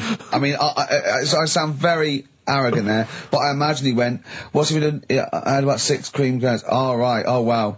He hasn't got long to live then. I'll see you later. That's what I think the doctor did. Yeah. It's like the idea your mum just let him go. Yeah. Terrified, thinking, well, I'm not going to probe him. He's that's it then. Dad comes in. Hi, honey, I'm home. Anything happened? The doctor said Karl's going to die and then left. Did he? I'll call him. But anyway, that's why these sort of things fascinate me. So we'll move on to this next one, right, which is brilliant. Dead short story. So, right, old woman, about 70 years old. Yeah. She's normally fit and healthy and stuff, nothing wrong with her, she's having a good life. And one day, she goes for a check to the doctors, just to check herself out, because she's getting on a bit. Says, take your clothes off and that. So she does, and checks her out, says, yeah, you're looking good, turn round. He said, oh, God. He said, you got a tumour on your buttock. Right? So she goes, oh, what, can you do anything to sort it out? So they go, yeah, we could book you in for an operation. It's best if we remove this. Books are in for an operation. Operation day comes, strip her down and that. They're all stood round, the doctors. Start to operate. It only turns out it's a pork chop that she sat on 5 years earlier, and it had stuck to her buttock. Right, Karl. I can forward you. I'm honest. Right. No, listen. Serious. Right, okay, Karl. I'm telling you now. I'm leaving. I'm never doing this show again. No, I'm serious. Honestly. You're talking. I've never had such. You are. Play a record. I couldn't believe it. What do you mean you can't believe it? Stop the record. Right, okay. Right, what do you mean you couldn't believe it? No, when I read it, I said, I've got to tell Ricky This woman had a pork chop stuck to her arse for 5 years, you mental case. Of course she didn't. Doves, caught by the river. People are going to think you're thick, Karl. Well, they can think what they want, because if they do their own research, they'll probably find the story. Because it won't have happened that many Karl, times. think about it. I mean, how could an old woman have a pork chop stuck to her arse for 5 years? She said she couldn't remember even making one, so she was as surprised as the doctors were. But hold on though, she presumably must have sat on it naked. Yeah. Didn't that bring back any memories? No, it's weird, but... Karl. But why would it stay there? Why wouldn't it fall off when she had a bath or a shower? Grease. What about a bath? But why didn't the doctor realise that when he first looked at it? Yeah. Was he not paying attention when he said, I think he's a tumour? Karl, listen, think about it. A pork chop stuck to your arse for 5 years. You're naked, you sit on a pork chop, you go, nothing. No, there's nothing weird about that. I can't feel anything. Even if you had a dead leg, the time you that pork chopped it. What else you got dressed? Well, she might have not done that much. She's old, she probably just sat down and didn't move for a bit, and over time it stuck, and then... What do you mean over time it stuck? Do you think the longer something there, the more it stays there? Look, I know that's why the pork chop goes, well, we've been here a year, we're not going to move now. I don't think we're going to move now. I'm quite, attached to this buttock. I think I'll stay here for another 4 years until some doctor works it out. I love the idea they got her into hospital, they gave her the bed baths, they got her ready for the operation, they laid her out. They were just right to take get the scissors or the knife, make the incision. Hang on a minute. This is a pork Bring me a frying pan. This is a pork chop. XFM 104.9. Lovely, that one. Now, again, I broke the rules in the week. I met up with Karl. I had lunch with him. And we were chatting and having a cup of tea, and it got onto one of Karl's favourite programmes was the Tales of the Unexpected. Ah, of course. And all I can think is that he's probably the only person in Britain where they were unexpected. I mean, to him, when that twist came in, he'd go, gee, I can't... Yeah.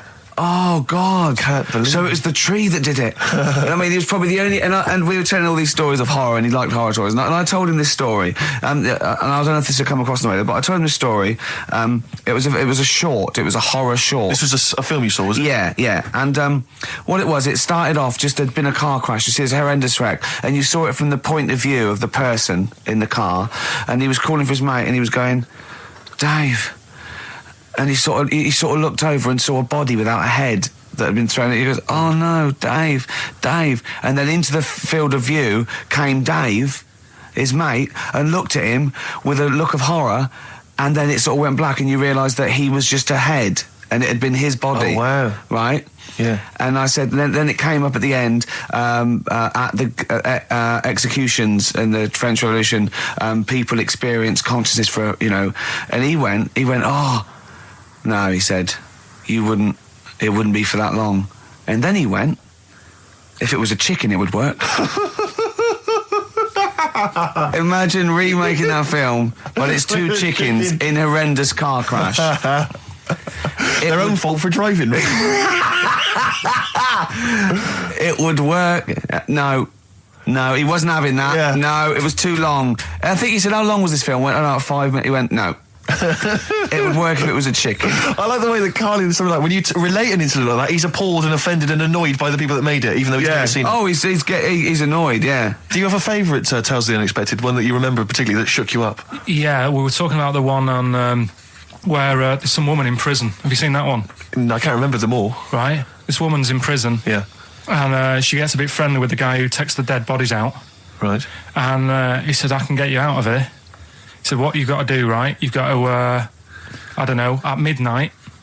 When you hear the bell toll, that means there's been a dead body. Yeah, there's been a dead body. So what you've got to do is go into, like, the place where all the dead bodies are, get in the first coffin on the right, and then I'll come along and carry you out and you can run away and escape, right?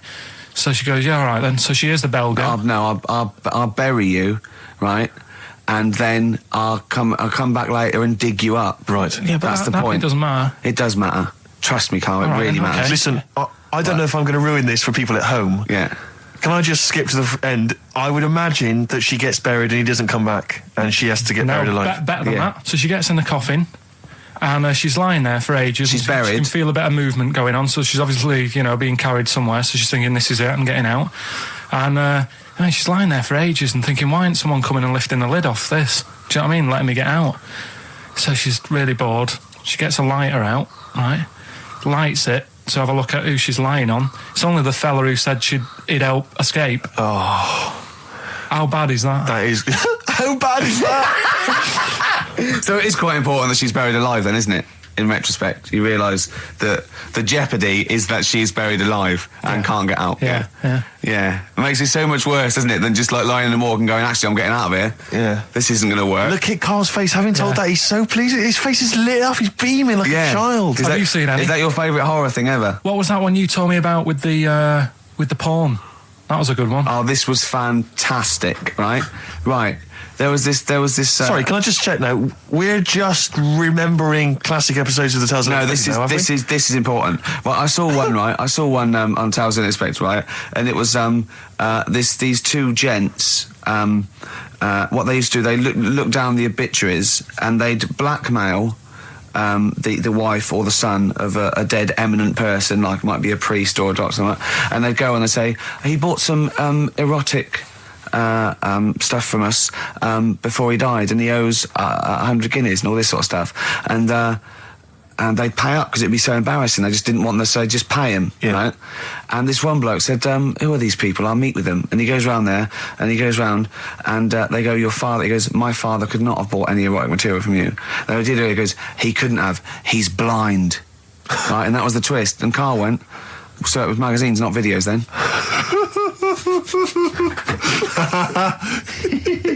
Yeah. Now think about it, Steve. Is that so stupid? Well, presumably it was set in olden times because professional pornographers don't tend to call it, erotic material. Yeah. They tend to call it, juicy jugs or whatever. But more than that, I don't understand how a video is going to be any use to a blind person either. I know that you can hear the sound, Carl. Look at him nodding like he's caught me out. Yeah, what sound were you hear?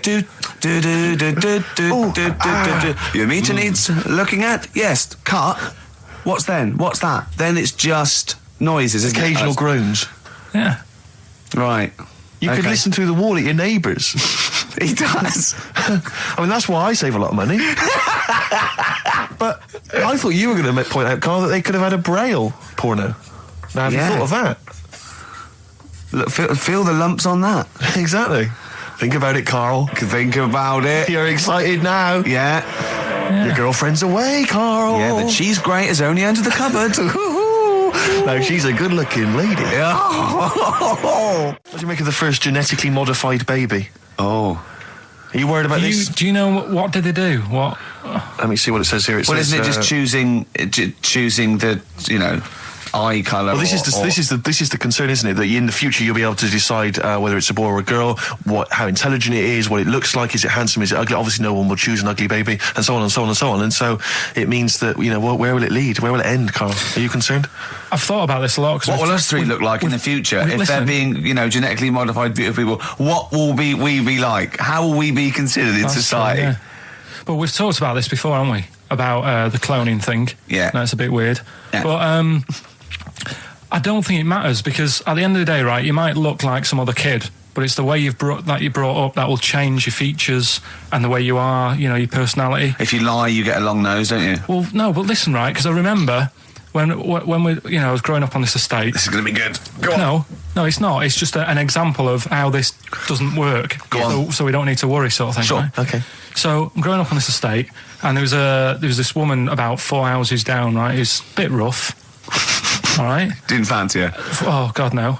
Right, but she had a baby. Well, tell me about her first. I'm interested in this woman. Why was she? It was a very... Was it like being a man in a dress? I mean, I didn't grow up in a posh house or anything. And I'm not saying that if you live in a bit of a rough house, you're a bad person. What did she look like? But anyone can clean up. Looked like Tony Green with a fag on. They didn't clean up much, right? Oh. Which, even if you've not got a lot of money, you can still try and make the place look nice. Yeah. Right? But she didn't, and a kid used to take a horse into the house. Sorry. Whoa, Neddy. What do you mean a kid used to take a horse into the house? Where did he get a horse? Must have nicked it from somewhere. Must have done. So you've seen a horse in it? No. What, is that from outside the saloon round the corner? Yeah, was it just tied up with a bit of leather? Right? Oh, that's great. Big Jake, I'm looking for it. I'd been out. Oh. No, sorry, let me get this. This was before the lynching stopped or after. Where did he get a horse from? What do you mean he must have nicked it? His mum said, where'd you get that from? I bought it. All right then, but keep it out of the kitchen. I don't want you going Catlin rustling. Where did he get a horse from, Carl? And how long did he have it for? Was he leading it or riding it? Mum, open the door, I can't stop. I can't stop it. Open the patio door as well. Looks like we got us a runaway. What do you mean? I don't know, but the thing is they couldn't afford to buy one because they're not cheap. So I'm just guessing. Maybe that's wrong of me. But I think... He had a horse? Yeah, right. So that's why the family didn't have any money. They'd spend it on the horse. No, I don't think, that's what I'm saying. I don't think they would have bought it. So anyway... Yeah, it's wise to whisper, Carl, in case they're listening. Yeah. And they could be in the room next door. It's not buying it, it's keeping it as well. Oh. So I was like in the car with my dad coming into the avenue, and you used to have to drive down it to turn round. And you know, sort of go back to our house. You had the traditional method of transport. Yeah. And the horse was in the lounge. Reading a paper. Just like walking around. Oh God! What? And when I was doing, I tried to earn myself some money once by flogging little flowers in plastic cups. What? This is genius. It just keeps coming. What do you mean you're trying to flog little flowers? What do you mean? Wait. Let's play a record. Let's play a record and come back to this. This story's going to just unravel and unravel. It's going to go on for hours. Let's play a track, deeper and deeper. It's like an onion, isn't it? We've created a whole world here where there's a man living with a horse. Just walking around the lounge. I come from the West Country. I've never heard anything like that. I just think of a big sort of like orange carpet and it's got a rediffusion telly and this horse going, I'm fed up in here. Exactly. This is really... I am not taking the rubbish out again. Yeah.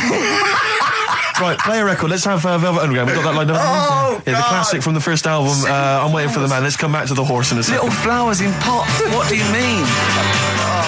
From that classic first album, Velvet Underground and Nico, which apparently peaked at a disappointing 171 in the US charts. Think of that. And that's obviously Lou Reed, the Velvet Underground, and Waiting for the Man. Yeah, great track. So we were talking, we were doing White Van Man, and we got onto genetically modified babies. But and then Carl started telling a story about someone with a horse, and then he got onto, he was trying to make money selling flowers. Just do the flowers briefly. Well, hang on, I just want to recap slightly. So there was a family, and who had the horse in the family? It was... Because you lived on an estate in Manchester. So the mother was a right pig, apparently. Well, I don't know whether that's relevant. You don't need to go that far. But what I'm trying to do is like make a picture for you so you understand what did she look like. Who did she look like? Bit of a, and no disrespect to her, bit like Pauline Quirk. Quirky, yeah.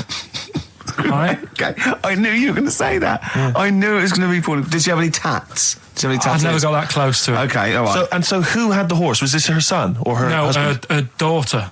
Her daughter had stolen a horse? Yeah, from, I don't know where. I think there was some stables down the road or something. And they kept the horse in the house with them? They kept it in the house. Did they didn't get have caught? It for long. No. Sorry, and you said you were in the house one day and you saw the horse in there? No, what happened was, I was, they did this thing at school about raising money for charity, right? For some local charity. And they said you can do anything to raise money, and they came out with all these ideas, and I thought, that's good. What was the charity? I don't know. I thought, forget the charity. Yeah, that's just a good money making overnight. So you're a charity. So, so I asked my mum for some, because she used to have a lot of flowers around the house. Sure. I said, can I just take some snippings off them? And I'll go and buy some plastic cups. And got some soil out of the garden, planted the bits of plants in them. Yeah. Got a tray. Yeah. Had about 25 plants on it, selling them for 25 pence each. Excellent. Did you sell any? Yeah, so loads. So did you just cut? You didn't just cut them and stick them in the soil? Yeah, they wouldn't have survived. Oh. But I think people sort of thought, well, good on him for trying. But anyway, so I went round to theirs because I thought their house could do with a bit of colour and stuff. Yeah. Because it's a bit rough. So as I went... The horse went, thank God for that breakfast. They've been feeding me kitty cat. So I got up to the door and they opened the door and it was one of them houses where no carpet. Yeah, a horse in the living room. You know. We've all been there. And the horse was walking around the living room. Oh. I looked quite happy and everything because I always say that about animals. That beauty was on. Yeah. Well, think about it, right? If you were a horse, where would you rather be? In a little wooden hut with a load of hay, or in like a house with a central heating, 3-piece suite, and a telly and that? Telly and that? No, but I was saying this the other day. And an Atari. Right? I was walking through London. Commodore 64, rubbish. Exactly. Walking through London with Suzanne, right? Yeah. And you know, like homeless people always have dogs. And she said, "Oh, I hope she looks after it." I said, that dog is happier than most dogs, right? Because people always walk past and give it a pat on the head. Yeah. It's with its owner all the time. Yeah. It's out in the open. It's not locked up in a house. Yeah. It doesn't eat, but other than that, no, it does eat though. They're always all right. So that's what I was saying. I think this horse was doing all right for itself. Do you know what I mean? Well, not many horses have got their own house. Exactly. For a start. Yeah. But anyway, that's by the by. Yeah. So anyway, this family. Who's a bit... What we were talking about, it was about cloning... Genetically modified kids and all that stuff, yeah. Right. Now, what I'm saying is, you could say, you know, right, Steve, you could have a baby, right? Mm-hmm. And Ricky could see it and say, God, I want one that looks like that. Yeah.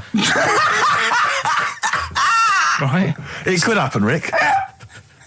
So... Come on, work with him. So you take it to the doctors, and I don't know what they do, they inject it with something or whatever. Yep, that's how it's done. Yeah. And get a little baby, and there it is, it looks the same. Now, the thing is, you separate, you both go off and do your own things. Yep. Right? Now, you look at Stephen, you look after your baby. Yeah. You treat it well, you give it good food and I'm a good dad. all the vitamins and stuff. Yeah. Ricky just gives it cheese. Right? So then it changes its looks, it goes a bit fat. You know, it gets tired easily and that sort of thing. Now, when this family... Why am I just feeding a baby cheese? Right, this family who had a horse in their house. Yeah. They had a little baby, and my mum went round and said, "You're not going to believe this, but it's a beautiful looking baby," right? Yeah. And I was like, well, you know. And the weird thing is, it was a good-looking kid. But as time went on, they didn't really look after it. And I'm not saying, like, abusing it, but it used to run around. It used to play out till, like, 10 at night. Yeah. It used to chase cars. Right. It was a bit... Did it have hooves? Yeah, no. Chase cars? Right. What sort of kid chases cars? Oh, God. Was it called Rover? Did it catch sticks? It's Liam, it was called, right? Right. Now, the weird thing is... It was a good-looking kid, but as time went on, and all that, like, not eating properly and its hair was all patchy. It's not Liam Gallagher, is it? And chasing cars and that, and it became an ugly kid. It's definitely Liam Gallagher. And that's what I'm saying, right? You can clone all you like, but at the end of the day, it's how you brought up. Brilliant. Wow. Life. Wow. That was a hell of a point. Oh, God. But am I right? You're always right, Carl. Finally, White Van Man, what do you make of the fact that Sainsbury's are bringing in square tins? Is that a concern for you? Is that true? Apparently so. Why? Because like it's easy to stack. This is what the guy in the Sun has said. That should be interesting. That should be... His comment on Sainsbury's are bringing in square tins is that should be interesting for meatballs.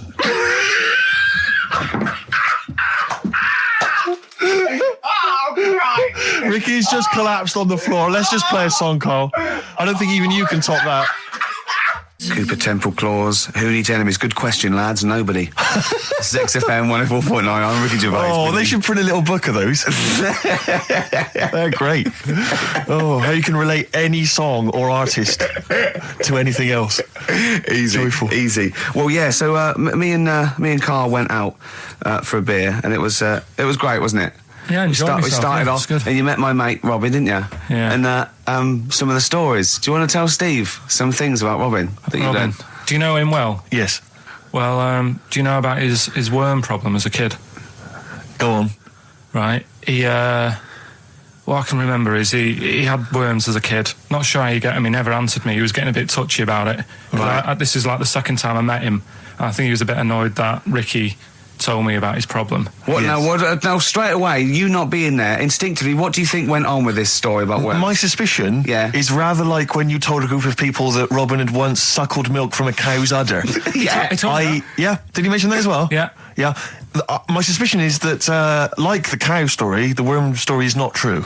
But why would he get so sort of uppity about it? Well, imagine if that wasn't the first time he'd done it. Imagine if he did that every single time he was with somebody for the first time and Robin was just met them. He will tell that story to anyone. But they do say there's no smoke without fire. Robin. I also told him that the way Robin cured these worms was because the doctor told his mother, right, to hold a piece of ham or cheese near Robin's anus so the worms would come out for the food, and he believed it. I'll tell you why, though. I said to Robin used to sit on Spam to try and get the worms out, and he believed it. But Steve, right, do you remember that story about 3 or 4 years ago where there was some bloke in the army? He went away to somewhere, Vietnam or whatever. He was messing about in the woods. Messing about in the woods? Shouldn't he have been fighting? Whatever. Yeah. Right, and he walked through some lake, and I think he'd cut his toe or something on something, and some worm of some sort crawled in the gash. Yeah. And it was in his body, and the doctor said, we've got to get this out of your body. So what they did was, they said, right, the thinnest part or something of your body that things can crawl through is on the top of your head. So they wrapped where the skull is. So they wrapped some bacon. No, they didn't. They did. That's right. Everyone... So he's gone in via the toe. So what we do is, I'll tell you what, that worm's probably heading straight for the head. We'll put a bit of bacon on it. The thinnest part of the body is the skull. Of course, it's not the thinnest part of the body. It's where your brain case is, isn't it? It's the skull. There was a reason for it. And it was like they stuck some bacon on his head. And as ever, the vital piece of information, i.e. the reason, Karl seems to have forgotten. Because the worm was in his body, and they said everyone likes the smell of bacon. Including worms. Even a Vietnamese lake worm. They love bacon. Remember last week when I said about the little fella with the bone with no brain, and you were proved wrong? No. Please. No. We were saying it wasn't a little fella. We were saying it was a stillborn child. It wasn't a little fella. You're changing it now. You weren't having any of it last week. Right, hang on a minute. I'm getting confused. There was a Vietnamese snake that went inside of a soldier. A little, like, maggot or some sort that you have to get out of your body because it causes problems. Yes, and so in order to get it out of the body, they strapped bacon to his head. Yeah. That is great. This doctor. And did that work? I think so. They had a picture of him smiling. Oh, God, what, the worm or the bloke? The bloke. Oh, dear. Honestly, I hope someone knows the story. And right. It was about 3 years ago, I reckon. Okay. And, it did work. G.I. Bacon. So this is why the worm burrowed out of his head to get the bacon? Get to the bacon. Right. That's great. So this is why when Robin was telling his story, I was a little bit disappointed if it wasn't true. Right. Because in a way... You know Robin's never been to Vietnam. No, but do you really think that Robin, well, as Robin said at the time, Karl, why would I sit on ham then tell Ricky Gervais? It's a very good point. Because if he was a kid, you do daft things like that as a kid. Right. He is telling Ricky Gervais, though. Yeah. And then, bless him. Okay. And then anyway, Robin left, and I tried to chase him, but he got away. He knows. And then we had a few pints, and then Karl embarked on some of the greatest stories ever told. Can you tell the story about your dad? Let me run it by. I haven't spoke to him all week, so let me run it by him. Okay, play a record. Because, you know... What we got? We've got one of Steve's... Yeah, well, bizarrely enough, this comes from the Teachers 2 soundtrack, the soundtrack to the current TV series. There's a slight whiff of nepotism in the air. Yeah. Rick, would you like to explain why? Well, that's why you're doing it. No, my girlfriend worked on it. But you were going to play this anyway, weren't you? Well, I was, actually. Bizarrely enough, I was going to play some I Am Clute, and this is from, as I say, the Teachers soundtrack. This is called To You. It's a good track. That's I Am Clute, a track called To You from the Teachers soundtrack. That's also got, I noticed, the Electric Soft Parade, the Hives, Star Sailor, Feeder, Turin Breaks, Mercury Rev on there. It's a good little collection. Lovely. Karl has just had confirmation. He's looking smug because someone phoned up and went, it is true, it's a Laogai chi worm and you wrap bacon around your head. That's all the bloke knew as well. Yeah. And his name was Gary. Yeah. So I'm not having it. No. And he said, see, that's why the Robin thing isn't so weird. He said, but when you said he tried it with cheese, he said I was having none of it. He's got standards. Strokes, hard to explain.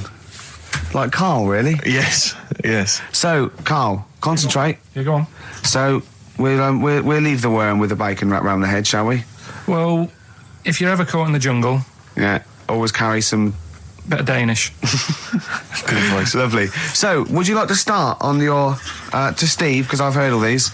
Well, we won't do them all. Well, we'll start off with the Mr. Freeze. Tell Steve the story of Mr. Freeze. This is the first time he nearly died. This is the most serious of the lot, really. So, what it was, do you know, like, don't know if your mum and dad did the same thing, but, like, they do the weekly shopping on like, a Friday. Yeah. So when you got to Thursday, there wouldn't be much stuff left in the cupboard. It'd just be like, you know, your Jacob's crackers and stuff like that. So when they'd been to the supermarket and they came back, I was like, you know... What's that saying? Like a pig in...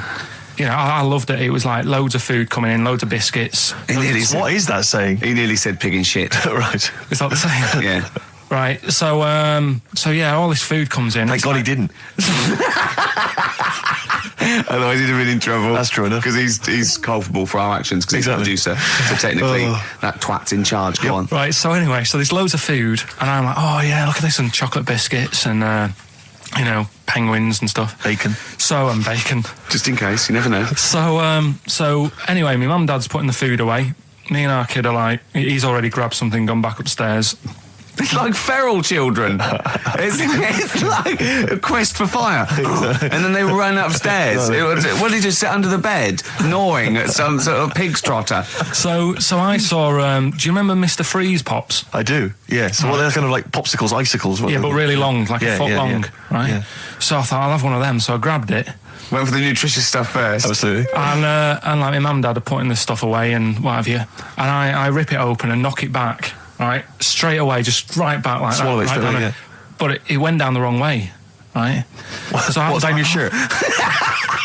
So I was like, oh God, I can't breathe. And my mum and dad didn't even know what I'd ate. Do you know what I mean? I ate it so quick. Yeah. And I'm sort of tapping my mum on the back, going, and she's going, oh God, you know, he's choking again, because I was always choking. If it was one thing, I don't know if I've got like a small throat, but I mean, even Ricky knows I can't drink that much, can I? Yeah. Do you know, or eat pebbles. I'm not a quick drinker. I'd always, I think I'm scared of like swallowing stuff. Yeah. And it was like bottle tops and mint imperials and stuff. I was always choking on stuff. So anyway, she's going, oh God, what's he picked up on it now? Drop it. So, hit his nose with a stick. So I was going, I'm choking. At this point, my dad had I think he'd put his share away, you know, his food away, and he'd gone. His share, I love it. Yeah. He'd gone to watch like Winner Takes All or whatever in a lounge, and I was in the kitchen, and I was starting to I didn't care anymore. Do you know what I mean?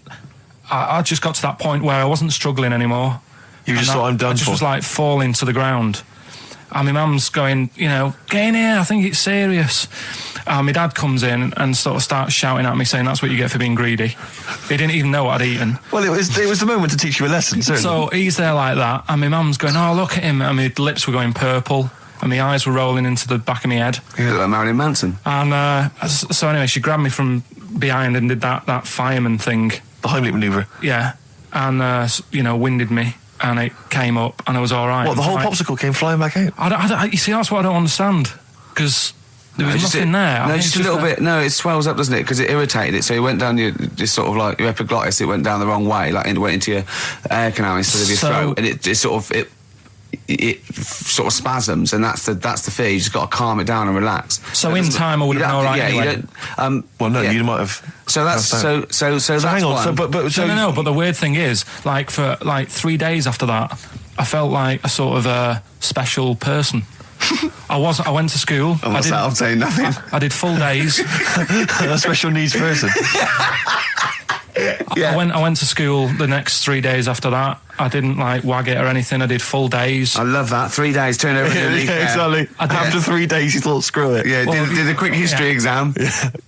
Right, next one. Weird. That's popsicle. That's popsicle hell, we'll call that. Right, next one. Which one's the next one? Oh, what about your paper round? Right, the paper round one. Paper round, I'd still say it's the best job I've ever had. And he means it. No, I really enjoyed it. It's like, you know, you don't have to work with anyone else, right? So you make your own rules. Just think of that. You know, you sort of you're spreading information to people, vital information. Giving a service, and no one else is around. You know, you can just do what you want and think about stuff whilst you're cycling around on your bike. It's really good. Yeah. So anyway, imagine the stuff he's thinking about when he's riding around his bike. So getting in the head of a salamander. So anyway, I loved it, and even though I only got like 50p a day, right? No matter what the weather was like and stuff, I used to get up at 4:30 and go and do the round. And why'd you get up at 4:30? Because I wanted to watch the Pink Panther at 5:30, so I wanted to get me paper round done. I said, why didn't you watch the Pink Panther?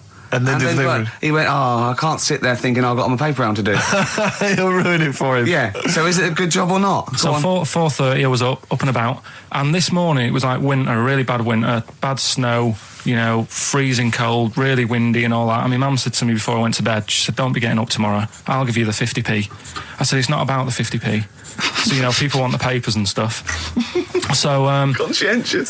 So anyway, I went to bed thinking, you know, that's it. I've told her I'm still going, so, you know, whatever. Go to sleep, get up in the morning, and put all my kit on. And I used to have layers of clothing on because it was really cold. They had like a big anorak on with the fur on. I had like waterproof pants, and I got my paper round bag. And I went downstairs to get out and tried to open the door, and it was locked. I thought, God, so she'd locked it so I couldn't go out. So I'm searching around the house looking for the keys. She must have hid them somewhere. I thought, oh God, you know, I've got the papers to do. So I thought, how can I get out? So I went upstairs, climbed out of the bathroom window. God. Right, and to try and jump out of the bathroom window onto the porch. But the problem was, I had so much gear on, I was like the Michelin Man. So I could hardly move as it is. Yeah. And I try to get out the window, and I'm like, try to stretch down like that, get my foot on the porch, and my bag got caught on like the hook of, do you know, like how you have a hook so you can put the window open? Right, yeah. The little arm goes on. My bag had got caught on that. I was holding on to the wall and my foot on the thing, so I couldn't sort of pull it away in case I pulled it away and then fell on my head. Yeah.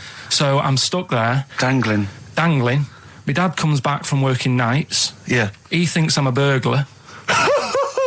Gets out his gun. So he's shouting and stuff, going mad and going, Dad, it's me. And he had to give us a hand using a... He's heard that wily trick in Manchester before. He had to help me using a washing prop thing, a big stick. What did he do? Well, he said, just hold on for your dear life, and I'll sort of push the paper bag off the hook. Why didn't he go upstairs and sort it out?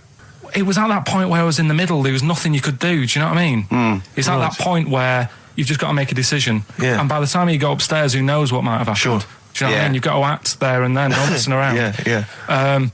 So and you could hear downstairs, now here he is, the Pink Panther. Yeah. Dad! Hurry up! Panther, ever so pink. Oh. So that was close to death, because I must have been about 30 foot in the air. So to cut a long story short, he gave me about 4 or 5 near-death experiences, and he went, and the whole point of this, he went, so that's why I think I'm going to die of something horrible, like cancer. And I went, why? He went, right, you ready for this? Yeah. He said, well, I don't check my balls. Wait. He said, I don't like the feel. Carl, always check your balls. Do you check don't like the feel. Why don't you like the feel of your own balls? They just... I mean, you know that I don't like bodies anyway. Right. Do you know what I mean? It worries me a bit that you've got all that going on in your body, right, and your skin's keeping it all in place. Right. Stop. We're going down a whole other avenue of discussion. Let's play a track, let's come back to it. And now it's Karl's bit. It's the re-education of Karl. He's like Liza Doolittle. And now he's coming to... Or Lawnmower Man, if you've seen that film. More like Lawnmower Man, if you've seen the film. You know what I mean. And his homework was to just study quotes, really, on happiness and stuff and general well-being. He's not a big happiness quote fan, are you, Karl? Not really. So what have you done? You've come up with something, haven't you? Right, yeah, I told you, right? Because a lot of these are just things you say every day. They're nothing special. So what I'm doing... Well, you say them every day. Well, the sort of things you come out with and you don't even think about it, do you know what I mean? Yeah. They're on the TV all the time. People on the radio are saying these sort of little quotes. Sure. And what I've done is, remember that programme on Channel 4, Faking It? Yeah. Where they got some, like, posh kid to be on a door and all that. What I've done, I've... Imagine if that was the pitch for the show. Dear Channel 4, you're just going to get a posh kid on a door or something? Yeah, Yours come sincerely, in, Karl. come in. Yeah. TV producer. Yeah, go on. So, what I've done, this little book of quotes, happiness quotes, I've picked two that are real. Okay. And I've made one up. Right? And we've got to guess. And you've got to guess. Okay, then, go on. Well, I'll tell you what, Rick, why don't we, when we've heard them, we won't confer. No. You'll write down yours, A, B or C, and I'll write down mine and we'll see how it Okay, works. Karl, off you go. Right, and just because I'm looking at this book, it doesn't mean I'm actually reading. No, I know. Don't worry, we're clever. No, we know, we can't see yet. Call my bluff. Yeah, go on then. Nothing is worth more than this day. Okay. Yeah. Yeah? All right. Yeah. The way I see it...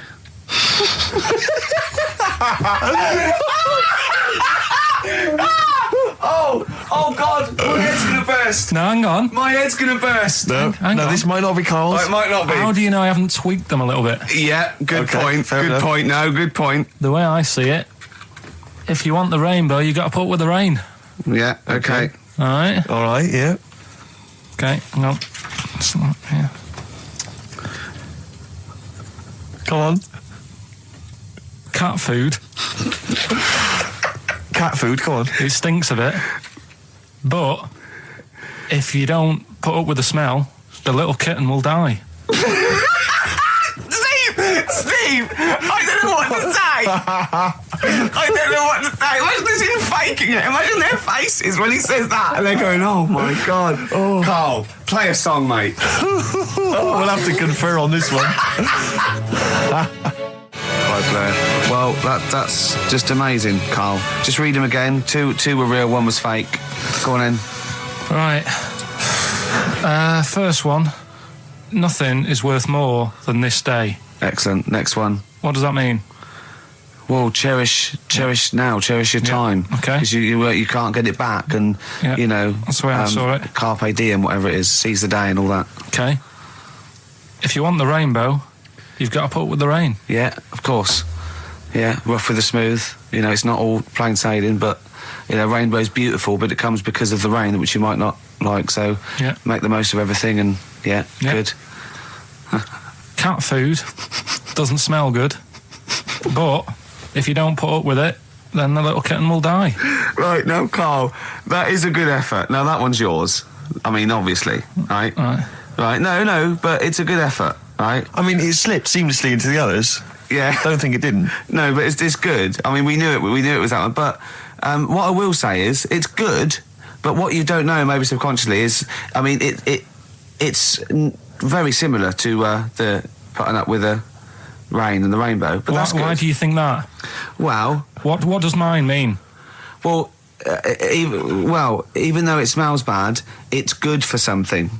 Right, so I didn't look at it like that. What did you look at? I kind of thought... Was yours more specifically about cat food, generally? Because, you know, normally it's an analogy. Yeah, or a metaphor for something, you know, much bigger. Well, no, the way I mean, Dolly Parton, who I think did the rainbow rain thing, she wasn't specifically concerned about weather. conditions. No. It was a sort of general idea. Yeah, It's all about life. Yeah. Well, that's what I've done. Go on. I've used an everyday thing. Yeah. And put it with today's problems, right? Go on. So, like, my girlfriend, she might like to go shopping for clothes. I hate it. Right. But because I love her, I put up with it. Ah, that's nice. Yeah? Yeah. So, you love that little kitten. You can't stand the smell of the stuff you got to feed it. But because you love it, you go, well, you know, I'll put up with this just for a few minutes and then I can, like, squeeze its head later and give it a little... Sorry! Squeeze its little head. No, yeah, well, that's just the thing that I do with cats. Put it in a bag and drown it in a lake. I can feed it and then I can throw it against the wall. Exactly. So you didn't see it like that, did you? No, that's very good. So it's about love, is it? It's about putting up with the bad things for something you love. Yeah. Well, that's nice. But Carl, you seem now to be convinced and rather smug that you've tricked us and that you've fooled us and that we didn't understand it. Well, I say that's your fault, not ours. No, it's not, though. I mean, look, that man in Forrest Gump, he was a bit of a nutter. And he came up with the life as a box of chocolates thing. Yeah. Now, if that was in this book, you say, oh, yeah, brilliant, you know, good bit of work. But if he was sat here doing the show with you, you'd be taking the mickey out of him. Sometimes I feel he is. No, but Carl, I could. In fact, if people are out there, we're too lazy. Could you write down everything Carl's ever said? Because I think we could publish that. Yeah. He said one today. He saw my salamander. It's not a euphemism. He saw my salamander, and it's just sitting there in the tank. Your exotic pet. Yeah, and he's worried about there not being a lid on. And he said, I went, what are we worried about? He said, wow. He said it sits there for 24 hours a day, obviously planning to get out.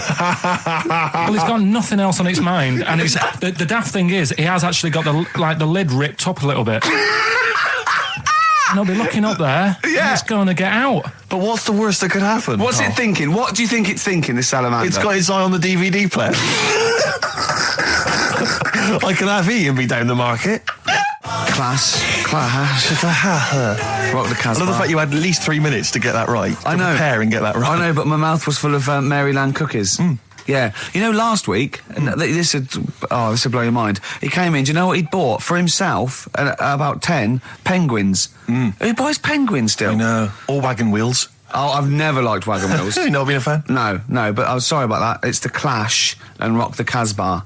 Talking about records, have I told you that time my brother-in-law, he was moving out of his place, and I think moving in with my sister, and I was about, like, I don't know, 13, and so he was about, 30, and I moved in, and he brought round all his records when he was storage to leave them at our house, right? And he had all these old sort of records, 50s and 60s records, no, I was right, and they put them upstairs, and I was looking through them, and it's just all like Elvis stuff and Beatles stuff, and there was a mate of mine who loved Elvis, okay, and he had loads of chemicals. He had loads of chemicals, and I was into chemistry, and he said, let's swap me some chemicals for them. So I sort of nicked about 5 Elvis singles, and I got all these chemicals, and then the guilt just hit me. I just thought, well, he's going to notice that. And one night, I just came downstairs and I confessed to my mum. And she went, all right, well, I won't tell him, but you've got to be good. And it's sort of like I was just really, really good for a year. And then I remember when I was about 18, my brother was talking about it. And he said, did you ever play those records I left for you? Brilliant. He told my mum, he said, these are for Ricky. She just didn't tell me. She was sharp, wasn't she? She used opportunism there. Oh, that's genius. And that was it. That's why I was good. But you've never stolen anything since, have you? No, I don't. Except that spate of shoplifting after that to teach your mum a lesson. yeah. Well, I went round and arson. No, I did. I just couldn't believe it. It was terrible. I remember. I think all kids go through a phase of shoplifting. Well, and when I was going through it, I used to just little things, just like magic markers and magazines, Mars bars, that sort of thing. Yeah. And one day, right, my mate Anthony, his mum called up my mum and said, I've got to meet up with you. I've got to have a word with you. And she said, what about? She said, I don't want to talk about it over the phone. So she goes, oh, right, well, yeah, come round tonight then. So anyway, my mum sees me, she don't want to be in an awkward position and, like, be a bit embarrassed and what have you. So she sees me and she goes, right, Anthony's mum's coming round. What have you been doing? Yeah. So I go, oh God. I said, I've been nicking stuff. So she goes like, what? So not big stuff. I've had a few calculators and Mars bars and stuff. How many? I'll just work it out. Hold on. Works out at 7.2 per day. So, how many calculators do you need? So it was when that phase. You failed maths. Everyone wanted a calculator. It was like a trendy thing, wasn't it? Right. Oh yeah. In Manchester a couple of years ago. Yeah. So anyway, so I told her all this and I confessed to computers will make it there one day. Confessed to there's magic in the back of battery. Go on. Confessed to nicking all this stuff. She comes round. She only wanted to borrow some money. Brilliant. She said, oh, I don't like asking. I was a bit embarrassed to ask you over the phone, but can I borrow 20 quid? Oh, that's fantastic. And there's me. That's great. And it's similar sort of thing to yours. And did you? And he went, hold on, I'm going to work out the interest on that. I bank 10%. She'll owe you £4.40. Yeah. Oh, so your mum was a loan shark. yeah. And did she mention? She went, I just stuff with that other? Because what I'm saying is, presumably you got your mate in trouble. No. Right, that's great. Anyway, should we have some more music? Because we've been waiting for hours. What are you going to play, Carl? We've got the Cooper Temple Clause. Oh, brilliant. His homework was to come up with those stupid lateral thinking problems. We maybe should give an example of the... Romeo and Juliet, right? Romeo's asleep on the bed, Juliet's on the floor, covered in water and broken glass. What happened? And you ask all these stupid questions, and it's... Romeo's a cat and Juliet's a goldfish. Again, awful. What am I thinking? Yeah. Yeah, go on then, Carl. Right, yeah. There's a bloke lying on the floor, right? He's cut his head, blood's coming out of his head, and all his mates come running up, and they're all stood round him. Yeah. And they don't take their hats off as a mark of respect. That is outrageous. Why didn't they take their hats off? I'm laughing, but it's probably as good as the real absolutely. ones. A bloke's fallen with his... Yeah. He's lying on the floor. Yeah. He's dead. Yeah. His mates come running up. Was it important that his head was cut? I don't know. I mean, would it have been okay if he'd have been wearing a hat? He wouldn't have been dead if he was wearing a hat. What's your answer? No, you're meant to answer questions. You don't just go, what's your answer? You say, where's the turn? So you go, no, and I have to guess. It's obviously like sort of motorcycle stunt team or a parachute. Why didn't they take their hats off? Because they're probably still on the motorbikes or something, or... Well, yeah, but if you mark a respect to someone, you could take your helmet off. I'm getting angry. What? They're parachutists. Why can't they take their helmets off? Because they're coming down from the sky. But he's on the floor dead. Well, yeah, but they can look down and see him on the floor. Are they on the floor, Carl? They're on the floor as well. They're walking, are they? Yeah, well, they sort of stood there looking at him. They're stood there. Yeah. They're stood on the floor looking at him. They're soldiers. Why? But why? Because it might be in a battle zone. They might have their helmets on, and he's been shot in the head. No. Well, that does work. You see, this is my point. That one works. That one works. Unless you've given us a piece of information where that doesn't work. What's the difference? Why is yours different to he's been shot in the head in the trenches and they're looking at him and they keep their helmets on? I just don't think it matters as much. If they're in the trench, they're already guarded a little bit. So they could take their hats off. It's the best mate, for God's sake. Okay, he's dwelling on this. Are they normal hats? What kind of hats are they? The answer. No, don't get ratty.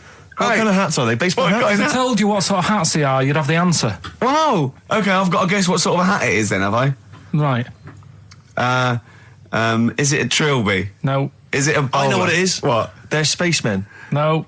Oh, that's a good one. That one works as well. This is my point. I like that one a lot. It works. He's fallen on the moon, and not that the moon happened. It was set up, wasn't it, in the studio? We know that, yeah.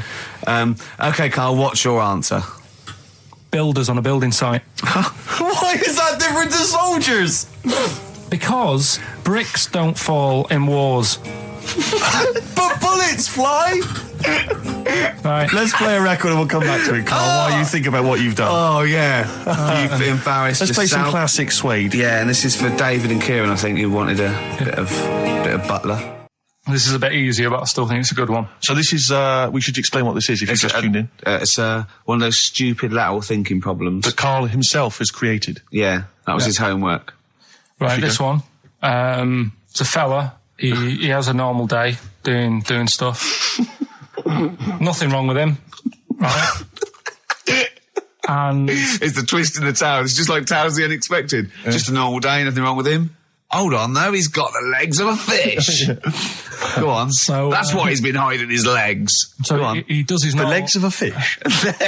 Sorry, Carl, carry on. He has his working day and that, and then he gets a bit tired. Goes to bed. He puts the light on, leaves it on, goes to bed. Oh. That's crazy. That's mental. I can't think what's happened. Anyway, here's Radiohead. Right, okay. The question is, why does he put the light on when he's going to bed? He's had a normal day, he's come home from work. Is that right? He's come home from work, or he's not been working? Yeah, he's just been out? No, he's been working and stuff, I think. You think? You've made it up, Carl, you can decide. The question is, why has he put the light on when he's asleep? There's a reason that he's put the light on when he's asleep. Has he gone to sleep? No, Carl, don't shrug. You're meant to answer these questions.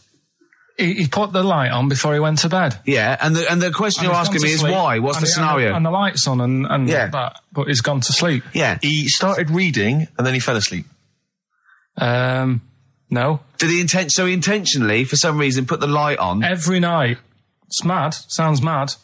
That's Carl, doesn't it? Every night he does it. Yeah. He puts the light on. Carl, is the point of this, he puts the light on for a very good reason. Not for us, but for some people. He's blind and it's always been on and he thinks he's turning it off, but it was on in the day and he thinks he's turning it off, but he's turning it on because he's blind. No, that'd be stupid. That works. No, that works great, Rick. Yeah. Thank you, Carl. So you've got to come up with... Hang on. If you're blind, why would you put a light on? No, he thinks it's off. Yeah. But why would he turn it on anyway? Just think so he doesn't get burgled, so people know he's in because he can't see him. So he just he puts the light on when he's there, then he turns the light off when he goes to bed, so people think it's fine. But he's got it out of kilter, and actually he's walking around in the dark all day. I don't believe that if you're blind, you turn your light on. I don't think you'd be living on your own, would you? I'm not having that for a second. Do blind people live on their own? I'm not having that for a second. Well, some people do. Lonely blind people live on their own. No, if you got bad eyes. Any even women? Are there any blind women who are living on their own, Rick? No, I mean, if you know of some blind women. 08700 800 1234. We've gone through this. If you are a blind woman with no standards and you don't care annoying voices and smell, then get in touch with you. Yeah, I mean, you've got to be within the ages of, say, 25 to 65. You know, right. Well, call it 75. You fussy all of a sudden. Yeah, go on. If you were blind, would you live in London? Because someone said yesterday there was one struggling outside in Leicester Square. And I don't understand. If you would, I mean, you know, might have been a tourist. But why come to London if you're blind? It's the worst place in the world to come if you're blind. To hear the sights. To hear the sights. It's a bit mad, isn't it? They do the same job. They have tourist needs like anyone else. Yeah. No, but it sort of stinks, and you'd go away going, "Oh, it's not that good." I just thought I thought it was a bit weird. Well, never mind your concern for the partially sighted or sight impaired people coming to London. Get on with this. Yeah. So there he is. Yeah. It's like, a bit tired. Yeah. Just put the light on. Get to bed. Yeah. So he turns the light on and he goes to bed. Yeah.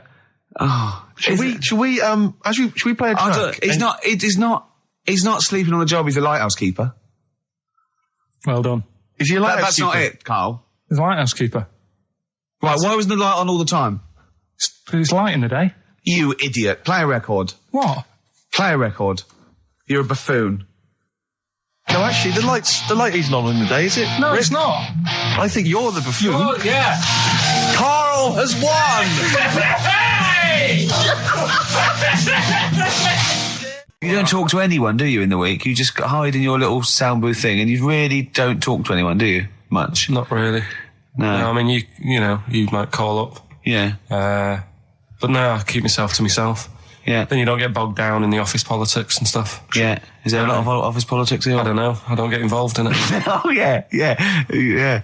Proved your point. So when we're away and we're like out of action, who, other than Suzanne, who will you talk to of the day? How will you get a sort of feedback from the world? How will you get sort of like input? And I always, if ever I've got like a question on anything, the internet's sat there and I can just go online and find out. The internet is good. It's brilliant.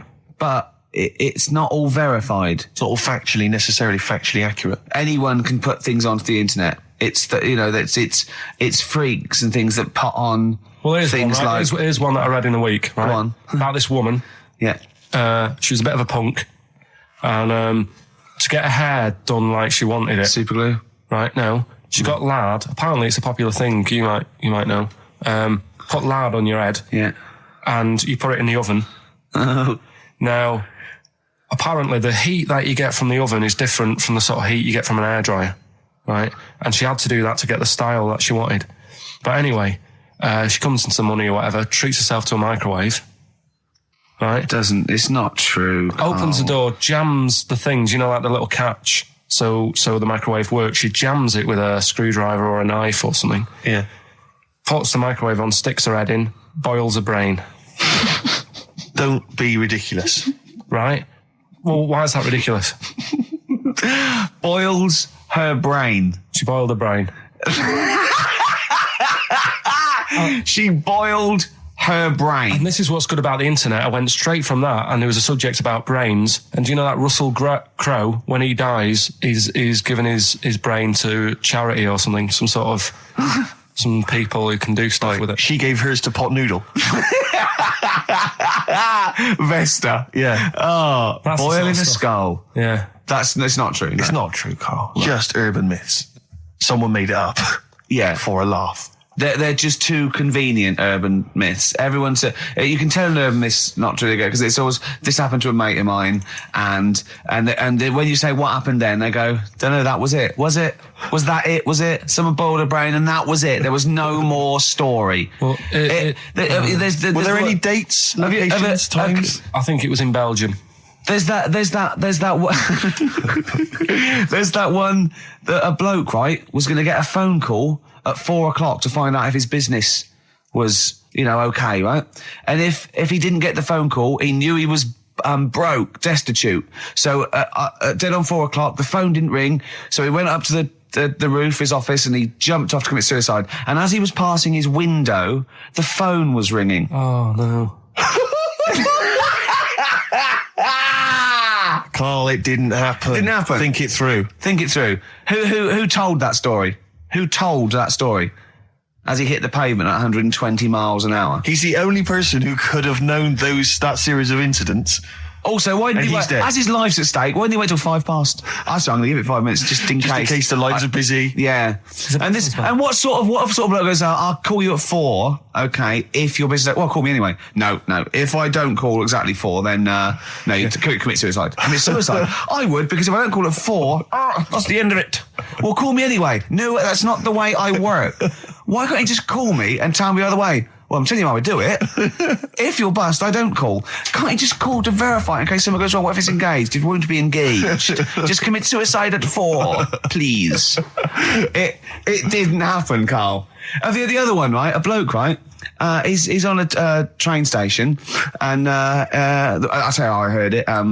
He's waiting for a crew station, waiting for, and he shits himself. As you do. And so he goes, my train's in 5 minutes. So he runs across to Midget's and goes, quick, Levi's 36. The bloke just puts it in a bag. He runs onto the train. He goes into the toilet, takes his trousers and pants off. He's soiled. Yes. Throws them out of the window. I won't be needing those again. Cleans himself off. Open the bags. It's a jacket. Oh. No, it didn't happen, Carl. At what point did he go into it and go, quick, Levi's 36? And the bloke went, sorry, Levi's 36, what, a pair? No. Shall I wrap them? Them? It. Shall I wrap? Just wrap whatever it is. Do you want to look? No. I'm not looking when you're putting it in the bag, please. Right? 36 white stories. Don't say anything. I've told you 36 Levi's. They put it in a bag and charged me for it. Yeah. I don't want to discuss it further. Yeah. There was one... There we go. There was one about a woman whose husband died, and she had him cremated. Yeah. And made like a little egg timer out of him. Right. And she said, I did that so it can still help around the kitchen. Well, that might be true. That might be a joke. That's quite sweet. That might be true. It's true story, again. It was all... No, not again, because the ones I just told weren't. Nor is the boiling the brains in a bag curry microwave head story true. Yeah, that's all. That's nearly it, Carl. Right, what's your last room 101? Oh, God. It was holidays. Holidays. Well, you want to put holidays in room 101? People who are sort of annoying on holiday. Oh, yeah. Do you know when you go away? Oh, yeah. It's sort of touched on this before. Is this going to be the Scouse guy? Yeah. Go on. Oh, it's so long though. I mean, it was a holiday when we went to Tunisia. And the Scouser pissed you off. Surprise, surprise.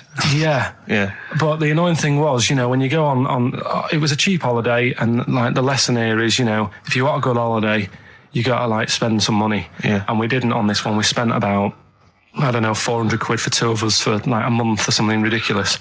And we got there, and you get to the hotel and you go, we have made a mistake. It's a ropey hotel. You can tell like the blinds and stuff as you walk in, they're all dirty and stuff. And you think, well, let's make the most of it. Let's not get down about it. It's a holiday. It's for a rest.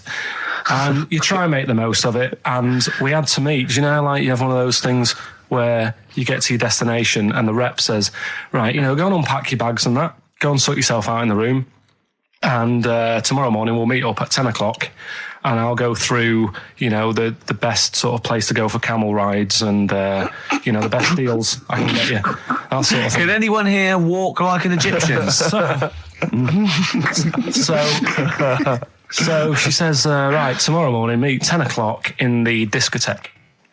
So we get up and we have breakfast, and it wasn't a good breakfast. The kitchen was, like, bit horrible. The food wasn't good, and it was run by sort of midgets. What do you mean it was run? Not there's anything wrong with that. There was little fellas running around, and the annoying thing was one of them sort of started to fancy my girlfriend. How did he manifest his affection for? No, you're not saying there's anything wrong with midgets, though, are you? Just saying it was strange that there was. Yeah, but even midgets shouldn't be cutting in on Karl Pilkington's territory. I know. But it's also that thing of, they've got little fingers, and it's sort of ruined. I'm so sorry. No, I'm not. It is a bit of a phobia of mine. Okay. Do you know what I mean? They are nice people and that. Sure. Oh, God. But the annoying thing is... So what was he doing then? How did he... I don't understand how he was chatting up your girlfriend. Was he crawling under the table so you couldn't see? He just kept... Whispering to her from underneath there. Stop it. Just sort of, Wait, I don't want to get a complaint on our last show. There's not many midgets. What's going to happen? Can we just finish this and start up again in a couple of months? Oh, yeah. So if you want to know more about the midget theme restaurant, then we'll talk you in 3 months. Yeah. It's just... No, that's fair enough, actually. Oh, yeah, no, sorry about this. Listen, we'll see you in about a really... it's been a pleasure, truly, and thank you for everyone that wrote letters. Have you really? I've got you both a present, right? Oh. I got Ricky, do you know, like we've done fables and stuff? Right? Yeah. This is like Mr. Ben.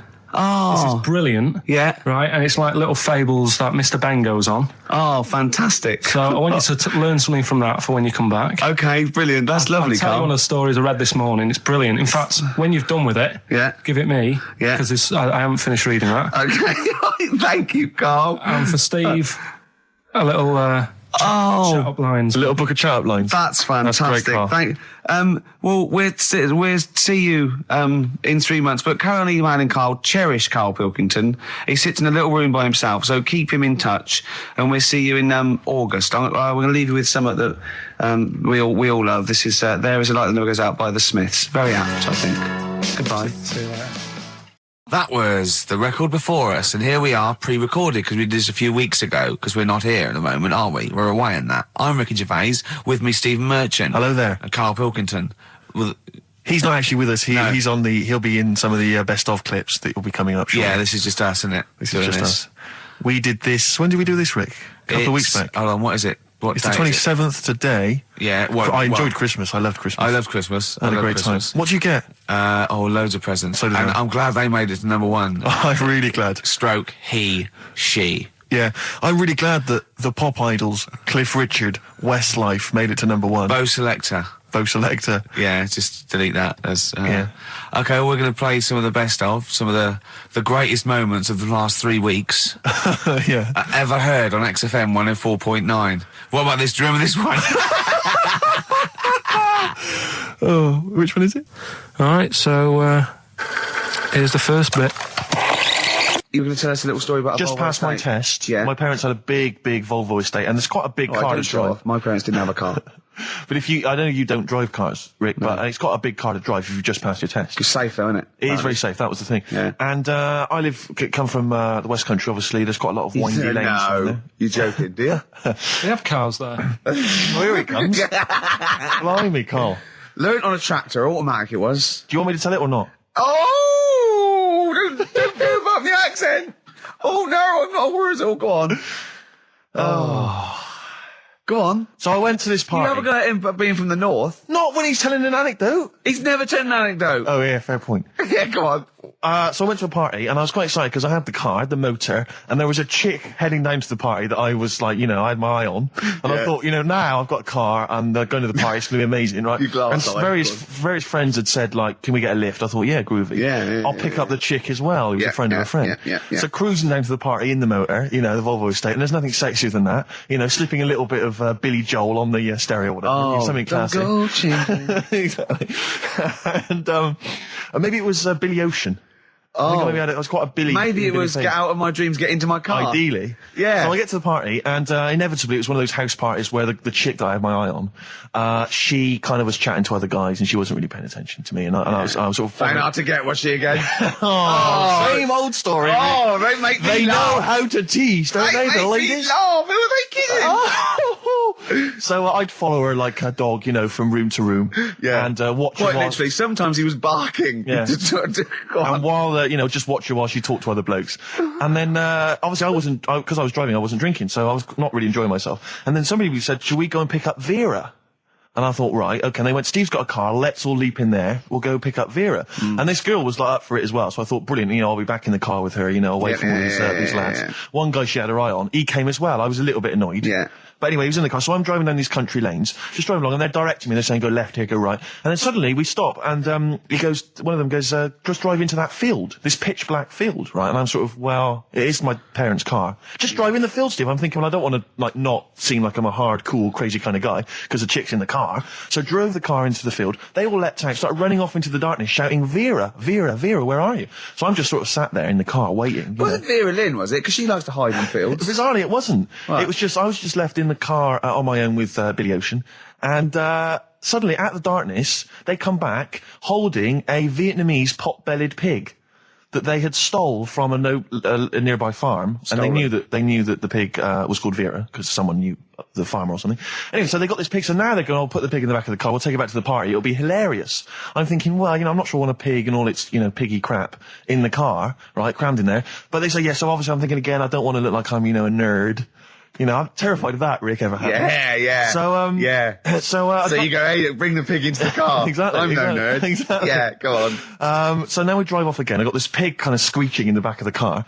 And, they say, stop again. Let's do some cow tipping. And they do that old thing, about the fact because cows sleep standing up, don't they? So you can push a cow over and stuff. Yeah. So they're having a wild time, hilarious. So this time, now we get to a sort of dead end in the road. And, they say, well, turn around, let's go back to the party. And I'm thinking, fine. Try and do a 3-point turn in this very narrow country lane, right? Get the Volvo estate wedged horizontally across the road. Can't get it out, just can't seem to sort it out. I don't know what, I'm panicking because there's a pig in the car, right? And, local disgruntled farmers, right? People drunk, partying, probably off their head on some kind of weed. Rick. Well, was it loads of blokes with, pitchforks and flaming torches Exactly. going, burn him. He's playing with our pig. Exactly that. And so that, I was so terrified that all I could think was they're going to have to send a helicopter to lower a magnet onto the top of the car to lift the car up and put it the right way around. You used to read a lot of comics, didn't you? Yeah. So, do you know what I started doing? What? Crying. Did you really? Yeah. Why? Just started crying, just very slightly, started getting upset. And the other guy that the girl fancied, he had to get into the driving seat and sort it out for me by slowly edging forward and backwards. That's the worst bit of the whole story. Yeah, edging slowly back and forwards. He just sorted it out, just slowly worked the car back round, and then we were off. You were just gently weeping. Just gently weeping in the back. The bloke had just taken the bird that you saw from a distance. Exactly. That was basically your wife in your head by then. Oh, yeah. Wasn't it? I can't believe We were it. happily married with a pig for a child. Don't joke, that could happen. I know. The pigs come, if you like. Sorry? What did you say? What did you say? When you do what, Carl? What? What did you say? No, what did you say? Because I don't want to have to go to the radio authority again. What did you say then? Just remember. We are going out live, Carl. Yeah, remember Tom Binns, right? What did you say? What I'm saying is, why were they shouting Vera? Because pigs don't come to the name, do they? Hey? I don't know the ins and outs of pig, how to lure a pig into your trap. Can I just tell you some very, very interesting things about pigs? Please do. Right. One, everyone knows they have a corkscrew-shaped penis, right? A corkscrew-shaped penis. That's the tail, isn't it? 2, they can't look up. They can't put their head back and look up, right? 3, they can have a 30-minute orgasm. Yeah. Rick, is it only pigs that have got a corkscrew-shaped penis? No, and landlords. Okay. Very handy. Right. Here's one for you. Go on. Like insect facts and stuff. Go on. If a man was a flea... You could jump over St Paul's Cathedral. No. What? Wrong. It's gone up now. It's... the big wheel. The big wheel. It's the Millennium Wheel. Now. It's gone up now. Play a record. You're the best. Carl, let me ask you now. Carl, you will be a little bit unnerved about this. Have you seen the film Jurassic Park? Yeah. You know what happened there? Well, according to the Sun here, it says scientists are planning to clone mammoths for a theme park. Look at his face. Look at that. He looks like a dog caught in the headlights of a car. He's terrified. I love Carl. He's sprung to attention Carl. there. Is that the best news you could have? Man moths.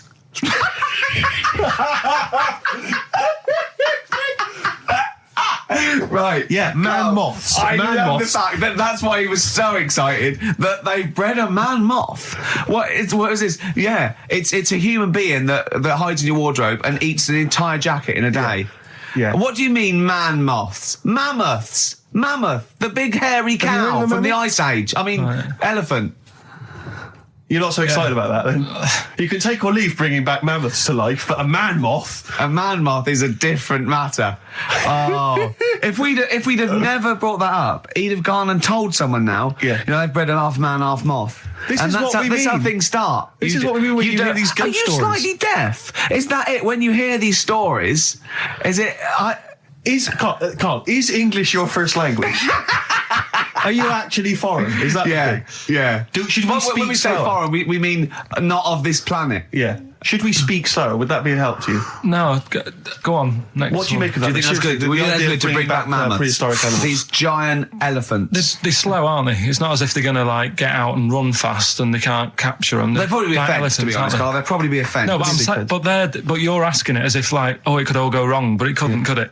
Well, really? but the point was about Jurassic Park is they thought it wouldn't go wrong. They thought they had it all under control. Have you learned nothing from Jurassic Park, Carl? Dinosaurs would say, think about it before you do it. But with a hairy elephant, it's not going to... Not a concern for you. Would you go along to see him? Would you be interested in that? If it was in the area.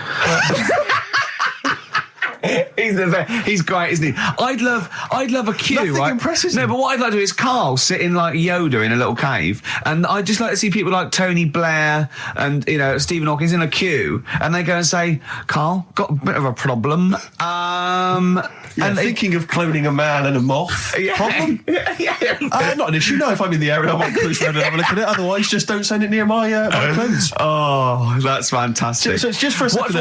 As the words man moth came into your head, how excited were you? I mean, were you both terrified and excited? For the moment when you thought that they'd cloned a man and a moth? I pictured... what kind of face did he have? Did he have the moth's head or was it a man's head? Just a little man head. Right, what was his face? What did it look like? He just was a bit shocked. Perplexed, yeah. So it was like he'd been grafted onto the body of a moth without his consent. And when he was asleep, he'd woken up. He just went in to have a goiter removed, and they said, "We've replaced your goiter with the body of a giant moth." Yeah, is that all right, Mr. Jenkins? So he had the head of a little. Was it a little boy or a man? Little man. Right. Okay. And he's just bumping into a lamp. He's just bumping into a lamp. If you went into hospital and they'd done something, what's the worst thing they could do, right? What would you rather have done, right? You wake up and you've got lobster claws for hands. Right. You wake up and you've got duck's feet. Or you wake up and you've got one horn coming out of your head. The worst thing? Yeah. Probably the horn coming out of my head. Why? Get in the way. That'd be useful, wouldn't it? In fights and stuff. And for parties, people would play quoits. I suppose the lobster claws would also be quite handy there.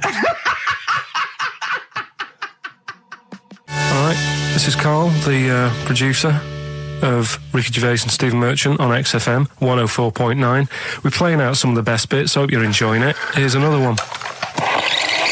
Carl, it was you that worked out the maths and worked out I was 28, because they just worked out I'm 27. You are 27. No way. Yeah, I asked you, didn't I? And I said... But what I sort of questioned was, I said, well, if you're 27 today, that means last week you were 26. Well done, yeah. That's irrelevant. So therefore you assumed that I must be 28 then? Yeah. Whereas I assumed you were using, your knowledge of maths, such as it is. I wouldn't do that. No, sure. Wow. I actually got lost in that conversation because I genuinely didn't know what he meant would mean last week you were 26. I don't know what that meant. I don't know what it meant. Wow. Well, it is Steve's birthday. But he would have been 26 last week. Sometimes you genuinely frighten me because it's those staring eyes. There's nothing behind him. It's this little bald head. Looks like Davros looking at me. Genuine fear on his face when he enters into a conversation with another human being. What bit don't you understand? If he's 27 today, he would have been 26 last week, and he doesn't look 26. He didn't look 26 last week. He looks older than 28 today. You've started on his birthday. You're still having a go at him. Carl, I don't look like the kind of hot stud that I actually am, but face facts, that's the truth, mate. Yeah, live with it. Get with the programme, jeez. Well, let's have a little bit of cake. Okay, that's appropriate. See the birthday. But you mean the band, don't you? Not the cake. You haven't actually bought cake, have you? Got anything at all? Right, here's one. Christ. Ghosts and that we got talking about. Sure. And Nick said, right, he said, you'll like this one. He said, my auntie was having loads of problems. Why are you whispering? It's not illegal to talk about ghosts on the radio. No, but it's hearing this. So the auntie's in the house and that, and furniture's moving about all the time. Oh, God. And they were like, Steve, he told me this one. This is such rubbish, mate. No, come on, let's listen. I'm going to leave it to you. I'm going to sit back and enjoy it. I'm just going to watch your face, Steve. Right. Sorry, so I missed the beginning there, Carl. There's an auntie in the house. Basically, Nick's auntie. Right. In the house, things moving around all the time. And it was just annoying every time she tidied up. It was like... it was just annoying. Making a mess. It was one part annoying to two parts scary. Yeah. So stuff was moving around all the time, and they said, right, we need an housekeeper. Rather than having the house a mess, until we sort this out. Stop it! I've got the vicar coming round. Stop moving stuff around. Oh, yeah, go on. They said that shouldn't be in the pants drawer. Let's put all the furniture in one room, right? So just have one room that's a mess, and have all the others empty. Because I love the poltergeist can't really... It can move wardrobes around, but it can't open a door to put it in another room. Yeah. Poltergeist going, I'm just making this room messy. I wish someone would open the door so I could... Go on. Yeah, but...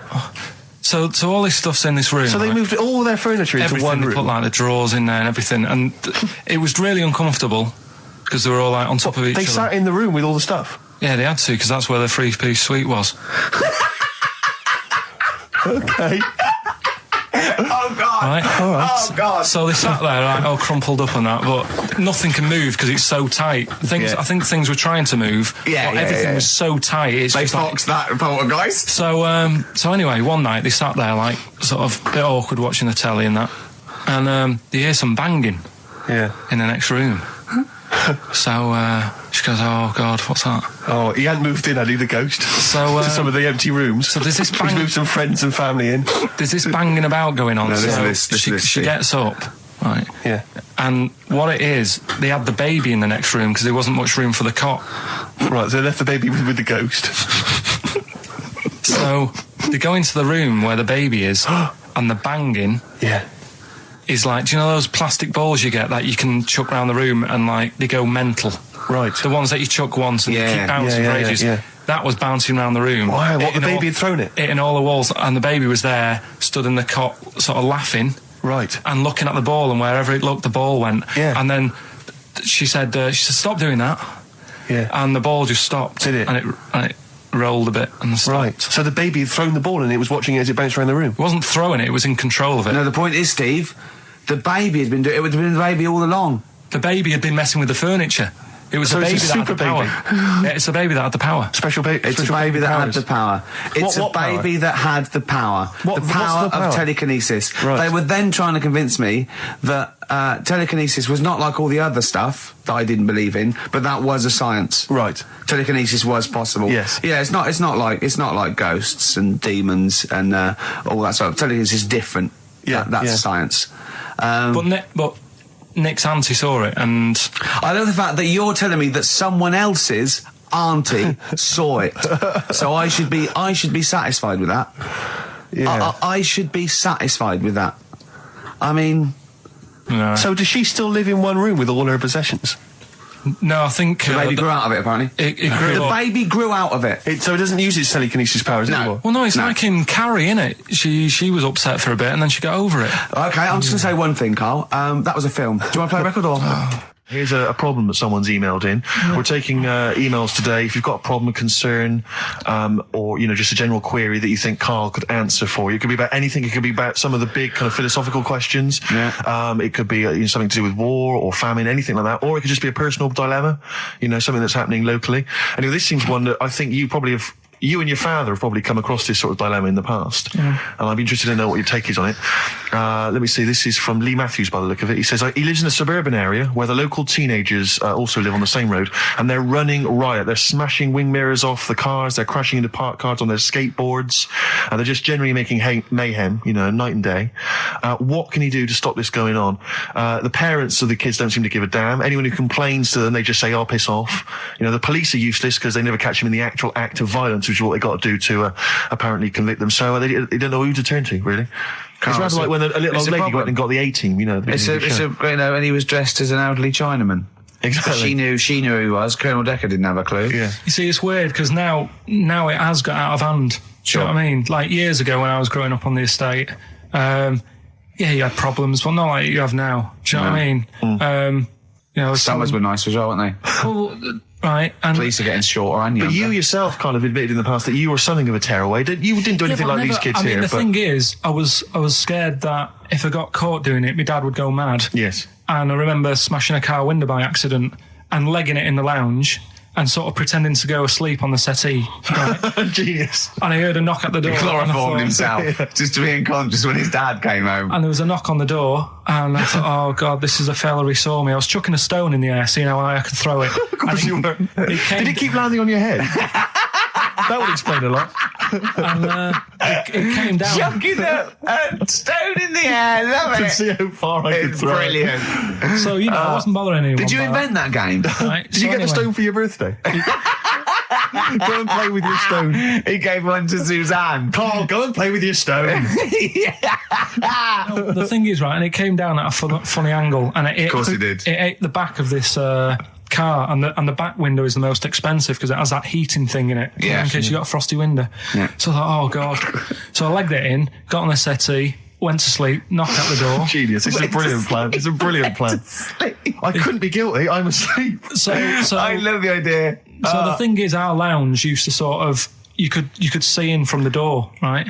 So this family who saw me do it, saw me asleep on the settee, and my mum said, go and get the door. And I sort of went, oh, as if I'd been asleep. Yeah. I went to the door, like, rubbing my eyes, and the fella said, what did you run off for? I saw you. I was like, oh, no. And I didn't see my dad. I went out. It was when he was working sort of evenings. So I went out so I didn't have to see my dad. And then the next day I came home from school, and my dad said, 45 quid.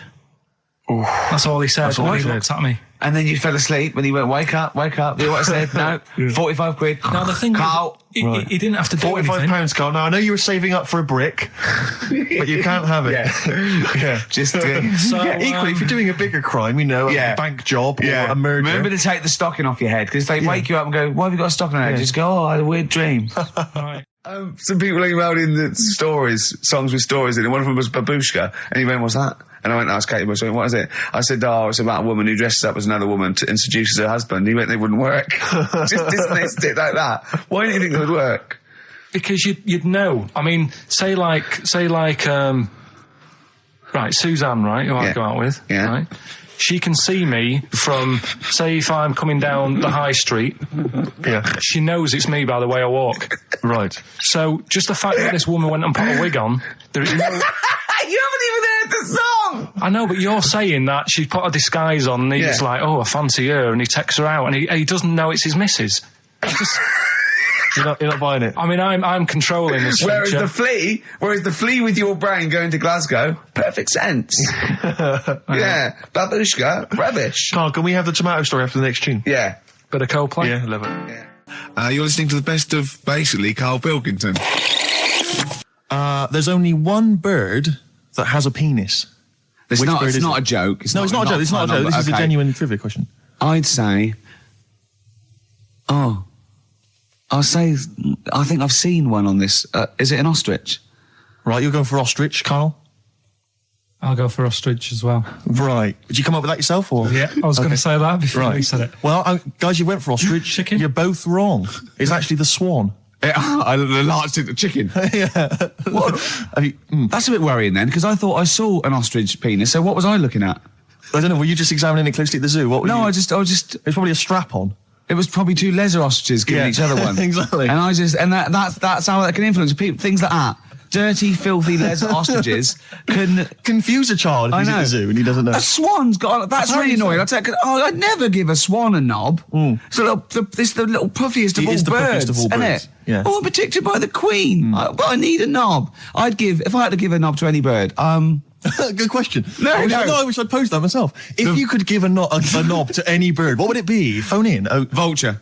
Of course, a vulture. They need a big veiny bang stick. Yeah. What about yourself, Carl? If you could give a knob to any bird, and don't make it rude. Or if I could give a knob to any bird, what bird do you suit up? It's got to be a bird of prey or something like that, hasn't it? Cool. Just a robin, really. That would be amazing. That would be Christmas cards would be like. Yeah, but it's a normal human-sized knob on a robin. That'd be great, wouldn't it? And the other thing annoying about this is ironic, right? Now, the male of all bird species they're called a cock. Yes. Right. But the only bird with a cock, right, is called a cob. Is that what a swan's called? Yeah, they're cob and pen. They're not cock and hen. That's and he isn't a cock, but he's got a cock. Yeah. Yeah. Quick query there, Rick. Go on. When you said then cock, presumably you meant male bird the first time you said it. Yeah. The second time you said it, you said cock. Did you mean the penis? Well, you're showing off the whole farce of radio broadcasting. Because you're not really allowed to say cock. No, exactly, no. One cock would cause great offence. Yeah. The other cock's fine. Exactly. It's weird, isn't it? It is strange. It is strange. So, I mean, if I said now to you, I like cocks. Yeah. Meaning birds. Yeah, that's that'd be fine. Yeah. But if I meant penises, it would be a problem. If you like cocks and it was that would be... Carl, do you like cocks? Do you like cocks? No. Right, okay, that's fine. I was asking if you like cocks. No, I like, Yeah. Well, I'm a big fan of tits. The small birds that come down and peck at you. Yeah. Yeah, you like tits and cocks. There's nothing... Tits and cocks. There's nothing wrong with... There's nothing... Carl, don't worry. There's nothing wrong with saying tits and cocks. When I said tits, I meant the little birds. Yeah, and when I said cocks, I mean the big birds. Yeah. Do you know when... Go on. No, it's just that... It's when you're talking about tits. Yeah. At the milk. Do you... I like the fact they flutter away when they hear the milkman coming. Oh, come on. So when... What are you talking about? No, when the milkman's coming, when he's walking up... And there was also a fella in the week who said that women shouldn't be wearing trousers. Why? Because they don't look good in them. What do you think? What do you think about that? It's rubbish. Yeah. These are the only things that have caught your eye over the last couple of weeks. This is the entire news. Galileo did something with light. A French fella said women shouldn't wear trousers. See, that to me wouldn't pass as education. It's not education. I don't know where you could ever use that. I don't know when that would ever be applicable to life. I just like reading stuff that sort of reminds me of... Do you know what I mean? If I read it and it gets me thinking, I think that's a good little piece. But, I mean, surely can't you just sort of sit near something that vibrates to keep your brain going? Or shake your head every now and again? I mean, what does this do? You mean it makes you start using your brain? But what aspect of a Frenchman said women shouldn't wear trousers got your mind working? What questions were you asking? Because I thought that's a bit daft, isn't it? Right? Yeah. Okay, it ends there with me. There's nothing else. There's nowhere else for me to go on that. He closes your mind's still worrying. Yeah, go on. What do you think? Let's go through this. Oh, I wish we could download his thoughts. I know. Just watch it. Yeah. Wouldn't it be great, like a DVD? Imagine that extra footage on the Office DVD. Yeah, Carl's brain. That would be amazing. Oh, with the commentary. Go on. Women wearing trousers and that, right? On the estate that I grew up in, on, right? There was a woman about 4 houses down. Right. Rough. Now, she used to wear leggings. Yeah. Now, they're a bad idea. They are a terrible idea. I agree with you there, Carl. If you're a lady of what the colour? normo persuasion... Were they pink? No, they were sort of black, but with all bits on them. Oh, right. Do you know what I mean? What, toast and just horse droppings? Yeah, go on, yeah. And she used to... she's quite a big woman. Sure. Pauline Quirk, I think we described her as. Looked like a light bulb. It is those kind of women that are attracted to leggings. Yeah, I know, yeah. They are drawn to them like a moth. Yeah. She used to wear them, and that's what I remember when I read this piece. And she used to work on one of those sex line things. Right. She used to do that. But what, was she, an engineer? The weird thing with her was, she had big eyelids. Right. Go on. That were too big, and this is what I was thinking. What do you mean she had big eyelids? How big do eyelids have to be for you to go, they're big eyelids? What was she shoplifting with them? Would she come out of Dixon's with, like, radio stored in them? What do you mean she had big eyelids? It was another one of them popular things around our way. Do you know, like... What do you mean popular things? They go, oh, I'll tell you what, they're all the rage. Can I get some big eyelids, please? No. It was just like one of them things that people suffered with. Just big eyelids. They could hardly open their eyes. What do you mean? What do you mean? That's one of them popular things around where I grew up. People had big eyelids. They could hardly open their eyes. What does that mean? What sort of freak town were you born in? You had webbed feet people with big heads. You got women with big eyelids. What does big eyelids mean? Are you confusing her with the horse? Yeah. Did she have hooves? Look, what? Anyway, so there's this big eyelided woman with the leggings. And that's what I'm saying to you, though. That's... When I read that story with people with trousers, I went from that to a woman who used to have big eyelids. I still not the point. But then, and also the other bloke who had the eyelid problem was a mate of mine. Right. His dad had it, and same problem, massive eyelids. I don't know what that means. I don't know what that means. I used to say to my mum, I'm going round to Dave's house, or and Drew say, King, as you call him. That's all right, but make sure his dad doesn't take you out in the car, because he could hardly... he could hardly see. He had to have his head... He had to tilt his head back to keep his eyelids open. Sure! Did he have a couple of matches with him at all times? What a load of gobbledygook. This began as educating Ricky. I know, so it's like he was people thinking, with eyelids. But it's like you're supposed to make that leap as well. Yeah. If I mentioned the trousers, Ricky will probably be thinking about people with big eyelids and women wearing leggings. Play a record, Carl. Right, anyway, Rockbusters. Yeah, go on. I give a cryptic clue. Yeah. And a letter, and it makes up a band. He never said the word cryptic a few months ago. I love it. Do you know what I mean? I feel it's like our own little Eliza Doolittle. Yes. Right, even Richard will like this one. Here we go then. First one. There's three of them, and you email in. If this doesn't turn Dickie round, nothing will. This is an email-only competition. Email only. Right, here's the first one. Initial is B, so it's a band starting with B. Okay. And the cryptic clue is, I don't like them birds, they shouldn't be allowed in this area. I don't like them birds, they shouldn't be allowed in this area. Next one. Right, the next one. He doesn't like women, yet he's got a couple of kids, that's a bit weird. Is that a cryptic clue, or is that just a general point? Is that That's the cryptic clue. Okay. And the initials there are PD. Okay. And the last one. I've got that one. That's terrible.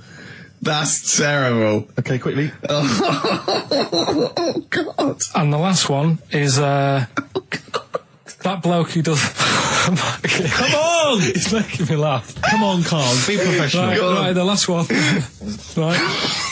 I can't do it, it's making me laugh. Oh, come on, I'll come and read them then. No, hang on, Come on, Carl. Right, here we go. They don't do this on Blockbusters on TV, do they? No, come on.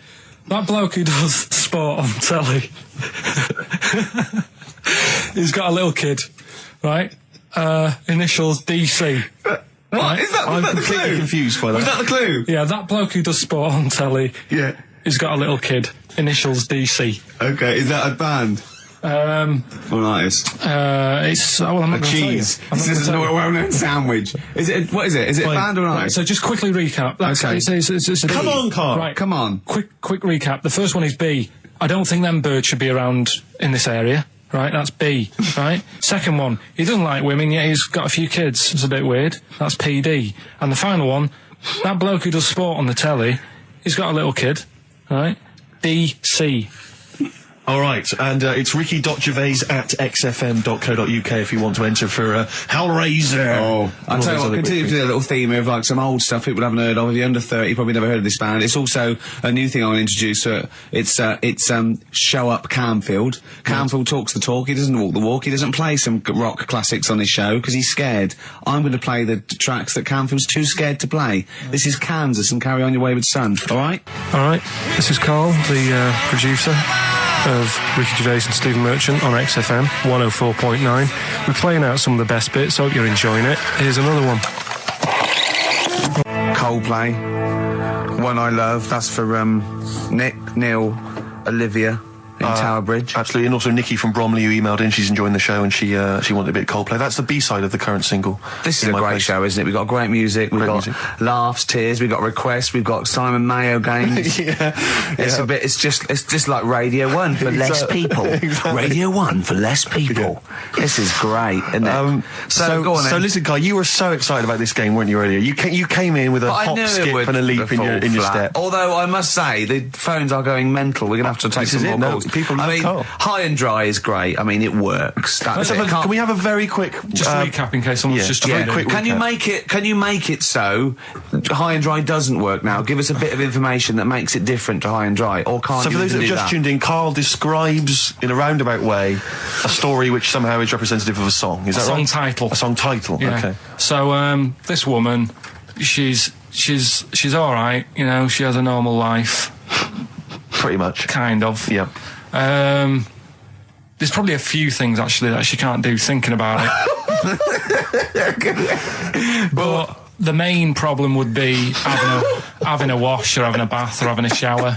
Yeah. Maybe going for a swim thinking about it. Right. I think water is the clue, isn't it? That's the clue. Alright, who's that on the line? Hi there, it's Mark. Hello, Mark. Hi, Mark. Right, What do you it think? Smells Like Teen Spirit, Nirvana. No, it's not. That's a great guess. Smells Like Teen Spirit again. He's also brilliant. Thank you, Mark. Well done. No, it's not that. Alright. Hello, XFM. Oh, that's a dodgy mobile. Oh, that's a bit of a clue. A dodgy mobile. XFM. Oh, they've just given up. They've all been going for Smells Like Teen Spirit. They just hung up. Hello, XFM. Hi, is it She's Electric? Excellent. She's Electric. It makes sense. That's fantastic. Oasis, She's Electric. Why does she smell? Because she doesn't have a bath and that. Because she can't have a bath or a shower. What's your name? Neil. Neil got it. Neil got it. So, did you get it straight away? No, only during the song. A process of elimination from all the other wrong answers. Yeah, basically. So, She's Electric. Rick, I have to say, you're holding your head in your hands, and it looks like you want to shoot off. But I have to say, I thought that was quite good. I genuinely thought that was quite good. But it's not a cryptic clue, is it? Because it's not. She smells. There's a few things you can't do. She's electric. yeah, but do you understand what I'm getting at? She's electric. I always understand what you're getting at, Carl. That's never been a problem in the years I've known you. Neil got it. Yeah. I have to say, Rick, I think you're down on this idea. I could definitely see that. ITV1 replacing Celebrity Get Me Out of Here. Karl Pilkington hosting. Simon Mayo on the phone. Exactly. To the lawyers. Well, Neil, there's no prizes or anything, but well done. Well done, that was well worth it. Right. Well, you go away with the award in the knowledge that you've beaten Carl. Yeah. You can secure the knowledge that you thought how Carl does. Absolutely. Well done, Neil. He said this, oh God, it's like a child or a cat when it's confused. He went, Steve reckons in ancient Greece, right, it was better to shag a bloke than a woman.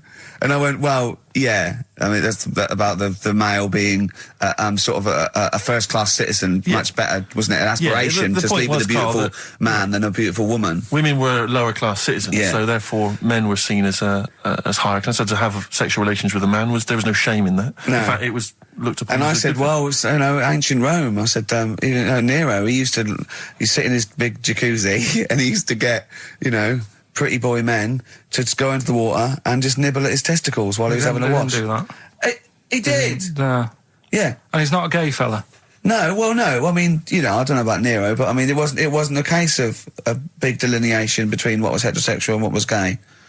It was just, you know, whatever you... So what did this fella do then? This one who's having his... Well, he was pretty much top boy, Nero, for a while. He was in charge. And, you know, and you did what you're told. If Caesar or... But why were people going round there? Why didn't they go, oh... No, they weren't dropping in. It wasn't like the door was opening. I was just going to see what Nero's doing. You'd have probably been like a delivery boy or a stable boy or something, you know, and you'd have popped round there and you'd have gone, there, right, Nero, there's the tablets of stone you wanted. And you go, Pilkington, why you are here? Pop under... I don't know why he's French. What is that? I don't know why he's French. Just pop under the water and nibble at my testicles and you'd have done it. Because he was Nero. I wouldn't. You would have. There's no way I would have done. Yeah, well, you would have. What have I done? I've dropped a pizza off. Yeah, you put around to Nero's place with pizza. Right, I'd say I've done my job. Right? Yeah. That's not the sort of tip I wanted. No, he'd have said, get the little baldy chap to nibble at my testicles, and you'd have been under the water. I wouldn't have done it. No, Well, you don't put me head under water. Right. I wouldn't have done it. Can I just say this, Steve? Not only would you be nibbling at his testicles, you'd have been going mad. You'd have been noshing him just for extra. You'd have been doing everything he wanted. You'd have been going, he'd have gone, I didn't ask you to do that. You'd have been going mental. They'd have been chewing, slurping, smacking, poking. You'd have chopped, you'd have gnawed his packet off. You'd think you were eating Walker's crisps. There'd be bubbles, there'd be fly. Oh, it would be horrible. I just wish we could maybe tape the bits we're not on air, just because that's when Karl comes into his own. Yeah. He just said to me, I don't know what I was doing, I was sort of like pottering around, dancing around, doing something annoying probably, and he just looked at me, I looked around, he was looking at me, and I looked back, and he went, have you ever used a Y-front properly? Genius. It's a great question, because the answer is definitely no. Definitely no. Does anyone use their Y-front properly? And by that, I mean, get your winky out of the little sort of slot provided, as opposed to like put it to one side or pull them down or whatever. Has anyone used a Y-front properly? I don't think I've ever done it. I don't think I've ever done it. I've never seen anyone in a toilet doing it, Rick. You should be looking. I wish I hadn't said that. I caught you. Really? Yeah. That's actually how you prove people are gay. Yeah. Get them into this conversation. Yeah. Yeah, it's a trap. Yeah, it's a trap. It was the trap. Yeah. I'm not gay, by the way. Yeah. You didn't prove I was gay. I double bluffed you. As I knew the old gay trick. I thought it was the old gay lord say no thing. That is another method. Yeah, there's innumerable methods of doing it. That's how Oscar Wilde was caught. Yeah. Yeah. What happened there? Well, the judge went to him. Did you see that film last night? Gay Lord Say No, and he went no, and they went take him away. Yeah. Take him down to the cells. Yeah, take him to Reading. It is true. Well, it originated in America. Yeah. So many of these things do. It's a brilliant point, Karl. I'd like to hear from anyone listening who's... And, I mean, well, they'll just lie, wouldn't they, I suppose? Yeah. I don't even use sort of flies, usually. I sort of pull my Y-front, my sort of tracksuit. So that's why I wear sort of like elasticated waistbands all the time. Exactly. Just sort of Speed. Yeah. Yeah, you got to get in there with the minimum of effort. Yeah, and out. Sure. Often I won't shake. No, no. To my detriment, because it often leaks out a little bit later, doesn't it? Ever been out on a date with a girl where it's just trickled down your leg and you wish it hadn't, and you're thinking, what if she gets my trousers off later? She might smell or see it. What? What? I don't know. I don't know what I said there. Right. Yeah, but it's all the time. It's not just, I mean, you haven't done that with me, taking your clothes off and that yet. But, like, last night we were sat in the pub and I was saying, right, you know, let's not even worry about new features then. Let's get the current ones, you know, going. Like what? Good.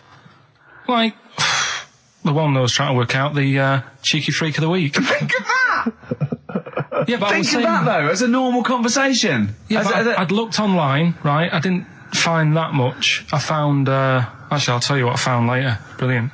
We're looking for them, right? And then at one point, I think you said to me, go and, you know, what about the Guinness Book of Records? Yeah, you know, they'll have, like, the best freak in the world or whatever. Yeah, ever. So I said, yeah, bring one in. Now, you've got one at home. Yeah, I've got a couple. But you couldn't be bothered carrying that in today, so I had to go out of the pub that I was at. Yeah. Nip into Borders. Yeah. Buy a Guinness Book of Records. Yeah. Out of my own money, $18.99. Yeah. Bring it back, and then you said, I don't know if I want to do this feature. So it cost me 20 quid for that. I had to buy a video for Silence of the Lambs film clip. I'm actually out of pocket at the end of this. But do you want to work with me is the thing. If you want to work with... people would pay that sort of money to work with me, Carl. You're a lucky bloke. Think how many people think, oh, Carl, he gets to drink and sit. Yeah. Well, you making a cup of tea and I surprised, didn't I? Little surprises. Steve, you know, last night, do you know when I left the pub in a bit of a mood because I was just fed up with not getting anything done? Yeah. Walking down the road, I was thinking, how can I get out of this? How can I stop having to work with them? And thinking, I wonder if I leave, I wonder if they'll be funny and they'll go, and then my boss will be giving me stick. And thinking, how much notice have I got to give out? And all this is going through my mind. I'm walking home and I got in, said to Suzanne, I'm sick of it. She's going, you need to do it when I get a new kitchen. And I was like, yeah, but how big does the kitchen need to be? I was saying, do we need a big kitchen? Can we get a small one? Have we got enough for a small kitchen? Do we need so many cupboards? Can we just have wood instead of steel? All this, trying to get out of doing this. Yeah. I always feel like, you know, because I like to think that I'm not perhaps as bad as him. Yeah, no. You annoy me in different ways. Like what? How does he annoy you? Well, stuff that, you know, I come up with ideas, say Cheap as Chimps. Yeah. Rockbusters springs to mind. Yeah. 15 Taiwan. 15 Taiwan. Let's just remind people what 15 Taiwan was. It was a little feature that I wanted to give a run, you know, give it a little run, see if people like it. The premise being? No, there's no premise, it's just a title. No, we were going to get 15 sort of ornaments, you'd explain them, and then people would call up and say, that one's from Taiwan. See, God, you just explained why I didn't think that was a good idea. Yeah, by explaining the good... No, you know the funny thing is, Steve, right, I was walking down Regent Street on Monday, walked past one of these big stores, right, and they've got all famous quotes on the windows, right, and one of them was something like, an absurd idea is often a great idea. Yeah. Do you know who said that? Go on. Einstein. Yes. Which made me wonder, if you were his mate, would he ever have done E equals MC squared? Or would you have said, don't bother with that, it's not going to work? Because that's all you seem to do, everything I come up with, you put down. Yeah. Well, that's one thing, he's negative, right? I don't know why he is. What else? He messes me about, I get him concert tickets for stuff, and you say, oh, I didn't bother going. Yeah. That is annoying. You come in, you know, 5 minutes to go with tracks that need editing. Yeah. The little bag, that bag that was free. Yeah, you got a free bag today, an XFM little rucksack thing. Yeah. You were like, oh, what's this rubbish? Yeah. Ricky said, I'll have it, they're great. He said, no, I want it. Yeah. Well, it was free, I needed it. I'll give that as a gift or something. So, I mean, I think on reflection, Steve is probably a little bit more annoying than me. I won't go that far. You are annoying. If I had to go away for a week somewhere, if it was a quiet place... Well, you are again, aren't you? That's 2 holidays you had this year, I mean. If it was a busy place, I'd probably go with you, because people, do you know what I mean, staring at me all the time and that if I'm walking around with Steve. No, I'm just... Can I draw up a list of reasons I don't like you, Carl? Just being honest. What? I'll tell you, because the list of reasons I don't like you is incredibly long and getting longer. Just saying. Do you want another slap? It's the best of. You've been voting in all week, sending your emails. So here's the clips that you wanted. Alright, so, here's the first bit. Where are you going, Lanzarote? Yeah. Where's that? Don't know, Suzanne sorted it out. I said, Lanzarote, is that Africa or is it Spain or Portugal? Just took you, don't know. What do you mean, don't know? I goes, well, what's the currency? Went, don't know. I said, Suzanne booked this one, did she? Yeah. I thought, where is it? Is Lanzarote African or foreign? Somewhere foreign. I was looking last night, and doesn't look that good. There was like one of the highlights of the things it says you've got to do is go and have. Apparently, they've got restaurants in caves, and that's like one of the things they say you must do. So, if that's a highlight, do you know what I mean? Right. So I'll do that. Go and see what that's like. Yeah. When you're on the beach, Carl, do you wear the very, very tight Speedos? No. Do you walk around with them? Sort of longish shorts, t-shirt on, probably with a sort of a light shirt on top of that. Right, sure. So quite wrapped up then. Covered up. Do you wear a hat? Because obviously the bald head, there's risk of sunburn. No, I just put a bit of lotion on it. Lotion on there. Yeah. Just have a bit of a wander down the beach, have a look. Yeah. See if there's any old blokes with their tackle out and a backpack. A lot to look forward to, so yeah. Well, there you go. Yeah. Well, we're looking forward to finding out how you get on. Yeah. And interested to know what she gives you on Christmas Day. More scintillating chat after this next song. We've had a lot of emails, Carl. I don't want to sort of put a dampener on your Christmas, but a lot of people have been slagging off Lanzarote. One of them just said, I don't know if I can find it. It is Canaria, isn't it? It is one of the Canaries, isn't it? It's a volcanic island covered in volcanic dust. It's very windy, so you have to dig a hole to sit in on the beach, and there's hardly anything to do. That's from Mike Godham, and he says, unless you like quad biking, well, you've seen what happened to... no, don't go quad biking. Not with your little head. There's no protection at all, is there? I don't know what you're thinking. I don't know. At least Rick Mann and Ozzy had lots of hair. Yours you'd be like Humpty Dumpty. It would crack like a little egg. And then we'd seen, there's no kings or kings horses. So, they couldn't do the job anyway. No, shouldn't really send them. They're not really qualified. Horses not equipped to put back a medical man like Neil Fox in. Yes. To mend eggs. Some kind of military horse. I bet he's had egg on his face a few times, hasn't he? What, Foxy? Yeah. Well, most of the series are Pop Idol. Right, Carl. Lanzarote, good or bad? Well, you got to give it a go, haven't you? Yeah, well done. Give everywhere a go. Exactly. That's what I was saying. Don't just take the word for it. I mean, if it had said Nananova, Lanzarote shit, he'd have believed it. Sure. If he'd have overheard it in a pub, Lanzarote a crap, he'd have believed it. He'd have seen it on a website that was mainly concerned with monkeys and witches, he'd have believed it. Yeah. As it is. Everybody raves about New York, and when I went there, I thought it was rubbish. Well, you're an idiot then, because that is possibly the greatest city in the world, along with London. Subjective, though. That's why they have holiday programmes and that, innit? So you see it and you decide for yourself and that. Yeah, but you saw Venice on a holiday programme, as you put it. You went there and you went, it was rubbish, full of black bin liners. Well, it is.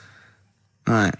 Didn't they show them? It stunk. Didn't Judith Chalmers say that? It stinks here and there's loads of rubbish everywhere. No, she didn't. Did she mention that? Oh, that's what I mean. So it depends what you want from holiday, doesn't it? Well, yeah. But you're an idiot if you don't like New York, so next. Anyway, come on, break up, guys. Kiss and make up. Well, the general public are getting involved with Carl's holiday, and, this has been a damning report on Lanzarote. There's not been a positive word written about Lanzarote so far. Wow. It's volcanic, there's no natural water supply. Apparently there's no natural water supply. It's you all have to sit in a hole.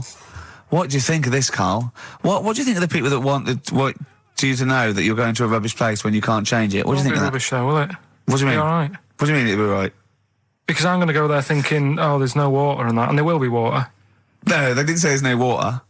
What did they say then? There's no natural water supply. Whatever. I'm not bothered. It doesn't bother me.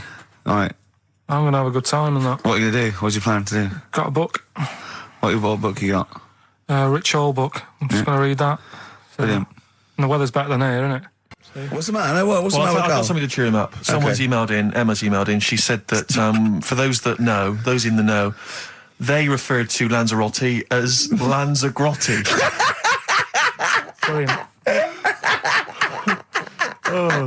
He's a bit fed up. He's got 2 CDs for Christmas from a company that's he's been with for 6 years. He's a little bit grumpy about having to answer the phones. He wouldn't go and make Steve another cup of tea immediately. Selfish. Yeah. Carl, what are you thinking?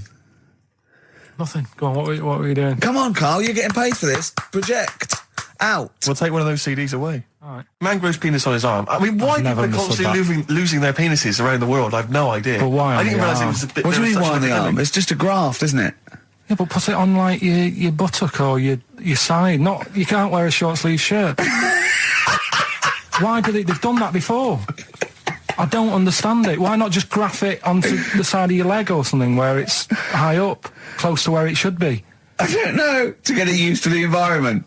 Like when you were released a duck into the wild. I've never understood that. If there's a doctor, again, we had a doctor last time, if there's someone who can let us know why they put it on the arm. So they can keep an eye on it, presumably. He's not going to work with this knob on his arm. He's probably in a hospital bed and under examination. Right. So what do you think? They pop the knob on the arm, say, come back in 3 weeks. What do you do, by the way? I'm a mechanic. Keep the long sleeve shirt, because the blokes go, why have you got a knob on your arm, mate? What are you talking about? He doesn't go back to normal as a teacher. Sir, what is it? What is it, Simpkins? You got a knob on your arm. No, don't worry about that. Do your maths. What do you think this bloke's walking around with a big knob coming out of his arm? Why on the arm? So they can keep an eye on it. So it's not... But if he's in bed, just get him to not put any undies on or whatever and just have a little sly look at how it's going. Even in hospital, if you're in a shared like little hospital room. People going, "Oh, I've had heart problems. What's your problem?" He's there with his arm out. He's got his knob out. Yeah, but I don't think it counts as indecent exposure when they're grafting a knob on your arm, sticking that up the bed. Imagine if he's driving, he's just got it out the window. People driving by. Yeah. The fact that at the end is that bloke giving me the finger? At the end of the man grows penis on his arm story, it says, a Moscow surgeon said the man will be able to have sex in a few months. He said, women will never suspect. But what kind of a doctor talks like that? Yeah. I'll tell you, it's his cock now, seriously. The birds will never know. He'll be able to go berserk. Yeah. They'll never realise we grew it on his arm. That is unbelievable. Will he have a little scar on his arm, do you think? Yeah. I don't get it. Like I say, 83936 if there's a doctor out there. Or indeed if you've ever grown... Or a tailor. Making you a shirt. What side do you wear your cock on, sir? It's on my left arm. There's only one bird that has a penis. It's not a joke. It's not a joke. This is a genuine trivia question. I'd say... I think I've seen one on this. Is it an ostrich? Right, you're going for ostrich, Carl? I'll go for ostrich as well. Right. Did you come up with that yourself, or...? Yeah, I was going to say that before you said it. Well, guys, you went for ostrich. Chicken? You're both wrong. It's actually the swan. The large chicken. Yeah. What? That's a bit worrying then, because I thought I saw an ostrich penis, so what was I looking at? I don't know, were you just examining it closely at the zoo? What were you... I just... It's probably a strap-on. It was probably two leather ostriches giving each other one. Exactly. And that's how that can influence people. Things like that. Dirty, filthy leather ostriches can confuse a child if he's at the zoo and he doesn't know. A swan's got... That's really annoying. I'd never give a swan a knob. It's the little puffiest of all birds, isn't it? Yeah. Oh, I'm protected by the queen. But I need a knob. If I had to give a knob to any bird, Good question. I wish I'd posed that myself. If you could give a knob to any bird, what would it be? Phone in. Vulture. Of course a vulture. They need... a big veiny bang stick. Yeah. What about yourself, Carl? If you could give a knob to any bird? And don't make it rude, or if I could give a knob to any bird, what bird do you suit up? It's got to be a bird of prey or something like that, hasn't it? Cool. Just a robin, really. That would be amazing. That would be Christmas cards would be like... yeah, but it's a normal human-sized knob on a robin. That'd be great, wouldn't it? And the other thing annoying about this is ironic, right? Now, the male of all bird species they're called a cock. Yes. Right. But the only bird with a cock, right, is called a cob. Is that what a swan's called? Yeah, they're cob and pen. They're not cock and hen. That's annoying. And he isn't a cock, but he's got a cock. Yeah. Quick query there, Rick. Go on. When you said then cock, presumably you meant male bird the first time you said it. Yeah. The second time you said it, you said cock. Did you mean the penis? Well, you're showing off the whole farce of radio broadcasting. Because you're not really allowed to say cock. No, exactly, no. Penis. One cock would cause great offence. Yeah. The other cock's fine. Exactly. It's weird, isn't it? It is strange. It is strange. So, I mean, if I said now to you, I like cocks. Yeah. Meaning birds. Yeah, that's that'd be fine. Yeah. But if I meant penises, it would be a problem. If you like cocks and it was right. that would be... Carl, do you like cocks? Do you like cocks? No. Right, okay, that's fine. I was asking if you like cocks. No, I like, Yeah. I'm a big fan of tits. The small birds that come down and peck at you. Yeah. Yeah, you like tits and cocks. There's nothing... Tits and cocks. There's nothing wrong with... There's nothing... Carl, don't worry. There's nothing wrong with saying tits and cocks. When I said tits, I meant the little birds. Yeah, and when I said cocks, I mean the big birds. Yeah. Do you know, when... Go on. No, it's just that... It's when you talk like tits. Yeah. At the milk. Do you... I like the fact they flutter away when they hear the milkman coming. Oh, come on. So when... What are you talking about? No, when the milkman's coming, when he's walking up... Okay, 104.9, Ricky Gervais, Steve Merchant. We're not actually here. It's the best of. I feel drained today. Do you? Go on. This is the strangest radio show in the world. Yeah. Isn't it? Yeah. Because we can do that. We can talk about this and go, I feel drained today. Just like he's not... Like, no one's listening. Because that's the sort of thing you say socially and no one listens. Like, just when you're watching up, I feel drained today. It's rhetorical. Yeah. You're not expecting anyone, not even your loved ones, to go, oh, really? They just go, that. But to do it live on air, no one's listening. What I mean is just give us a jingle. But the Exactly. But the truth is, the contempt we have for our poor listeners is unbelievable. The listeners aren't listening, and we don't want to be here. So this really is one of the most pointless things ever. No, would have been quite happy to do a full show. But you know what? The flow of it's just. I would love to listen to this back in 10 years. This actual show. Let's keep this forever. Let's keep this show forever. The show, we went early. We were bored. It was the day we're trying to save Africa, but we're a little bit annoyed that no one's listening. Yeah, right. Right, once and for all, the final monkey news of the year. Oh, go on. What were you going to say? No, I was just going to say, if you're not into the Live 8 and you're gay, you're not listening, because you're on a walk. Right, okay. Right. Oh, chimpanzee that monkey news. Right, there's this card game going on, right? in the big hotel in Vegas. Right. The Luxor Hotel in Vegas. Yeah. It's a major card game. All the big players and that were involved. Right? They're all invited. Anyway, so they all meet up in this dark room at the back of the. Oh, there we go, dark room. At the back they didn't work. They didn't see the little 4-foot hairy fella. So it was brilliant at poker. Like I say, it's a big game, and that everyone's been waiting for it. So it's played in the back room, not in the main entrance bit, right? So anyway, like I say, it's dark in there and what have you, and the players went in. There was already someone sat in there, right? Right. But they couldn't quite see him. Was he a short, hairy bloke with slightly longer arms than legs? Couldn't see him. Where his arms slightly longer than his legs, strangely enough? Was he holding his hand of cards with his feet? Anyway. So the cards were dealt, right? Cards were dealt, games going on. His cards with his feet! Game went on for hours, right? No one's listening. The terrible thing is that not even we're listening to Karl now. I know. Literally no one is listening to Karl. There was a lot of smoking going on. It's going on. A lot of eating and nuts going on. That was a bit weird because they don't normally get through as many, but for this night. So, come on, let's just play Bruce.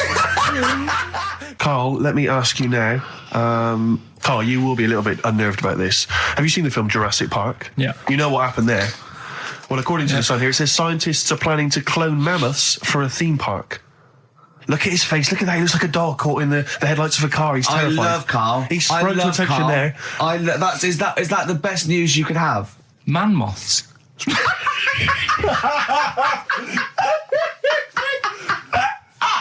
Right. Yeah, man moths. I man love moths. the fact that that's why he was so excited that they bred a man moth. What is this? Yeah, it's a human being that hides in your wardrobe and eats an entire jacket in a day. Yeah. What do you mean, man moths? Mammoths. Mammoth, the big hairy cow from the Ice Age. I mean, elephant. You're not so excited about that, then? You can take or leave bringing back mammoths to life, but a man moth... A man moth is a different matter. Oh. If we'd have never brought that up, he'd have gone and told someone now, they've bred an half man, half moth. That's how things start. This is what we mean when you hear these ghost stories. Are you slightly deaf? Is that it? When you hear these stories, is it... Karl, is English your first language?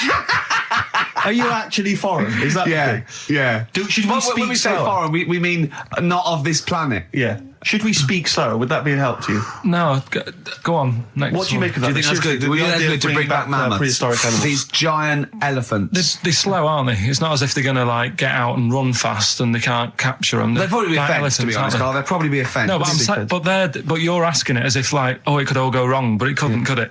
Well, really? but the point was about Jurassic Park is they thought it wouldn't go wrong. They thought they had it all under control. Have you learned nothing from Jurassic Park, Karl? Dinosaurs would say, think about it before you do it. But with a hairy elephant, it's not going to... Not a concern for you. Would you go along to see him? Would you be interested in that? If it was in the area. He's great, isn't he? I'd love a queue, Nothing right? impresses No, him. but what I'd like to do is Karl sitting like Yoda in a little cave, and I'd just like to see people like Tony Blair and Stephen Hawking in a queue, and they go and say, "Karl, got a bit of a problem." And thinking of cloning a man and a moth. Problem? Not an issue. No, if I'm in the area, I might cruise around and have a look at it. Otherwise, just don't send it near my clones. Oh, that's fantastic. So it's just for a second. As the words "man moth" came into your head, how excited were you? I mean, were you both terrified and excited? For the moment when you thought that they'd cloned a man and a moth? I pictured. What kind of face did he have? Did he have the moth's head, or was it a man's head? Just a little man head. Right. What was his face? What did it look like? He just was like a bit shocked, perplexed. Yeah. It was like he'd been grafted onto the body of a moth without his consent. And when he was asleep, he'd woken up. He just went in to have a goiter removed, and they said, "We've replaced your goiter with the body of a giant moth." Yeah, is that all right, Mr. Jenkins? So he had the head of a little. Was it a little boy or a man? Little man. Right. Okay. And he's just bumping into a lamp. He's just bumping into a lamp. If you went into hospital and they'd done something, what's the worst thing they could do, right? What would you rather have done, right? You wake up and you've got lobster claws for hands. Right. You wake up and you've got duck's feet. Or you wake up and you've got one horn coming out of your head. The worst thing? Yeah. Probably the horn coming out of my head. Why? Get in the way. That'd be useful, wouldn't it, in fights and stuff? And for like parties, people would play quoits. I suppose the lobster claws would also be quite handy there. So anyway, I found these things. Do you know what I mean? Yeah. So explain this again. Right. So I got back off holiday. The first job I found out I've got to do is work with Ricky for a voiceover. I do a regular thing. I do X-Ray magazine, but I'm allowed to make the script up, and they said I could, so I did. Right, so imagine this. Well, I know you, Rick, and I know you like to put a lot of work into these things. Yeah. You want to do a good job. So he rolls up, he says, let's do it then. He said, what's in the magazine? I said, well, here's a selection of stuff. This is what you've got to sell. He said, leave it with me. He goes into the little booth, and the first one he comes up with is this little advert for it, right? X-Ray magazine. It's out now. It's £3.50 May edition. Music of Tomorrow. Dandy Warhol's picture, and there's a free CD with all the Placebo and the Donners and Smog and Nightmares on Wax, Alpine All Stars. Only £3.50. It's out now. Buy it, innit? Have you got a sore throat there? Well, that's all right, isn't it? And he was going, you can't. I said, we are doing that. I've done one. That is it. That's it. So I persuaded him. He went, right, okay, we can possibly put that on XFM, right? I'll have to see, right? So I wouldn't do it again. And he went, but you need one for Capital. He said, right. Capital will know what I went, right, I'll do one more for Capital. Because all the stations advertise the XFM magazine, right? So this is the one that you thought would be all right for them. Hello, you loonies in Radioland. Dr. Frog here to tell you about the new edition of X-Ray magazine. It's out now and it's only £3.50. You've not heard of it? It's a great music magazine. And you get a free CD featuring bands like Placebo, They Wear Makeup But Leave Them Alone, Gold Chain, Smog, OK Go, The Donners, and all great bands that you'll love to... Froggy here, hello. Bye. Ribbit, ribbit, Froggy says bye it. Oh, well. So then, he says, that's it. It's good to see, is Dr. Frog still on there? He's still on Classic. I said, that isn't going to go out. They're not going to be happy with that. He said, you've had your money's worth, I'm going. Yeah. So I'm left with that. I then have to get the bosses in. And because I've let him go, in a way, it's my responsibility. Yeah. So I've obviously thought I've got what I need. I had to play them to the MD. What did he say? And justify... Well, I was sort of thinking if I laugh, he might go, well, I don't get it, but he finds it funny. Oh, brilliant. Well done. So I was laughing, he was sort of thinking, you know... Excellent. Is that it? Brilliant. When do they go out then? I think one of them's going out at the moment. Excellent. I think the first one's going out. Brilliant. Well, let's play a great track then. Is it Dr. Frog? I'd like to see Dr. Frog feature maybe on our show more often. Okay. Oh, I've got some new comedy characters. I can't believe that. You know, I love the work of comedy greats like Chris Moyles and Noel Edmonds. I've got some really funny comic characters that'll be popping in and out of the studio. Save them. Okay. I'm excited. Coldplay, One I Love. That's for Nick, Neil, Olivia in Tower Bridge. Absolutely, and also Nikki from Bromley who emailed in. She's enjoying the show and she wanted a bit of Coldplay. That's the B-side of the current single. This is a great show, isn't it? We've got great music, we've got laughs, tears, we've got requests, we've got Simon Mayo games. It's just like Radio 1 for less people. Exactly. Radio 1 for less people. Yeah. This is great, isn't it? So go on then. So listen, Guy, you were so excited about this game, weren't you, earlier? You came in with a hop, skip and a leap in your step. Although I must say, the phones are going mental. We're going to have to take some more calls. People love Carl. High and Dry is great. I mean, it works. Can we have a very quick... Just recap in case someone's just... Yeah, quick. Can you make it so High and Dry doesn't work now? Give us a bit of information that makes it different to High and Dry, or can't you? So for those that have just tuned in, Carl describes in a roundabout way a story which somehow is representative of a song. Is that right? A song title. Yeah. Okay. So this woman, she's all right. You know, she has a normal life. Pretty much. Kind of. Yeah. There's probably a few things actually that she can't do thinking about it. But the main problem would be having a wash, or having a bath, or having a shower. Yeah. Maybe going for a swim, thinking about it. Right. I think water is the clue, isn't it? That's the clue. Who's that on the line? Hi there, it's Mark. Hello, Mark. Hi, Mark. Right, What do you think? It smells like Teen Spirit, Nirvana. No, it's not. That's a great guess. Smells like Teen Spirit again. He's also brilliant. Thank you, Mark. Well done. No, it's not that. All right. Hello, XFM. Oh, that's a dodgy mobile. Oh, that's a bit of a clue. A dodgy Hello, mobile. XFM. Oh, they've just given up. They've all been going for Smells Like Teen Spirit. They just hung up. Hello, XFM. Hi, is it She's Electric? Excellent. She's Electric. It makes sense. That's fantastic. Oasis, Carl. She's Electric. Why does she smell? Because she doesn't have a bath and that. Because she can't have a bath or a shower. What's your name? Neil. Neil got it. Neil got it. So, did you get it straight away? No, only during the song. A process of elimination from all the other wrong answers. Yeah, basically. So, She's Electric. Rick, I have to say, you're holding your head in your hands, and it looks like you want to shoot off. But I have to say, I thought that was quite good. I genuinely thought that was quite good. But it's not a cryptic clue, is it? Because it's not. She smells. There's a few things you can't do. She's electric. yeah, but do you understand what I'm getting at? She's electric. I always understand what you're getting at, Carl. That's never been a problem in the years I've known you. Neil got it. Yeah. I have to say, Rick, I think you're down on this idea. I could definitely see that ITV1 replacing I'm a Celebrity, Get Me Out of Here. Karl Pilkington hosting. Simon Mayo on the phone. Exactly. To the lawyers. Well, Neil, there's no prizes or anything, but well done. Well done, that was well worth it. Right. Well, you go away with the award in the knowledge that you've beaten Carl. Yeah. You can secure the knowledge that you thought how Carl does. Absolutely. Well done, Neil.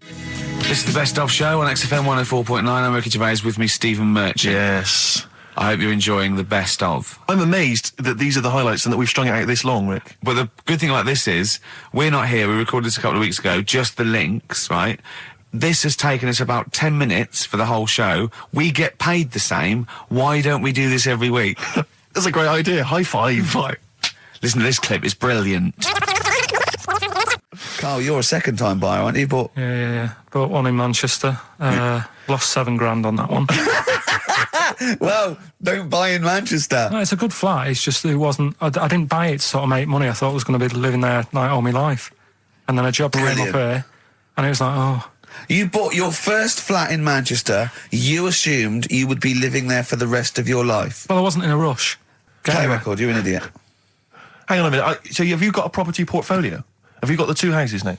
No, I've got rid of that one. Oh, you sold that one? Got this flat. £7,000 loss. Got this flat. I'll tell you something that is interesting. Hold on, though. What? £7,000 lost. Yeah. And it's a flat in Manchester, but it could only cost about £8,000 anyway. Right, Steve, something they do now, right, they've got to do by law when you're buying, right? I was looking at one in London, right? It's haunted. They've got to tell you now. Right, don't talk shit. I'm telling you now. now. Play a record. I'm telling you now. Yeah. There's no such thing as ghosts. That is ridiculous if that appears on a legal document. Right, if there's anyone who sells flats and that, does that for a living. Yeah. Right, email in, because I'm telling you now, that is a fact. She sort of dropped it in. She said, I said, oh, you know, nice feel here. And she said, yeah, well, that'll be the ghost. Just dropped it in, that's all they've got to do. And then I was like, what? And they went, oh, yeah. That's all I've got to do, is it? So that's the legal thing. Did you drop it in? So in court you go, did you drop it in? Yeah, I dropped it in. Play a record, you're an idiot. I love the fact that in pole position, in positions 1 and 2 of his favourite films of all time, it's The Elephant Man and Cares. Yeah. That's brilliant. Yeah. Go on. All right. Am I leaving the mics open a bit when this is going out? Yeah, or what? let's have a listen. Yeah? All right. So don't talk then, right? Just put that hot dog down, Rick.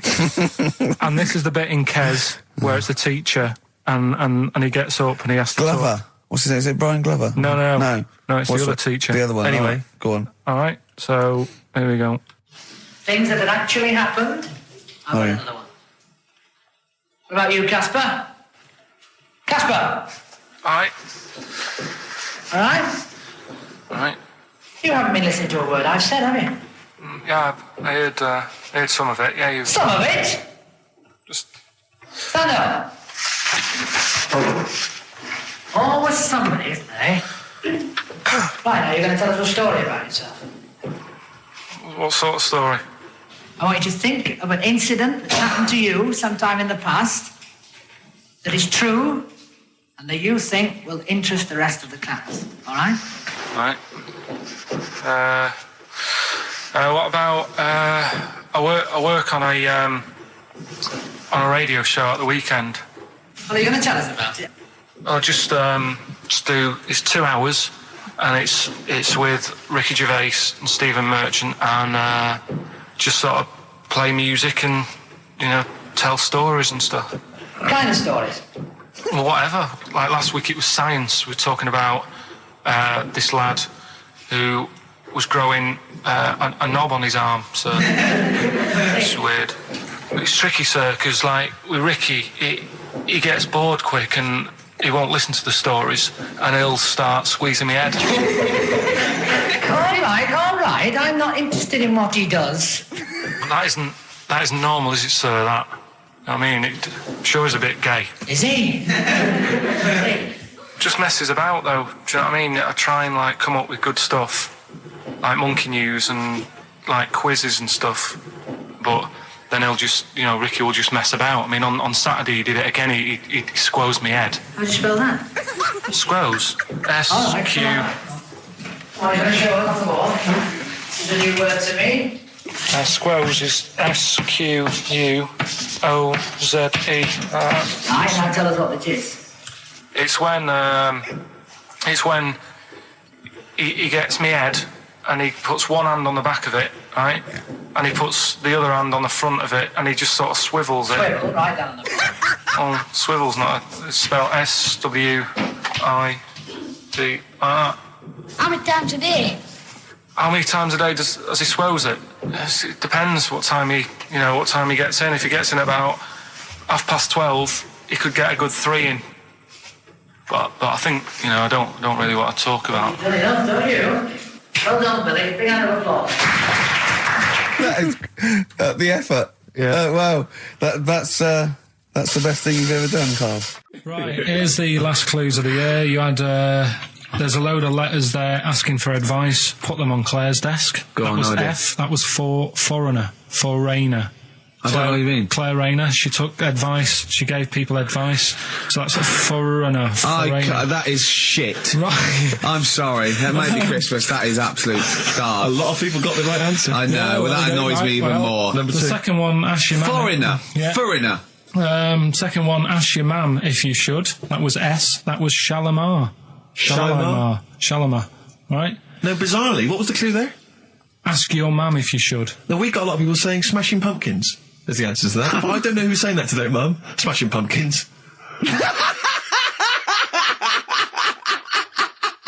Merry Christmas, Mum. Smashing Thanks Pumpkins. very much. Nice bollocks. Oh, that's great. That's great. Right. Smashing Pumpkins. Your dad bought them for me for Christmas. Yeah. And the last one, Lovely plums. What, my Victorians? Oh, God. right, we've got to wrap it up. Come on, then. A couple of people were arguing in the supermarket at the fruit and veg counter. That was B, that was banana drama. They were like having an argument. What do you mean banana drama? Wait. What group is banana drama? What group is banana drama? So, you're a fool. You're a twat. When you say that, but you accuse Carl of that. You're also accusing lots of the listeners, including the winner, Nicola Rogers of London, and she wins those great prizes, and she got them bang on. So banana drama. so can we finish there now? Yeah. Yeah, What do you mean? What do you mean? Can we finish there now? Just play the ads and go.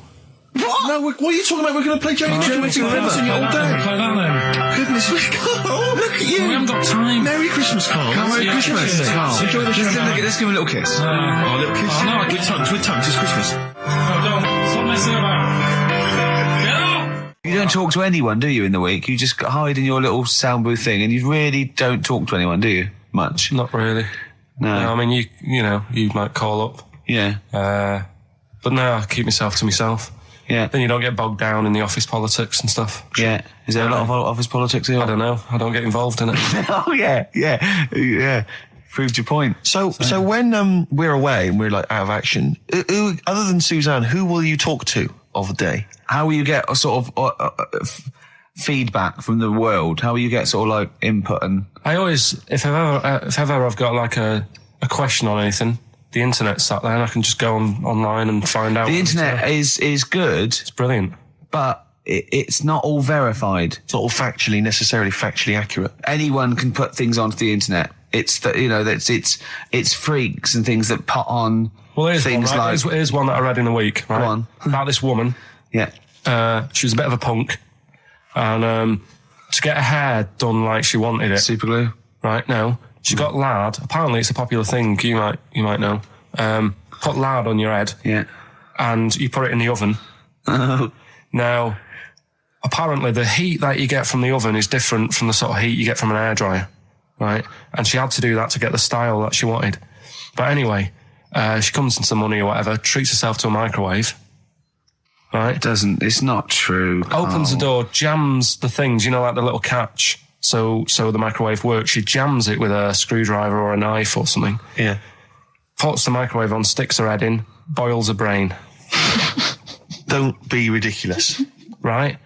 Well, why is that ridiculous? Boils her brain. She boiled her brain.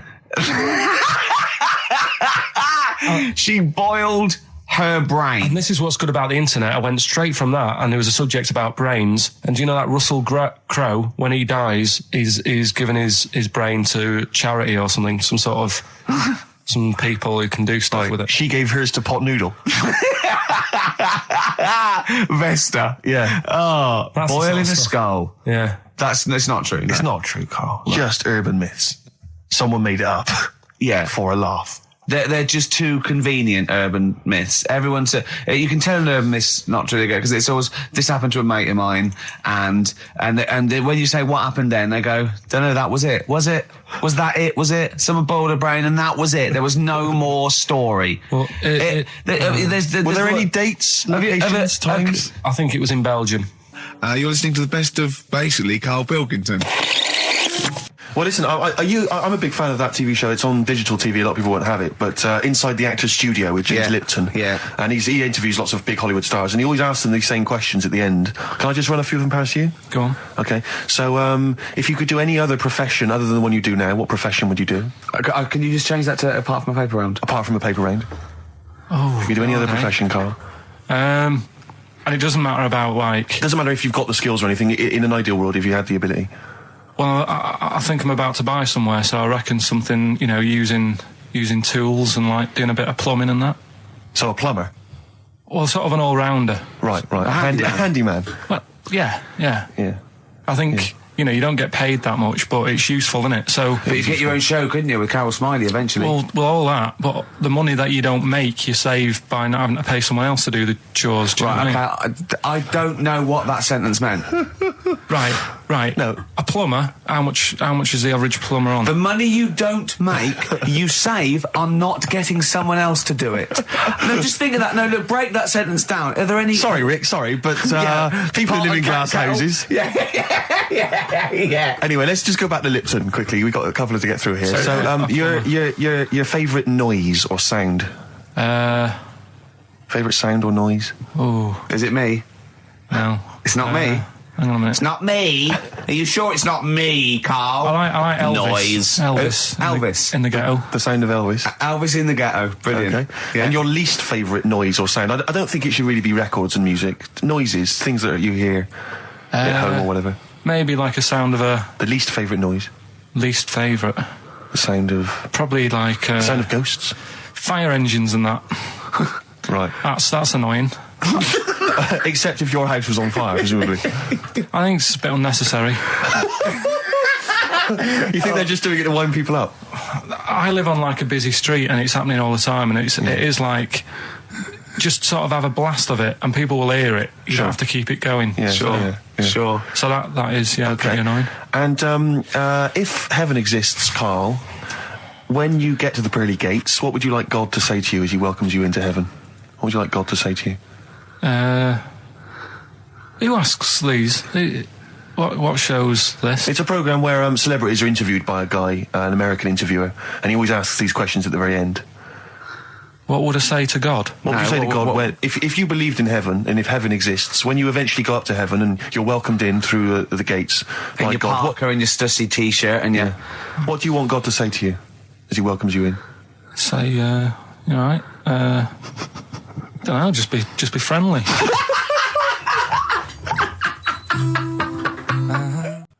Right, okay, are you in a film this week, Carl? We're doing that now? Yeah, go on. Get it over with. Hang on a minute, then. Get it over with. Let's get this show over with. We can go home. You can go off to Lanzarote and sit on some ash. Some charcoal. He's not happy about that. That's annoyed him. The listeners have all ganged up on him. Yeah. XFM giving him 2 CDs. We've had more calls for his resignation this week than ever before. What do you think of that, Carl? What do you mean? There's another reason. Do you know what I mean, though? Because he's grumpy. He's not just giving it. He goes, well, I can't help it, can I? I don't want it. You're being paid well to do a job. People have tuned in to be entertained, to have good songs. Me and Steve are working here. I'm pressing the buttons. I'm paid to press the buttons. That's what I'm doing.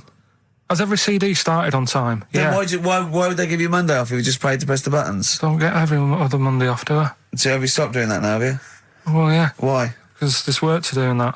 I'm not moaning about it. Let's get on with it. So it's you in the film Scrooge. Yeah. Which version of Scrooge? The old one. Is it? If it's just you moaning with bells, I'll be annoyed. Right, that is essentially Scrooge. yeah. Right, Scrooge, listen to this, and then there's some question at the end, and you can win some stuff and that. Yeah. All right. Yeah.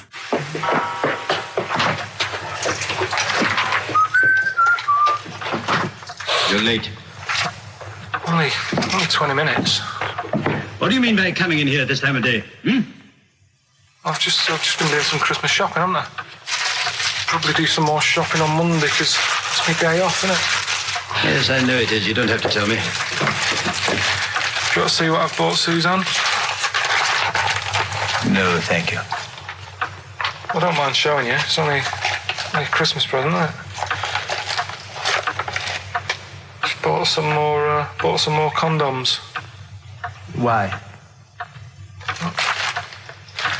Well, I bought some last year. Got 2 boxes. They all got used, so... I'm very glad to hear it. How much do I pay you? Why are you asking? The presents I buy has got nothing to do with what I earn. Like I say, if I won the lottery, I wouldn't go mental on her. Do you know what I mean? I probably wouldn't even tell her because I think she'd want to travel around the world and all that, and I'm not into that, to be honest, so I'd probably keep it quiet. Why? Well, once you've been around the world, where do you go next year?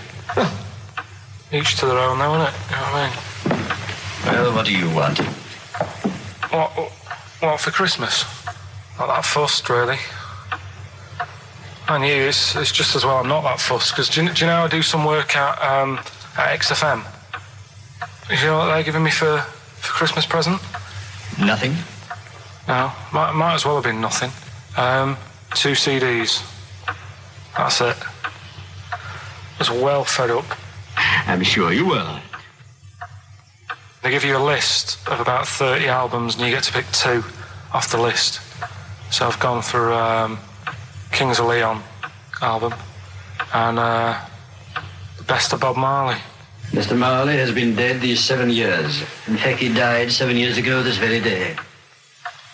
Did he? Do you know what sort of donuts Bob Marley likes? It's not my business. No, it's not a proper question. It's an old Peter Kay joke. He likes the ones with jam in.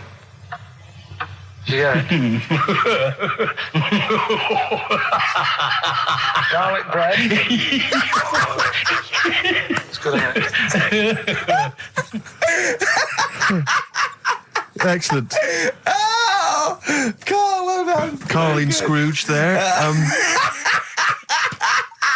The only man more mean and depressed generally than Ebenezer Scrooge. Oh, dear. The reason you became king of the universe, of course, is because of your fascinating French bread anecdote. Oh yeah, come on then. How did baguettes come about? If this is going to be someone cooked a loaf a bit wrong and said I can still make a sandwich out of it, I'm going to hit you. No. Go on then. Right, Napoleon, when he was at war and that with Russia. 1812, yeah. Yeah, all his soldiers were like, not used to the cold weather and that. So they said, take some clothes in your bag with you because it's going to be nippy out there. So they put all the clothes in the bag. Sure. They were told, it's Napoleon, for Christ's sake. No room for any food. You're joking. So couldn't they make some sort of like sandwich? No, it wouldn't fit because of all the clothes. You had to take extra gear. Sure. So, anyway, he said, I can see where this is going. Is there a baguette-shaped gap left in their holdall? They thought, let's make some bread that you can fit down your trouser leg. What? That's not true! No, it's not, I read it in Euston train station. I was waiting to go back to Manchester. Where did you read this? Scrawled on the wall in graffiti? Yeah. Do you know was it also meet me here for cock fun at 12 o'clock? The Upper Cross Sandwich Shop, Euston Station. It's on the wall. What do you mean it's on the wall? Do you know how it says, like, sail on at Dixon's, whatever? Yeah. Next to that, there was, like, a bit of information. Once you've read the stuff on Dixon's... I get information. There's a big thing about the history of the baguette. I read it and I thought, we got to make a sandwich we can spit down our trouser leg. But how can you march and fight with a huge piece of bread down your train? Although it would be intimidating. You see them coming, you go, sacre bleu, look at the size of them. They're big fellas. Well, blimey. I can't help but feel that could be a practical joke at your expense. Yeah. Do that. Well, the Earl of Sandwich... Do you ever question anything you read? If it's printed up, is that, like, fact for you then? Well, it's not funny. I mean, if they were trying to be funny, it's like... it's not, is it? So it's information. Have you heard us?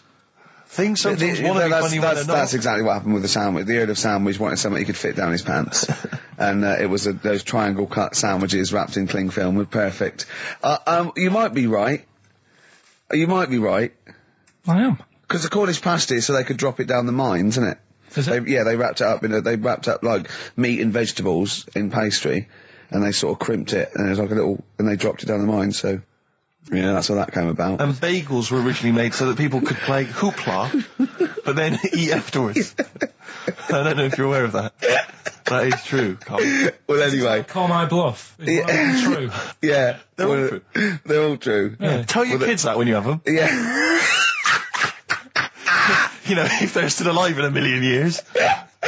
Well, go ahead. It might be true. Can someone confirm that baguette fact that it was so Napoleon could stick it down his trousers? Not him, his soldiers. His men. Yeah. Fascinating information. Fascinating bread information, Carl. Radiohead. Yeah, now this is my song for the lovers. It's a beautiful track. It's Let Down off OK Computer. It's one of my favourite Radiohead tracks. It's lovely. Right, set the tape going now if you want to tape these songs.